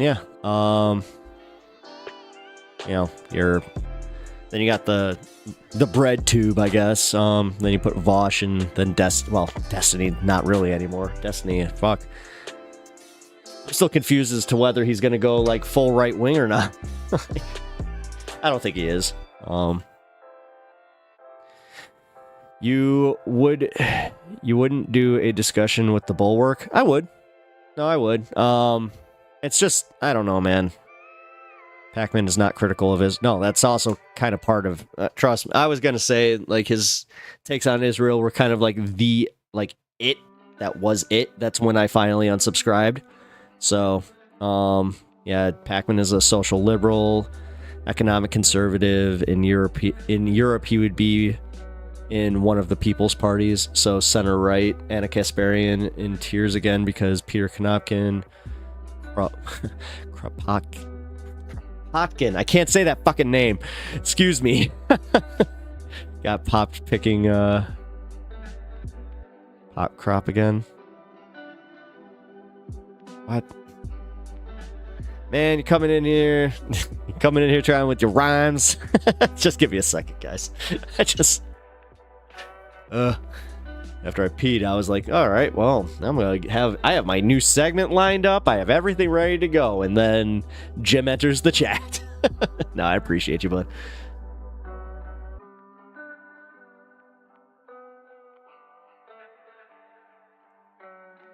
Wait, what?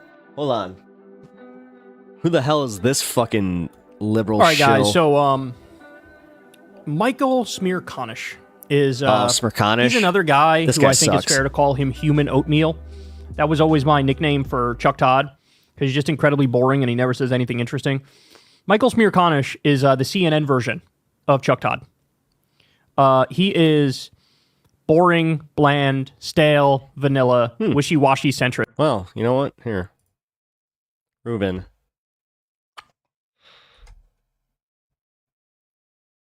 I'm going to save that. Thank you. Just never said Like that anything idea. interesting. I Well, guess think I might what? do that. We finally found something that riles him up. We finally found something that gets him furious. Okay? Wait until you see this. Here's his thoughts on Luigi Mangione and Brian Thompson, the United Healthcare CEO who got assassinated. I slowed my gait as I passed a side entrance to the Hilton Hotel. Oh, it's this guy. Realizing that this I was did the see this. same day, in the same early morning hour, in the precise location where 1 week prior, a 50-year-old father of two was assassinated. But something was missing. Any sign whatsoever Smirkanish is a full saltine of the tragedy that occurred right here and which has captivated the nation. We've all seen the crime scene that's been shown many times in the media. There it is. But a week later, here's what was left. A lone piece of NYPD crime tape affixed to a barrier. No memorial of the kind that often appears spontaneously after a similar tragedy. Like when John Lennon was murdered in New York City in 1980. Or gee, maybe it's because nobody actually gave a shit. Even his family. Fuck, dude. When 32-year-old Heather Heyer was run down in Charlottesville, Virginia. You're going to compare Holy this United Health shit. CEO to John Lennon and Heather Heyer? Weird. They got memorials. This guy didn't get a memorial. Maybe I should think about why that is before I pontificate on it. No, I'd rather just pontificate on it. Oh my God, this is embarrassing. George Floyd's murder. Oh, you compared him to George Floyd. In Minneapolis. The spot in Kenosha, Wisconsin, where Joseph Rosenbaum and Anthony Huber were shot and killed by Kyle Rittenhouse. Crowds grieve the loss All right, of... guys, this is just proof. You see what they're doing? Like this is the corporate media. They love a guy like Smirkanish because he is the ultimate saltine that is just like, yeah, you know what?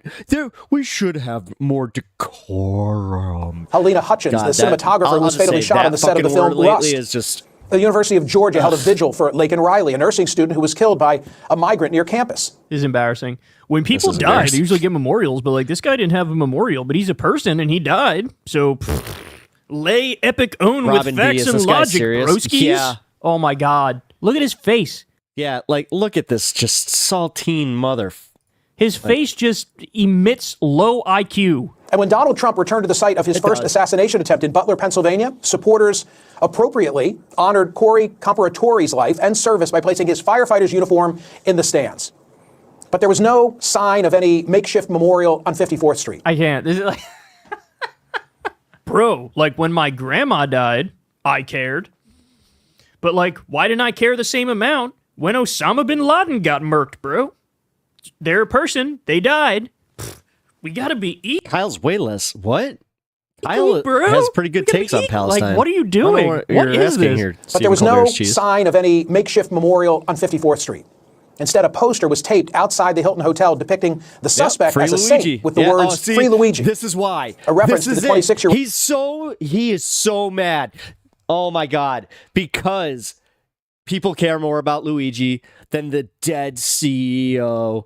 And guess what? Guess which one this guy, Mr. Smirkanish? Yeah. Guess which one he identifies I would love with. to ask Michael Smirkanish, do you not find it remotely interesting why this is the reaction?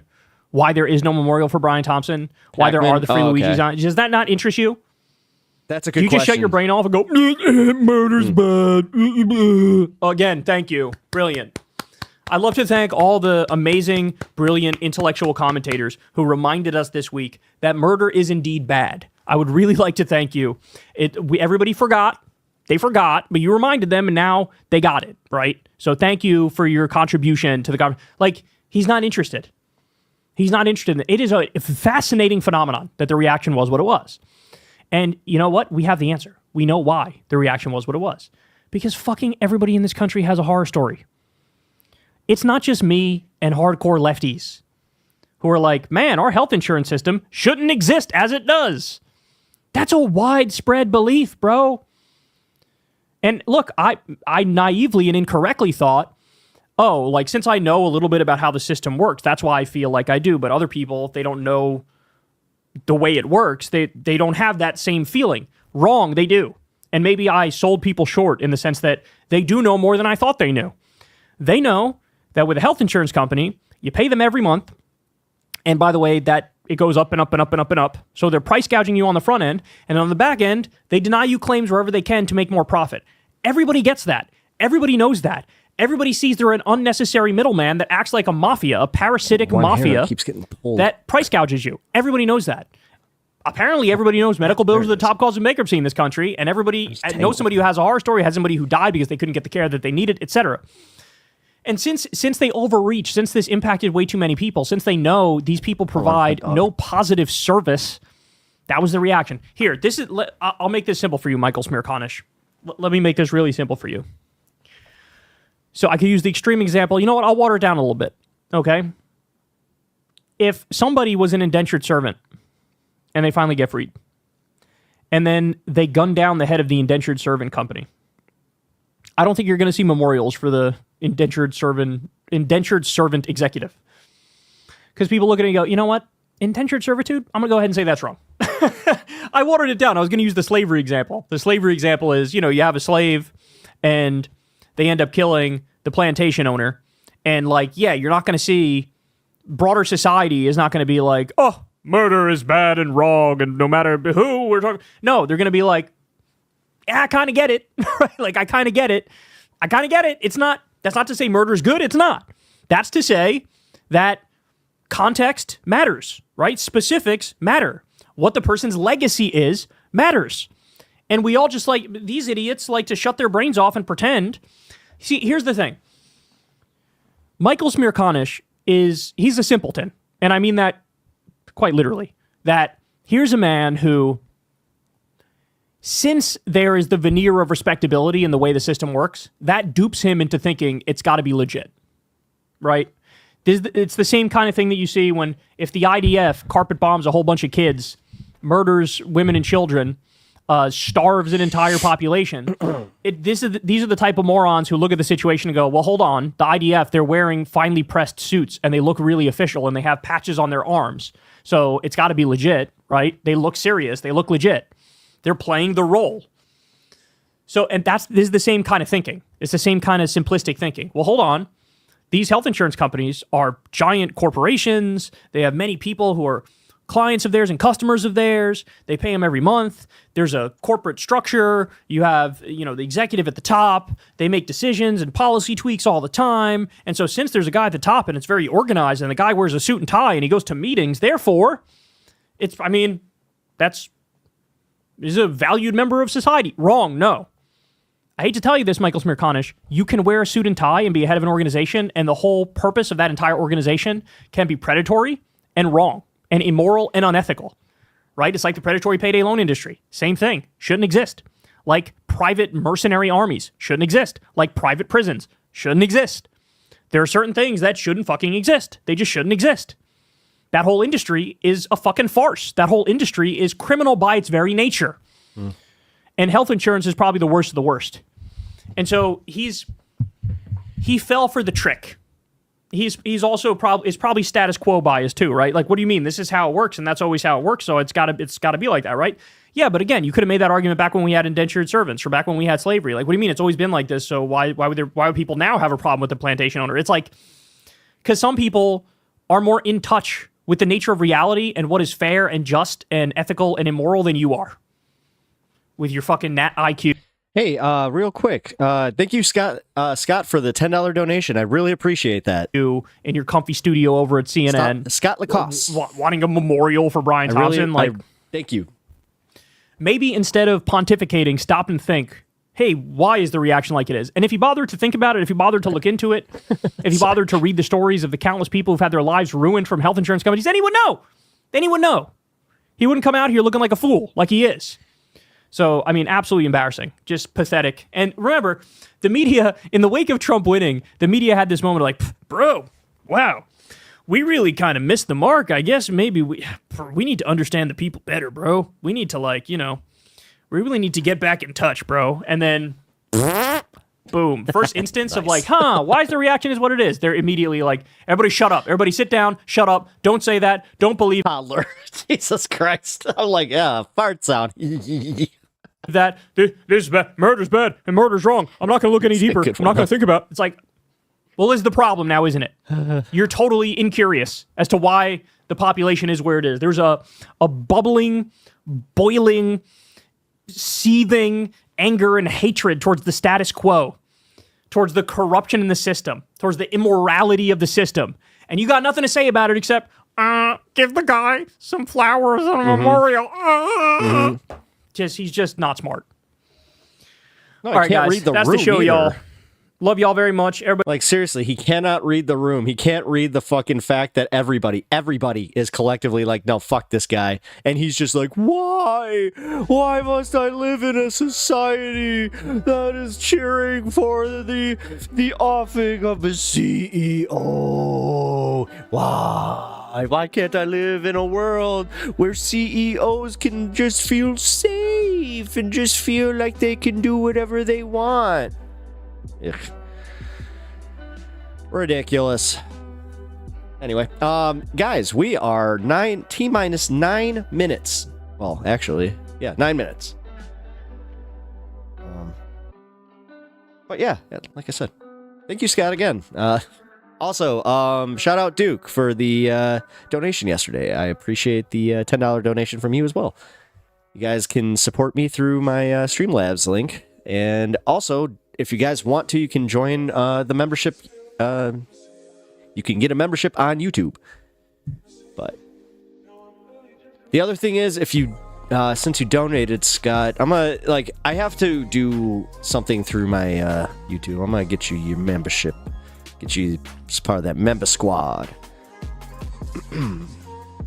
But also, like the stream if you haven't already. I really appreciate it. It helps me out a lot. So. All right, guys, we are coming up to the 8-minute mark. So let's find something a little bit shorter. Nope, not that one. That one I want to do a little bit later. Ooh, perfect. This is literally 8 minutes long.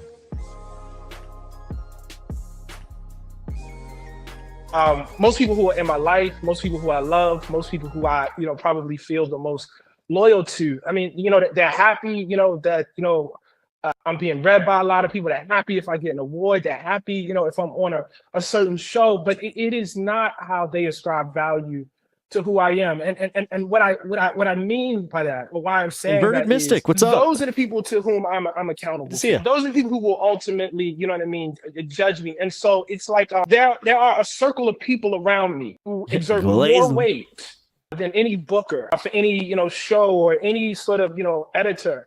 at any magazine who are not writers and who are not particularly public people, but would be deeply disappointed in me if I were not, proceeding in an ethical way. And I don't, obviously this is our first time talking, but I've seen you on a number of shows at this point beyond your own show, and my sense is you did not get on those shows by trying to get on those shows. That you got on your shows actually by being loyal to something that was here. You know what I mean? It actually had nothing to do with, with whatever. And I just think that's important to reflect. You know what I mean? I think it's important as if we're doing an unk off here.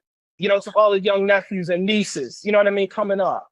Like I think it's important. Like you can be loyal to other things. You know what I'm saying? I mean, you can take that whole social capital conversation. You know what I mean, and not make it quarter. Who you are and what's important to you. No, the only reason why I mention that is It's okay. because it's not just for woke up. you in particular, but it's for the way I look at this.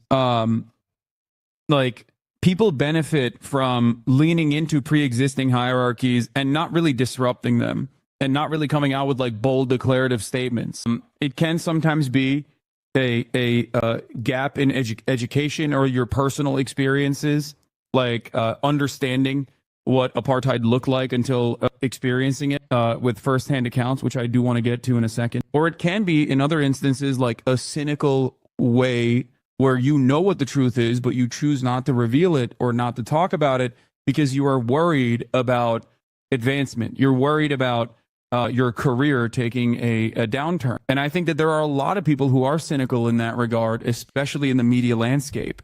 So I do admire people who who will openly say I was wrong in the past and I'm making up for it now, because I think that's necessary and I think that's healthy. I think it's a healthy attitude to have, and I think people have that attitude in their interpersonal relationships. Yes. But the way they carry themselves both online and in the media landscape, there is no reward for it. And because there is no reward for it, and the reward is just simply saying the truth, right?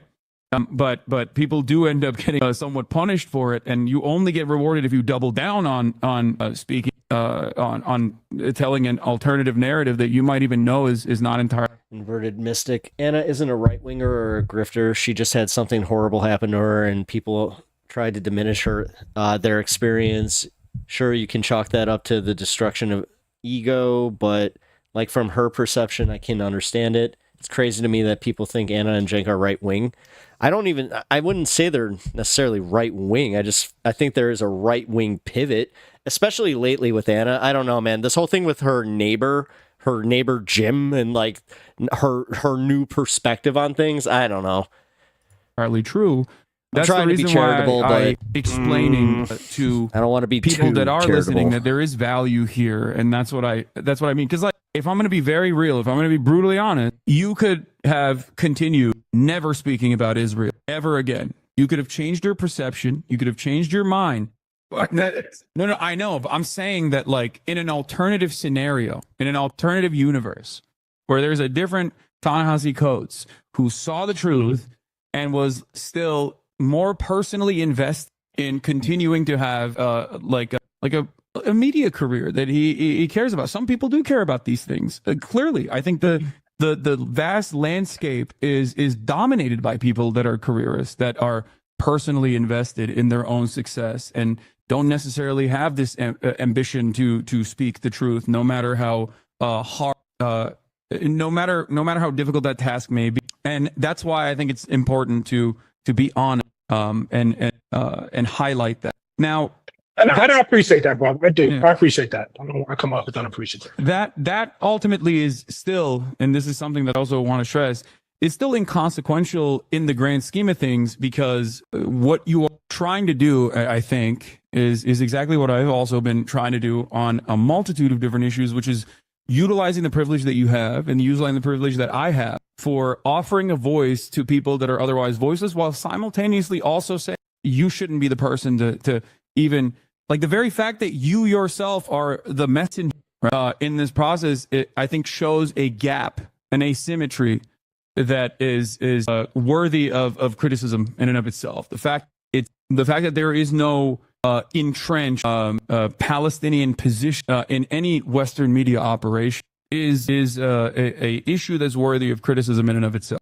And I think you do a great job of pointing that out as well in this product. I just realized this is another Hasan channel that has 38 subs. Hasan Abi, the Muslim king. Yeah, no, I completely agree with that. I try to stick And to just his clip well, on the channels one because I know hand, that it those ones actually obviously, work with them. Makes it easy to inflict apartheid, to inflict genocide, to inflict genocide. Give me a second, Verter Mystic. I'll answer you. We're almost done with this it video. Also, we have makes 2 minutes easier because until Americans are the dumber. big moment. We are So more let's. ignorant for You not didn't see that. hearing You didn't from see that. nothing. So we, There's nothing there. Understand. We don't Absolutely get nothing a there. clear picture of. I mean, you hinted at it when you started off this conversation. And this is what I meant by default Zionism. Like, this vocabulary just kind of goes only democracy in the Middle East has the right to defend itself. Yeah. Has the right to exist, and it's just said so much that it just becomes part of the milieu and the air, and nobody says, you know what I mean? Well, hold up. Well, what actually is a democracy? Is this actually democratic? Is it democratic? Half of the population under your rule on a separate tier from the other half. What part of democracy is that? The right to defend itself, but the right to defend itself from what? The right to exist. The right to exist as what? As what? Yeah. And so I think like those kind of second level, third level questions are shunted off in favor of these kind of cute, catchphrases. And what happens is because those questions don't get asked, because reporters don't ask them, man. I mean, and this is, what I was saying earlier. I just want to be, absolutely clear about this. We failed on this. Because those second level and third level questions do not get asked of representatives, viewers and readers are Squish, dumber we're watching for the it. Ta-Nehisi Coates interview. They're dumber for it. It's incredibly sad. It's incredibly sad. I can only give And guess what I what? saw and what It's I read time. over the past year. It's time. preparing Load 'em for it. up. But there are people who Light us provide up. the collective wisdom of living under it. I mean, one of the critiques I got was, well, you were only over there for 10 days. You're correct. I wish you would get somebody on there that has lived their life over there. I will happily step aside for that. Yeah. Yeah, no, absolutely. It's an insidious linguistic thing that people utilize, and sometimes it masquerades as like innocent, innocuous, but it is actually serving a very dangerous purpose overall, which is to Cheers, mask guys. the systems of violence the daily existence of apartheid require. You cannot maintain an apartheid without a constant surveillance state. You cannot maintain an apartheid without constant violence, without checkpoints. Things that you saw, it only took you maybe not even 10 days. I assume it took you just to immediately recognize what was going on. A similar thing happened to Jamal Bowman as well when he went to the West with his wake up call, his moment of recognition. So could you talk a little bit about your experience in Hebron specifically, just, in the West Bank as well, that caused you to fully realize what was going on? Yeah, it's very painful. First of all, Hebron is very poor. That's the first thing. I should make that. Let me. Palestinians who live in the old city of Hebron, they're very poor because their shops and markets have been completely shut. Because every step that they take is patrolled, and they have to navigate a series of checkpoints. Security, and the checkpoints take various forms. And at the gate, sometimes it's just a soldier standing there. I watched a soldier with a huge automatic rifle turn back two kids as they made their way to. I was about to say, he's just going to end the clip right there. Okay, definitely not following that channel. I don't like the way that he edits his stuff. Doesn't take away from, the fact that the interview was good. I hate to say that I was getting pretty much what I knew from, Ta-Nehisi Coates already. So, all right. Also, yeah, let's do the catch up here. So, cheers.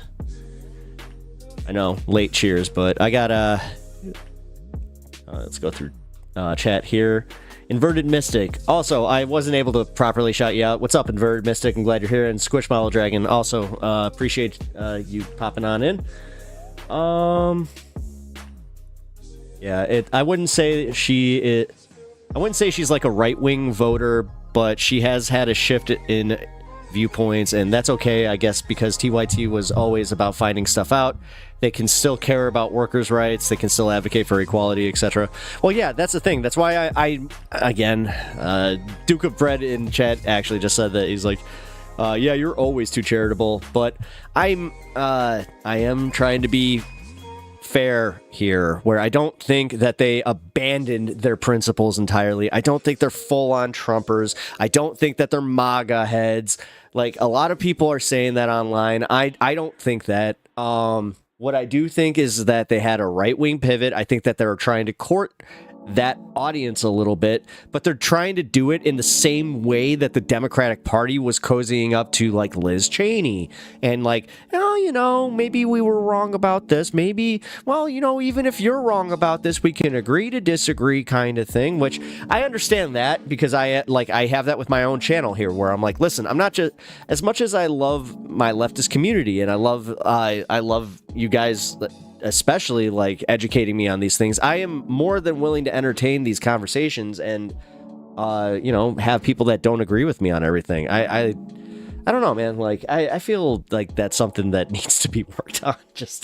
And not even online, man. I know so many people in my real life that had those situations when the election happened where they're like, I'm never talking to this person again. And I'm like, well, are they like anti-trans and they're like, no, they're actually very supportive. It's like, then what are you doing? Well, they voted for Trump. I'm like, but they support. I don't know. I get it. You know what? Everybody has their own thing. So, all right. Chuck never claimed to know everything. And honestly, anyone who does, you can never really trust. No.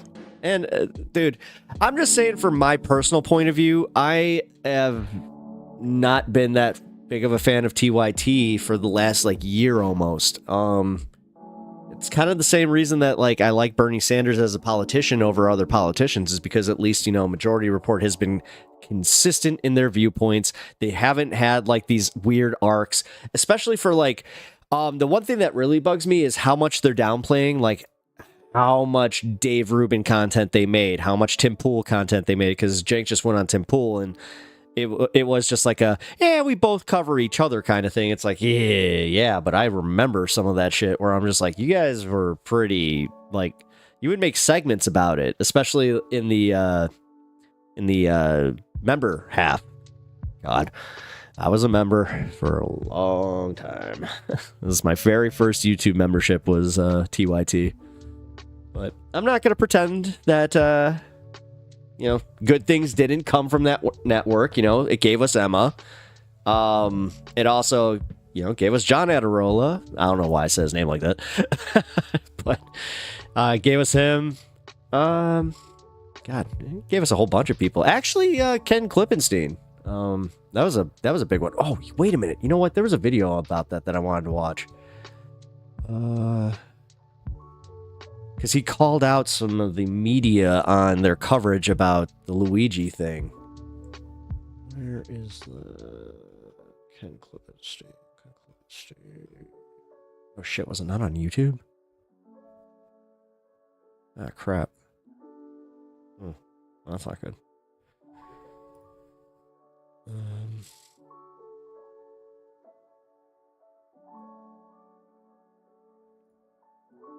Cool. Actually, here. Yeah. It was not. It's just one of their main.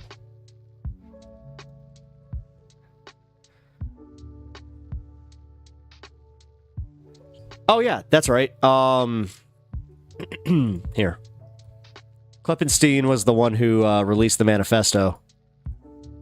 This is Democracy Now!, democracynow.org, The War and Peace Report. I'm Amy Goodman with Juan Gonzalez. We turn now to look more at Luigi Mangione, the 26-year-old accused of killing United Healthcare CEO Brian Thompson as he walked to I can't get over how much he looks like New York City on December 4th. Kid that played Spider-Man, Andrew Garfield. He looks just so much like just an Italian version of Andrew Garfield. Hold on, wait a minute. If they did, Hasan would rip them a new one. It's healthy for the country. He remains in custody in Pennsylvania as he fights extradition to New York. He's hired the prominent lawyer Karen Friedman Agnifilo to represent him. She is the former second in Always command surprised of by the Twitch. Manhattan District Attorney's Office. A defense fund for Luigi Mangione has already raised over $100,000 in the latest sign that he's become a folk hero to some.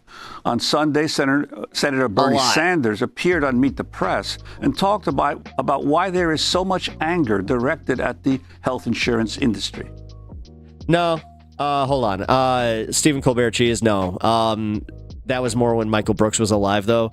No, just because when Michael was alive, obviously he had, he was here to propagate his message. But no, in the spirit of Michael, I have to say, man, no, they've never broken from that.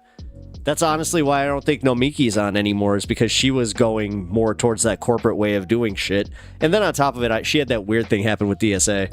What you have seen rising up is people's anger at a health insurance industry which denies people the Actually, you know what? Does anybody know what happened, the full story of what happened with Nomiki? Because, I had only heard, the Reddit stuff and Nomiki. But yeah, if anybody knows the full story and can break that down. healthcare that they desperately need while they make billions and billions of dollars in profit. So killing anybody, shooting somebody in the back who's the father of two, is outrageous. It is unacceptable. Nobody should applaud it. I know Senator Warren did not. But I think what we need to ask ourselves when we talk about healthcare is why we are the only major country on earth not to guarantee healthcare to all people, why we have a life expectancy which is significantly lower than in other countries, why working class people die 5 to 10 years shorter than the people on top. We're joined now by the investigative journalist Ken Klippenstein. He's broken several stories on the killing of the United Healthcare CEO. He was the first to publish Luigi Mangione's full manifesto. He also obtained leaked internal documents detailing United Healthcare PR campaign in response to the shooting.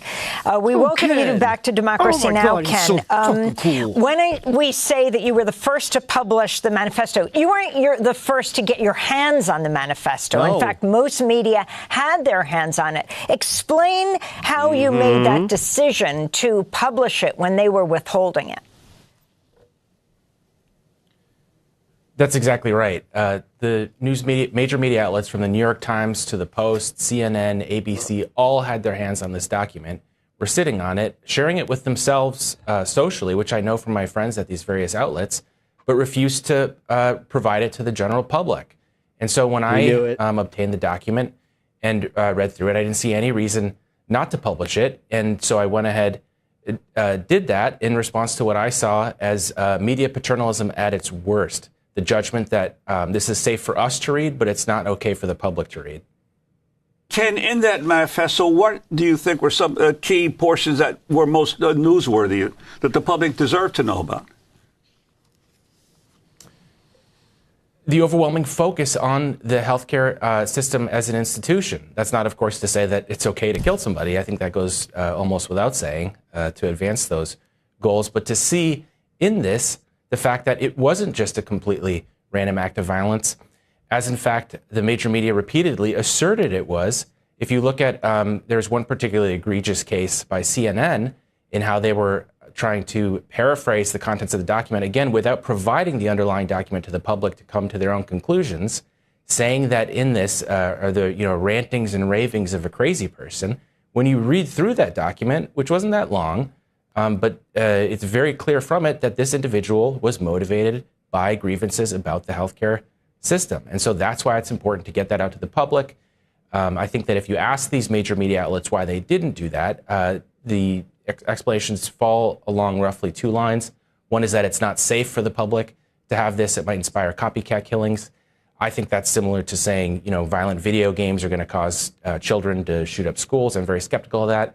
But in addition to that, what I found in the course of my reporting on that document was that there were deals that were struck with law enforcement, which furnished this document to various media outlets, in which they were essentially blackmailed into not releasing these records because they didn't want to alienate the sources that they depended on for not just this document, but other exclusives. You also looked at how United Healthcare responded to the dam breaking on the immense anger directed at the healthcare industry after the killing of Brian Thompson. You've said the media is largely tone deaf. If you can go over the second information that you received, which was the internal documents of United Healthcare responding to this assassination and to the anger in particular at the healthcare industry that it unleashed. Yeah, over the course of reporting on this story, I've interviewed probably a dozen United Healthcare employees who themselves were shocked and horrified at how out of touch not just the public-facing response, but the internal messaging to employees about this was. Something I didn't realize was the extent to which people working in these call centers, right up to management, not just low-level grunts, themselves are upset about having to deny claims and the way in which the industry conducts itself. And they felt as though, this is something I heard repeatedly in my interviews with them, to not acknowledge that as at least a part of this story is to overlook and to misunderstand what this is all about. And so they're getting their own internal messaging saying, everything's fine. Much of this changed around Thursday or Friday when the New York Times chose to publish an op-ed by the CEO of United Healthcare's parent company, United Health Group, CEO by the name of Andrew Whitty. And it was only at that point, just a few days ago, that the tone sort of shifted towards I feel your pain, I understand that healthcare is far from perfect. But prior to that, there was very little in the way of recognition and acknowledgement of the public's anger, not just on the part of United Healthcare, but on the part of the news media as well. And let's talk a little about how the other aspects that the corporate media has missed in this story. You delved into the legal problems facing United Healthcare CEO Brian Thompson before he was killed. Talk about the Hollywood Firefighters Pension Fund and the lawsuit that they had going. Yeah, so in May, the Hollywood Firefighters Pension Fund filed a lawsuit against United Healthcare, the deceased United Healthcare CEO, alleging that he had engaged in insider trading and fraud in relation to a Justice Department investigation that was recently launched into the company for allegedly anti-competitive practices, which the then CEO Brian Thompson was aware of, had knowledge of, and did not disclose to either the public or investors. And that's why people thought it could have been, a corporate hit. Ended up selling, I think, over $10 million of his own private, personally held stock in the company before disclosing that to the public, which has the effect of benefiting him, but hurting the rest of the shareholders, which aren't just rich investors. That's also pension funds and retirement funds who don't have the benefit of that knowledge to make decisions on. And Ken Klippenstein, if you can talk about all that has happened since the killing of Brian Thompson, the response with wanted online posters of other CEOs in New York, those posters appearing, and your response to what that means. And then in the corporate media, while they've been forced, because there's such a tremendous backlash against the health insurance industry now, to address what's happening, there is little discussion, and certainly United Healthcare is not talking about it, of universal health care.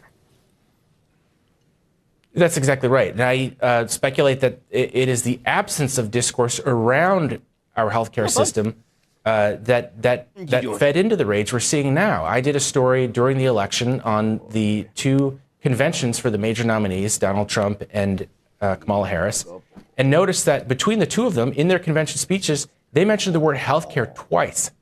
So for the first time in my adult life, going back to Obama, going back to the 2016 elections where Senator Bernie Sanders put healthcare front and center at that election. And then most recently in 2020, when Biden even gave a nod to the public option, this is the first election in my adult memory that I can recall healthcare not being at the center of the debate. And when you do something like that, it doesn't surprise me that the public is angry, not just at the silence on the part of politicians, but the sense that things are not going to change. And to miss that as part of this story is just malpractice because that is the backdrop against which this entire event took place, and I think is informing a lot of the frustration and rage that people have, not necessarily at the CEO as an individual, but the CEO as a personification of the healthcare system that people feel this episode represents. And Ken, you've also noted that within the healthcare industry, the employees, for instance, of United Health have deep concerns as well about how the company is functioning in regards to the people it insures. Could you talk about that? Yeah, I mean, I've spoken to people who describe hanging up with people trying to get claims filled, sobbing at the sense of sadness and empathy for the situation in which they are, and they're just having to base their decisions off of a structured list of rules that are decided on high that they have no say in, and that was the biggest shock to me in reporting on this, was realizing how little daylight there is between many of the employees that I talk to and the general frustration you're hearing from the rest of the public. If you read the New York Times and Washington Post, they'll tell you, they've repeatedly run stories saying, employees are feel as though they're being treated unfairly by the public opinion. It's not really health insurance companies' fault. It's maybe hospitals and doctors, that kind of thing. Certainly the dozen or so people that I've talked to, I'm able to identify very little in the way of disagreement that they have with some of the most angry sentiments we're seeing expressed on the part of the general public. Finally, Ken, the MAGA right lionizing, this is going back in time, Kyle Rittenhouse, who, when he was 17, fatally shot 2 men and injured one with a semi-automatic rifle during racial justice protests in Kenosha in Wisconsin, where the state you're in right now in 2020 becomes a cause célèbre among U.S. conservatives during the trial, continues to be lionized by gun supporters, among others.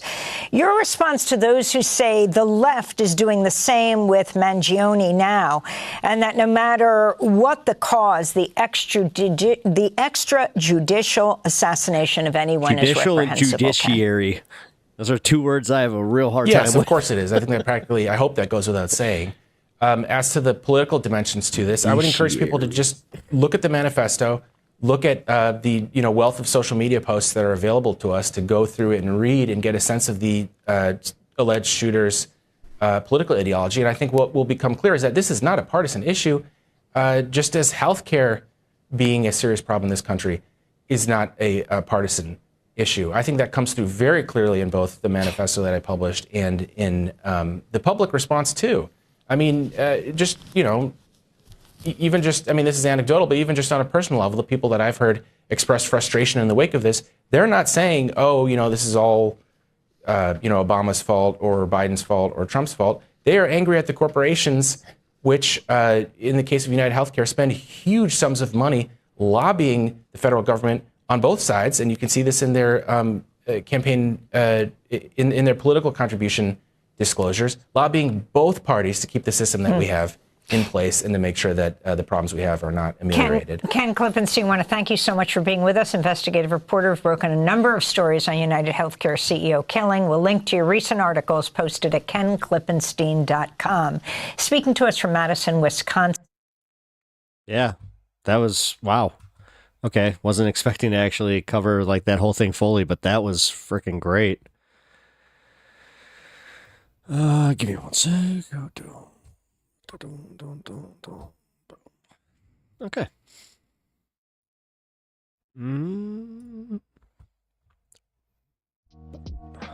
All right. Leave it to, number 1, Ken Klippenstein. He's a TYT alum, so you got to give him that, number 1. Number 2 is, look at him just breaking code. If he didn't do that, then, the manifesto may have just sat there. God, how gross is that they have this little cabal where they pass it around, in their little circles. Oh, God. It's ridiculous. All right, we're in the 420 part of the program. Got to be honest, fully transparent, I'm probably going to be jumping around 7 here. Well, top of the hour. I'm Central Time. Not sure about you guys. But let's go to YouTube chat. All right, Brooks' comedy sense made him lean into criticisms of the IDW. Yeah, he was really good at it, too. I could actually credit Brooks with kind of getting me, like, I was kind of on the cusp of getting into that stuff because I was reading a lot of Christopher Hitchens, and I was getting more into, like, not just Sam. Oh, yeah, Sam Harris. No, it was his podcast. My bad. But yeah, I stopped listening almost dead after that, where I was just like, okay, yeah. Yeah, that was my little journey into the shittiest ideologies. But made it. Oh wait, but it was a bit imbalanced to put Harris in the same box as the Griff level as the rest of them. Oh really? If Sam Harris can't be on our team, then we ain't gonna win many elections in the real world. Just saying. It's just, again, dude, his blatant Islamophobia. One of the best clips that we... Oh, you know what? Maybe I'll try and find that before I go here. Yeah, you know what? Give me 1 sec. But the Ben Affleck...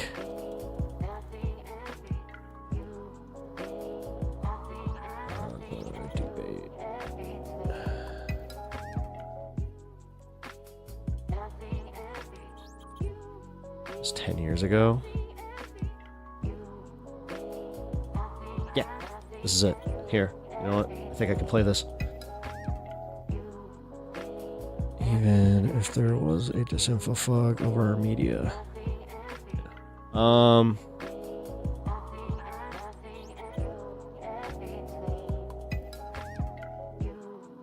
If he played it on the Rubin Report. Oh, no, hold on. Oh, ironically, the Young Turks did coverage, God, 10 years ago. If you guys want to see something really crazy. Wait, you know what? If the Young Turks have it, then that I know is covered under fair use. So, give me 1 second. Who the hell cares about Sam Harris? This isn't 2013. Oh, I know. Well, crazy cat. You know, I'm explaining where what I was into, and you know, it was one of those things where I'm just like, ugh, disgusting. Yeah, he made some pretty gross comments, but not out of proportion with the current media, double standard in weighing extreme lefty opinions with extreme right ones. I'll be honest, I'm about showing like all forms of that. It's just like, no. If it's an extreme ideology, then it needs to be exposed. Just about every voter has extreme nutter views on... Well, that's true. Oh, well, hold on. That's a good take.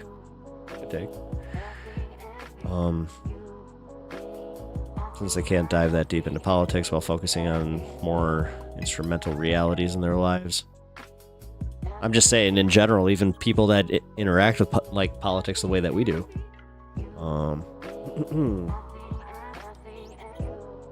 I'd side more with Harris than Affleck on Marr. Here, you know what? I'm not sure if you guys have seen this, and I have about 10 minutes, so I can do this. I just don't want to... I haven't watched anything of Bill Maher's on my live stream yet. I know it's okay to do on video, but fuck it. We're gonna play it safe. We're gonna go with the TYT coverage. Bill Maher had his program on Friday night. Ben Affleck was on the panel, and then Sam Harris joined him for an interview. And as Sam Harris and Bill Maher were talking, Ben Affleck couldn't help but jump in from time to time. Now, I want to give you a sense of the whole debate here. I'll explain a couple of things as we go along, but at the end, I'll break down what's lacking, then they get upset. Yeah. Well, liberals applaud for, but then when you say in the Muslim world, this is what's lacking, then they get upset. Yeah. Well, liberals have really failed on the topic of theocracy. They'll criticize white theocracy. They'll criticize Christians. They'll still get agitated over the abortion clinic bombing that happened in 1984. Marr tends to do that, though. Colbert's cheese, or Colbert cheese. What is with your name? What's with the cheese? I just have to ask. Like, it is just yeah. But yeah, Mar saying when we do it, it's okay was a terrible phrasing and lacking very self criticism in the question. Yeah. And you want to talk about the treatment of women and homosexuals and free thinkers and public intellectuals in the Muslim world, I would argue that liberals have failed us. And the crucial point of confusion, yeah, thank you. Thank God you're here. Yeah. Well, I mean, the crucial point of confusion is that we have been sold this meme of Islamophobia, where every criticism of the doctrine of Islam gets conflated with bigotry toward Muslims as people. Right. And that is it's intellectually ridiculous. Now, I know it was a little snide, but I liked Ben Affleck's beginning there. Oh, thank God you're here to straighten us out. Now, look, I'm a person who's an ex-Muslim. I don't believe in Islam. That's why I left. I find it irrational.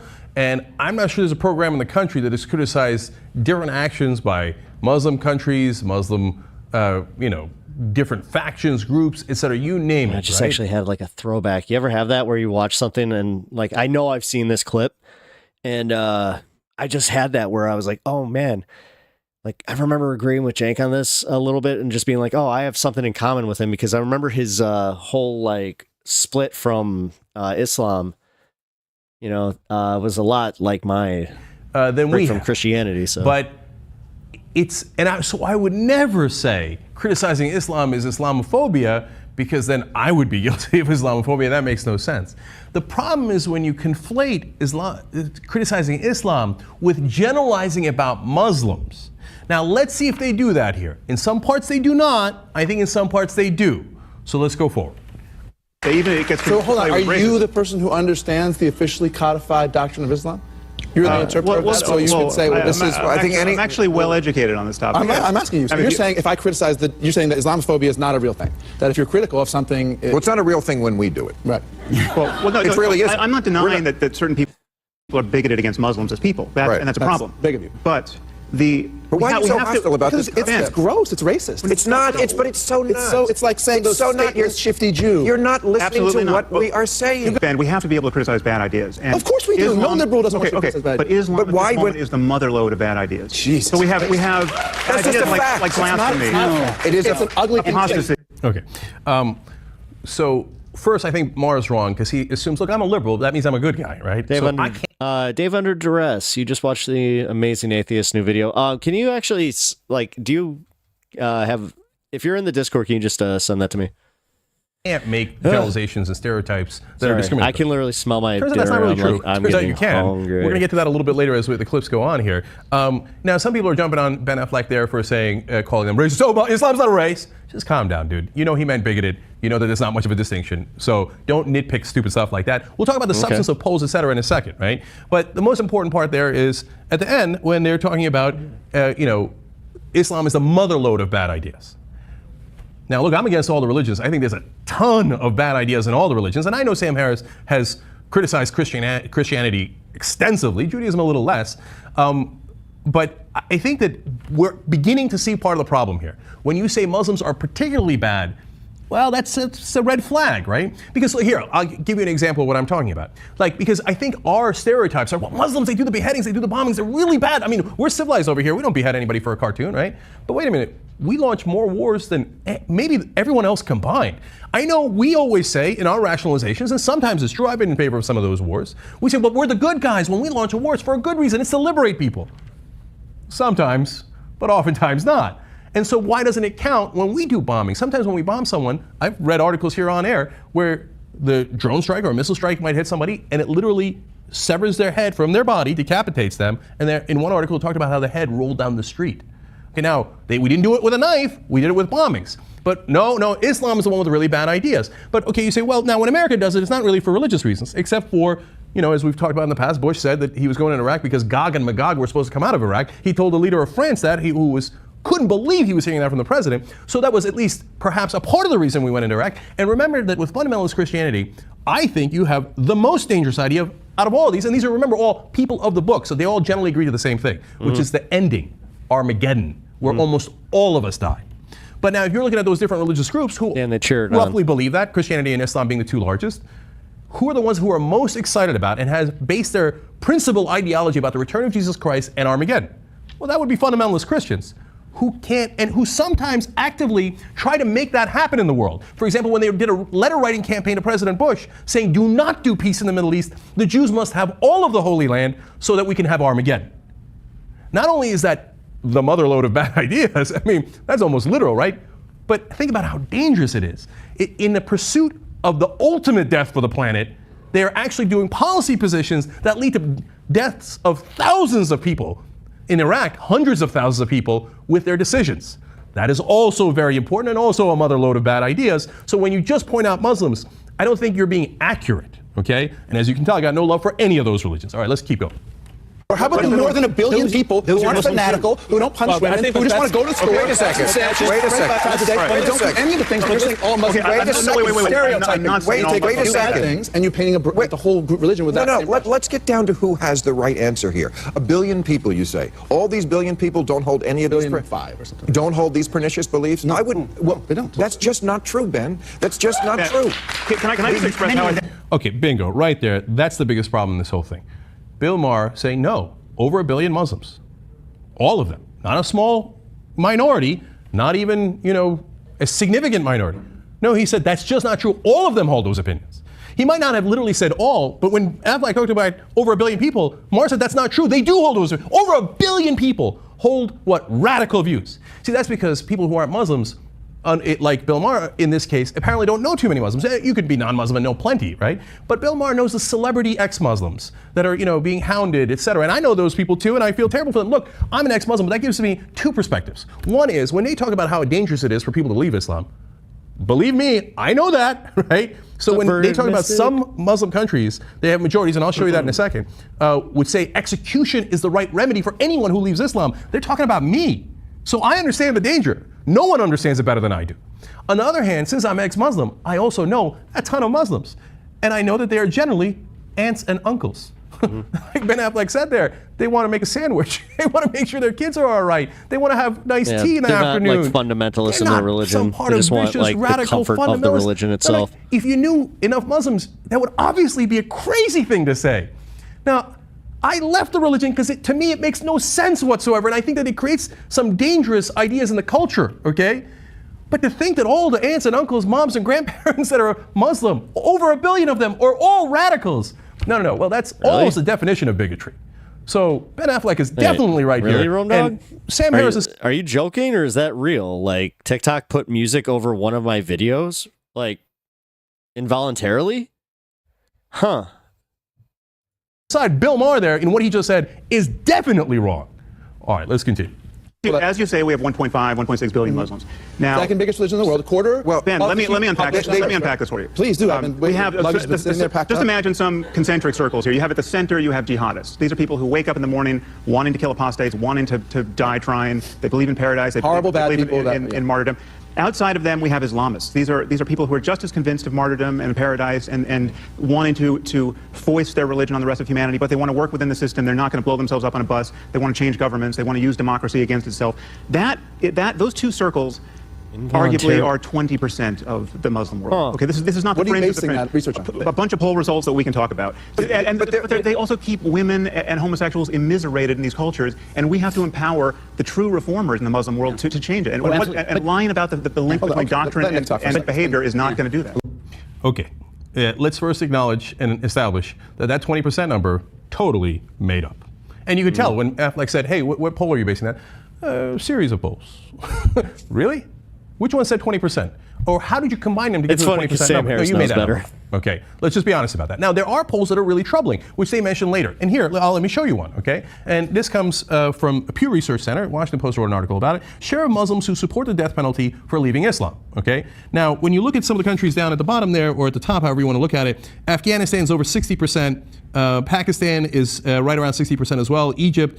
So those are really, really troubling. When you look at the other end, though, almost no one in Kazakhstan thinks that, or Albania, or Turkey, or Kosovo, and the list goes on and on. So what you're seeing there is when you're overgeneralizing about Muslims, it's actually doesn't make any sense because there's an enormous range there. And by the way, most of the Muslims in the world are not in the higher end of that range. They're in countries that are either in the middle of that range or towards the bottom of that range. So when you say all Muslims, that's not true. Now, that doesn't mean that the higher end of that range isn't troubling. Again, I would be the most troubled by that because I would not like to be executed, right?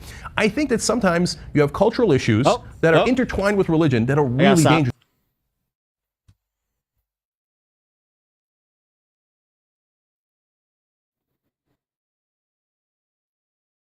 I gotta stop. Hold on. Whoop. We're not gonna play the rest of it. I think I got it.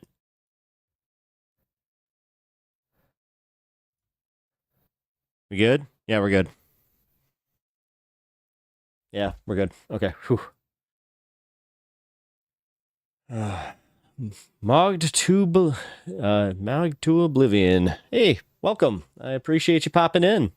My heart beats like a drum. Crap. Oh, we can't play the rest of that. I had a feeling. So even TYT, yeah, TYT would have gotten hit with that too. They have no. I should have known. I can literally see it on their video right here. There's no monetization. Crap. All right, I should have known. Well, I'm gonna have to edit that out of my stream, my VOD. Great. But Inverted Mystic, I saw that you popped back in here. All right, let's see. Whoa, this was my desk. That was weird. All right. Dave Under Duress, as an aside, I'm sure that nothing good will actually come from the Matt Gaetz report, but it does feel pretty good seeing him squirm. Yeah. Are you based or am I a waste? I'm based. I'm based. Free Palestine? Is that just code now at this point? I mean, no, I'm a leftist streamer that try to report from the center, though. I try my best. To just be like, "Hey guys, this is the news," but my bias shows. I'm getting a little more honest about that one because I've just seen it where I'm like, crap. Like I can't help but come at this from a leftist perspective. There's no other perspective to have in this. Actually, that was a little. This is also the post 420 side of the program, so if you watch the majority report, it's a lot like the fun half, except, a little more smoky. So, also in overtime right now, because got somebody coming by that not here yet. If you guys have not subscribed or followed, please do, and like the stream. It helps me out a lot. Sorry if I'm slowing down just a little, though, because I am starving, and I've had a stew cooking like this entire stream, and I can smell it from here, and I'm like, oh, it smells so goddamn good. I cannot wait to go and tackle that. But ethnic-religious nationalism can be over and under tied together. I'm not necessarily understanding what you're saying by that. Oh, wait, you had more to your... My bad. Am I in top chat? No. Oh, I'm in live chat. What the hell's going on here? It's just a beef stew. Got some potatoes and, seasoned it with some, oh my god. Let's see. Well, yeah, I pre-seasoned the meat. Also, I put it in a bag with, Worcestershire. And then, yeah, I put it in the, crock pots with the potatoes, the, Got some onions, got some carrots. Thought I had peas. I don't have peas. So, yeah, you're pretty standard. Your standard stew, but yeah. Stop stewing and just eat it already. Wash your sister sauce. All right, that's pretty fucking funny. So what do you believe in? Give me 2 or 3 takes on anything. No, for real. Like, I supporter of Palestine, and just God, can we stop bombing them? I consider myself kind of a pacifist, but if I'm trying to be realistic about it, where it's like, okay, I just understand how the world works, so I don't want my heartbreak to be broken too much. But oh God, I believe in Godzilla, Almighty Godzilla. Sorry. I was also in the middle of like drinking and getting some actual water in me. Like, yeah, kind of. No, but let's see. Takes. Yes, you put me on the spot right now. I also did mention, yes, thank you, Squishmallow Dragon. You got me covered on that one. Oh my God. I mean, the message of my show is essentially to carry on Michael Brooks's memory. But crap. Give me a second.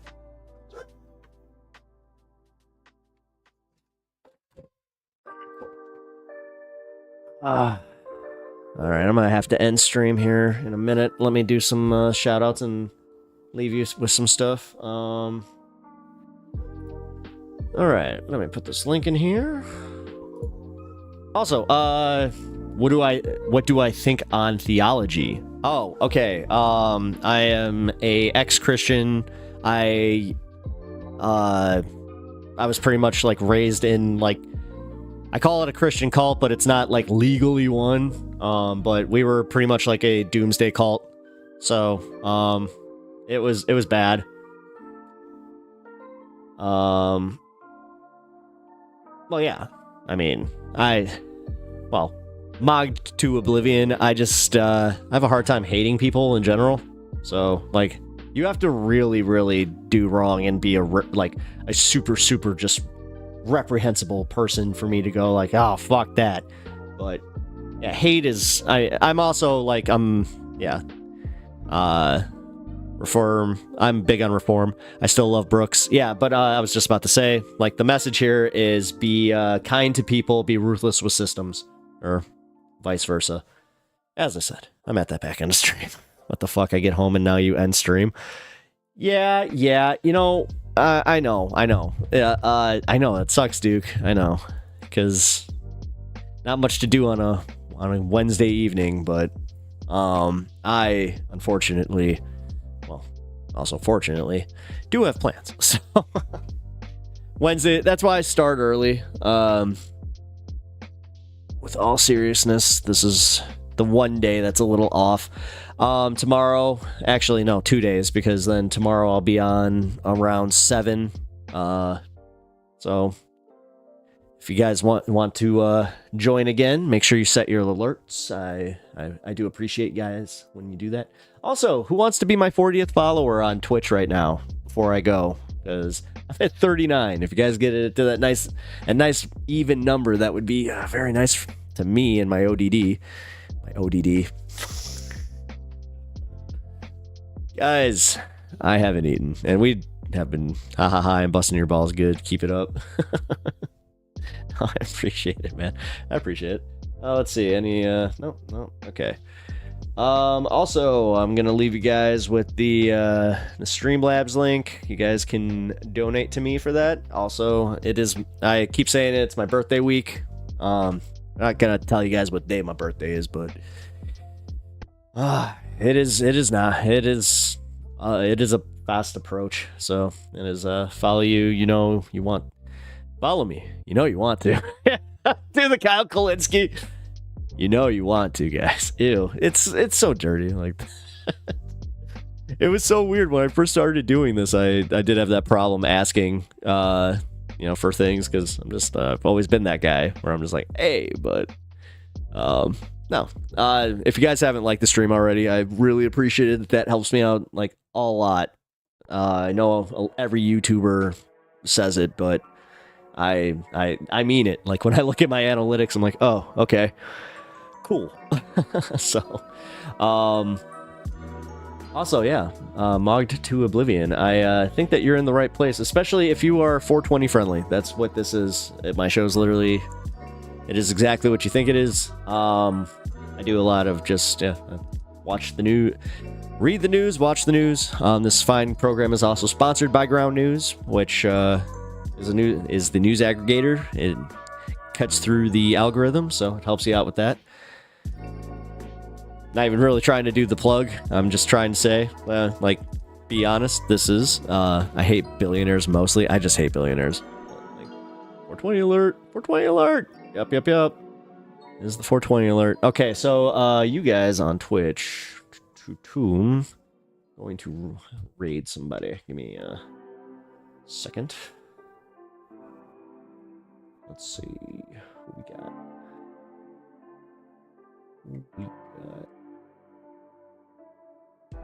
Robin. No. Your news now.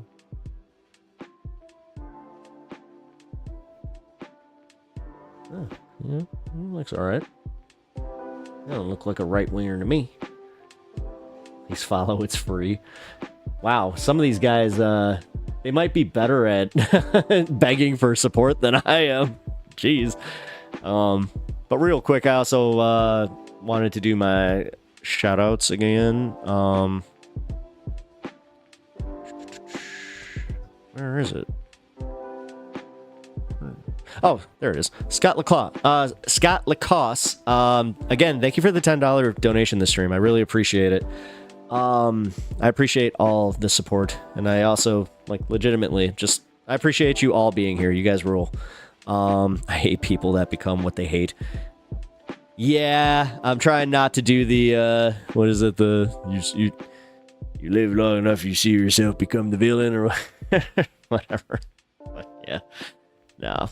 I'm gonna try and be good about that. If I make that kind of money, I can tell you right now, no, it's about to be just like, boom, like everybody gets a bunch of, you see, like you guys donate to me, I'm just like, oh, I donate to you. Stephen Colbert Cheese, thank you so much for your engagement today in chat. You've been fun. I appreciate it. Again, even if we disagree on certain things. Let's see, Duke of Bread. You're Duke. You're the Duke. You're the royalty. Rome Dog, I hope that you figure out what the hell happened with TikTok and keep me posted on that. If you go and send them an email or something like that, just let me know, because that's crazy. And Inverted Mystic, goodbye, I will miss you. Oh, I will miss you too. No, I'm sorry guys, I wish I could stream longer tonight. I usually, I'll let you guys know if there are Wednesdays that I can stay past the 7 o'clock marker, but look out for the stream tomorrow. It's going to be a later one. It's going to be around 8 o'clock my time, so Central Standard for me. And then on Friday I will be back on at the normal 4 o'clock. And then Monday and Tuesday I'm also on at 4. Look out for my videos. I'm also going to be releasing one of those probably tomorrow. Yeah, tomorrow. Okay. So, yeah, I also release my videos. So, you guys have not seen those, but all right, I'm going to raid Your News Now. He's got 1 viewer currently, so he looks like he's got some production value. If you guys don't like him, let me know. I will make sure to raid people that we like. So, all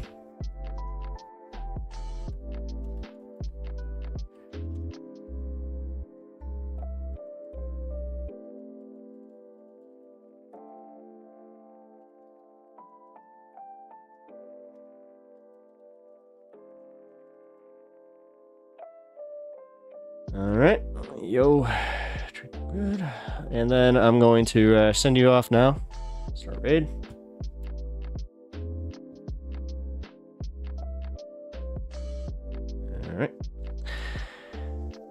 I appreciate you guys.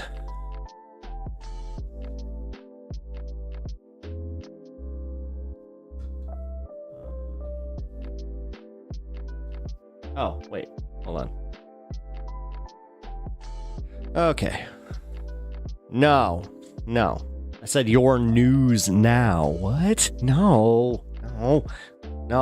I already got close enough to getting the stream shut down today. Let's not do that, huh? All right. Well, but I'll see you guys tomorrow. All right.